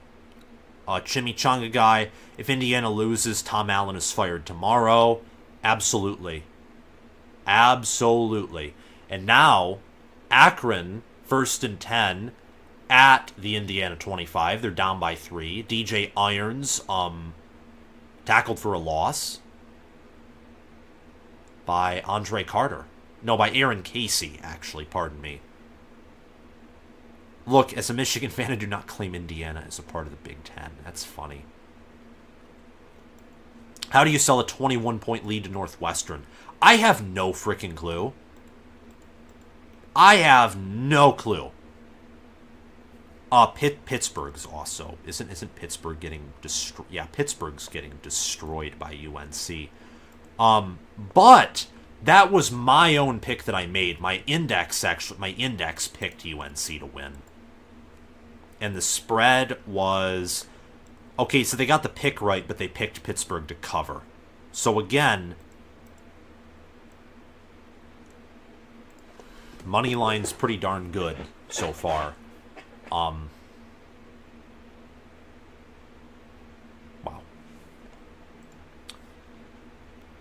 Apparently USC is struggling with Arizona State. That's depressing. That's disgusting. Brought out the black jerseys to go into OT with Akron. Let's go Zips. Remember, we were cheering for Ohio State earlier today. Why not make the whole state of Ohio look good? After all, Ohio blew out Bowling Green. Curtis Roke is back at quarterback there, and they've been humming ever since. Okay, come on, Akron. Let's have a DJ Irons quarterback power to the left for a touchdown. Minnesota, Michigan State will be, it'll be the toilet bowl. It will be the clogged toilet bowl. Okay, DJ Irons pitches it, down at the Indiana 5 or 6. Minnesota, Michigan State. That's horrendous. That's trash. That's utter garbage.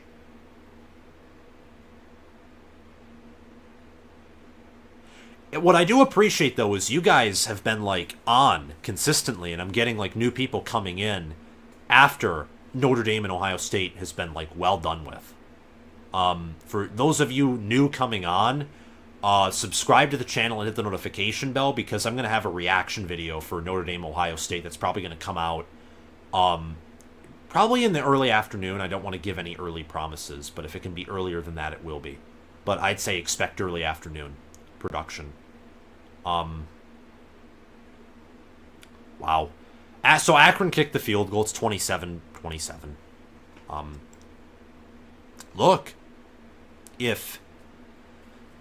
Whew, wow, that, I mean, the adrenaline from from Northwestern just doing something awesome.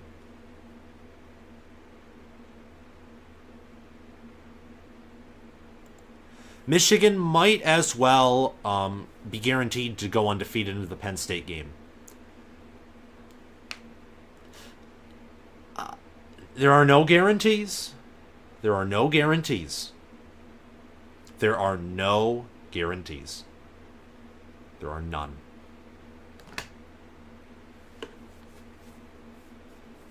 There are no guarantees. I'm not going to say they're guaranteed whatsoever. Okay, speaking of which, I do want to see how Washington... No, actually, you know what? Given the nature of everything, USC might actually lose to Arizona State, so I'm going to watch, like the multiple view. I know it's still the first quarter, but USC's only up by 7 against Arizona State, who was the liquid at the bottom of a hot dumpster. Oh, yeah. Arizona State. Look, Caleb Williams just had to, throw it up to Brendan Rice on 4th and 7. They're a paper tiger. I'm still confident that USC's going to go 10-2 or 3-9. Not 3-9, 9-3. Also, Washington's up 31-6, and it's the second quarter. Like, okay. It's because Cal's turned it over 2 times. That's why. And also Washington got a pick 6. That's beautiful. Yeah, good job, Justin Wilcox. You're doing so well with the program. Okay, Akron has it first. Joe Moorhead's a brilliant play caller.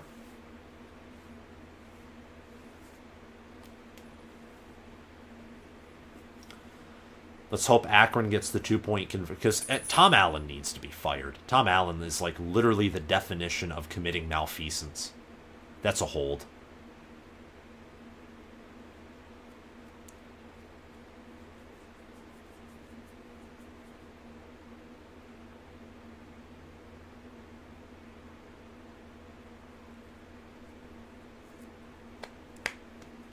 It would be awesome, yeah, to see you.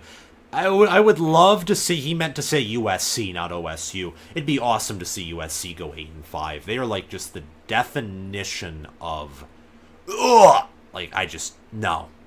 Lincoln Riley especially.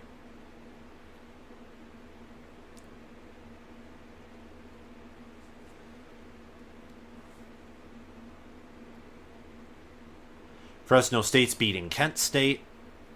Arizona State is, probably going to push USC's defense around because that's the Alex Grinch defense. Whatever. I'm going to get off probably after the Indiana-Akron game.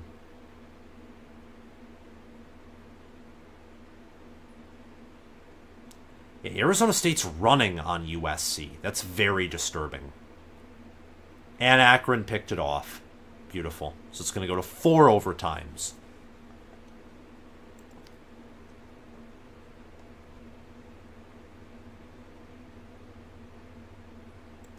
Gotta leave Indiana if you want to be great. Penix Jr. has been on a roll. Indeed, he has. He's 5 of 7 for 92 yards and a touchdown right now. Washington will probably be my number 2 team after this week. I mean, what they're doing to Cal right now is just straight up murder. That's what they've been doing to everyone they've faced so far. Is they come in, they have a bear trap attached to each of their hands, and they just tear the skin off your face within the first half, and you can't do anything about it. They're the Jason Voorhees combined with the Terminator 1 Terminator. And you can't stop that.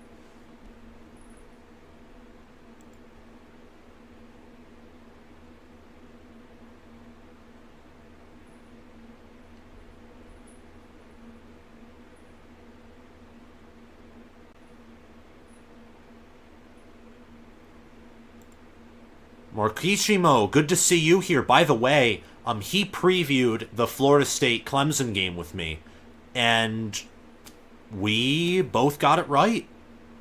I think he did more than I. He predicted a closer game than I did.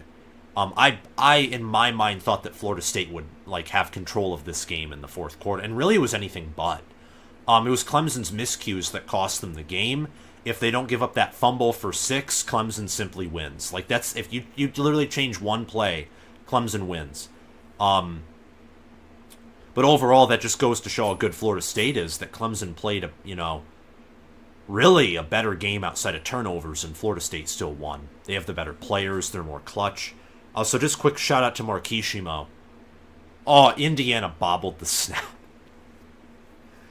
Total Tom Allen moment. Crazy. Yeah, Washington handles business, man. They're good. They're good. Kel's 14. I still scratch my head at what Indiana could have become after 2020.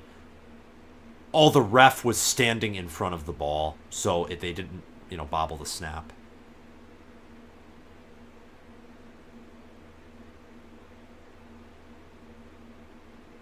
Indiana got it. 29-27. Now Akron will have a chance.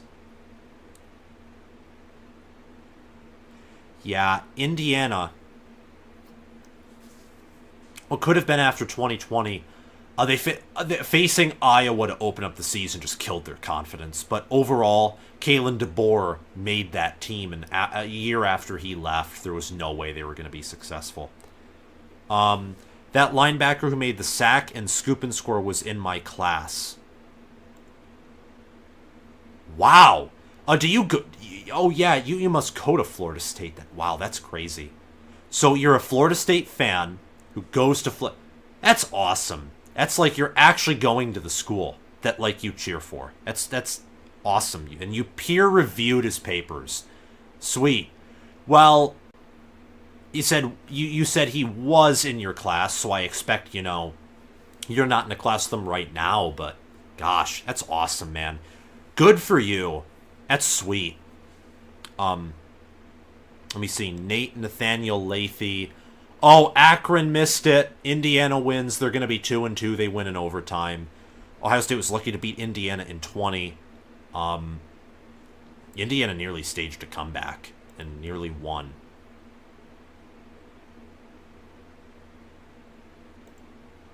Matthew Sale, good to see you here. Still shaking that about the ESPN Instant Classic for Ohio State Notre Dame. Oh, I am too. My heart is still beating pretty fast. 29-27. That wasn't a safety. It was just 2-point conversions after second overtime, which it is a pretty bad rule. That's not as bad of a rule, though, as the clock. I would rather have the 2-point conversion. I would rather have that than the new clock rules. Much rather.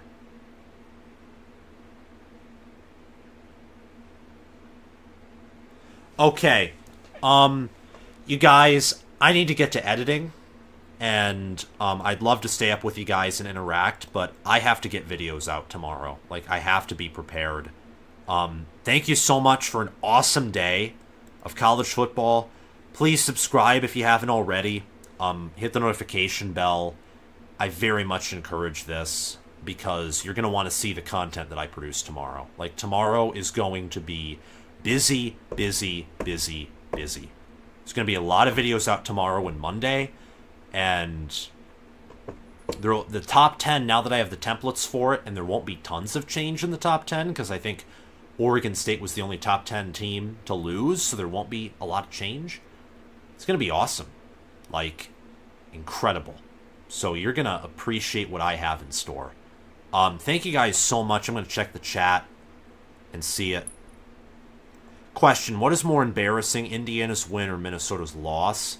Minnesota, I don't know. I'd lean to say Minnesota's loss just because they dominated and then let the game get away from them. That's the only reason I'd say that. But if you're just talking about from the opponent they faced, Northwestern would probably beat Akron by a few touchdowns. I think Indiana's the worst team in the Big Ten. Yeah, it's 11:37 in Michigan. I'm going to crash probably in an hour 30 or 2 hours, if not right after I end the live stream. Okay, so O-H-I-O. Let me do that another time for you. Okay. O-H-I-O.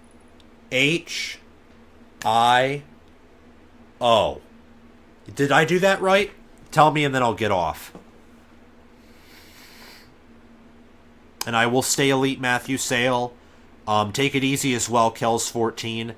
I agree, but Ohio didn't look good at all. They did not. Jimmy Chunga guy. Good night. Great stream. Have a great week. I'll look forward to seeing all of you guys in my comment section. Look, love you guys. Have a great day, and I will see you all tomorrow. And remember, weekly live streams Thursdays at 7 p.m. I want to do more live streams if I can, but no promises. Have a great day, guys, and I'll talk to you all later. Bye-bye.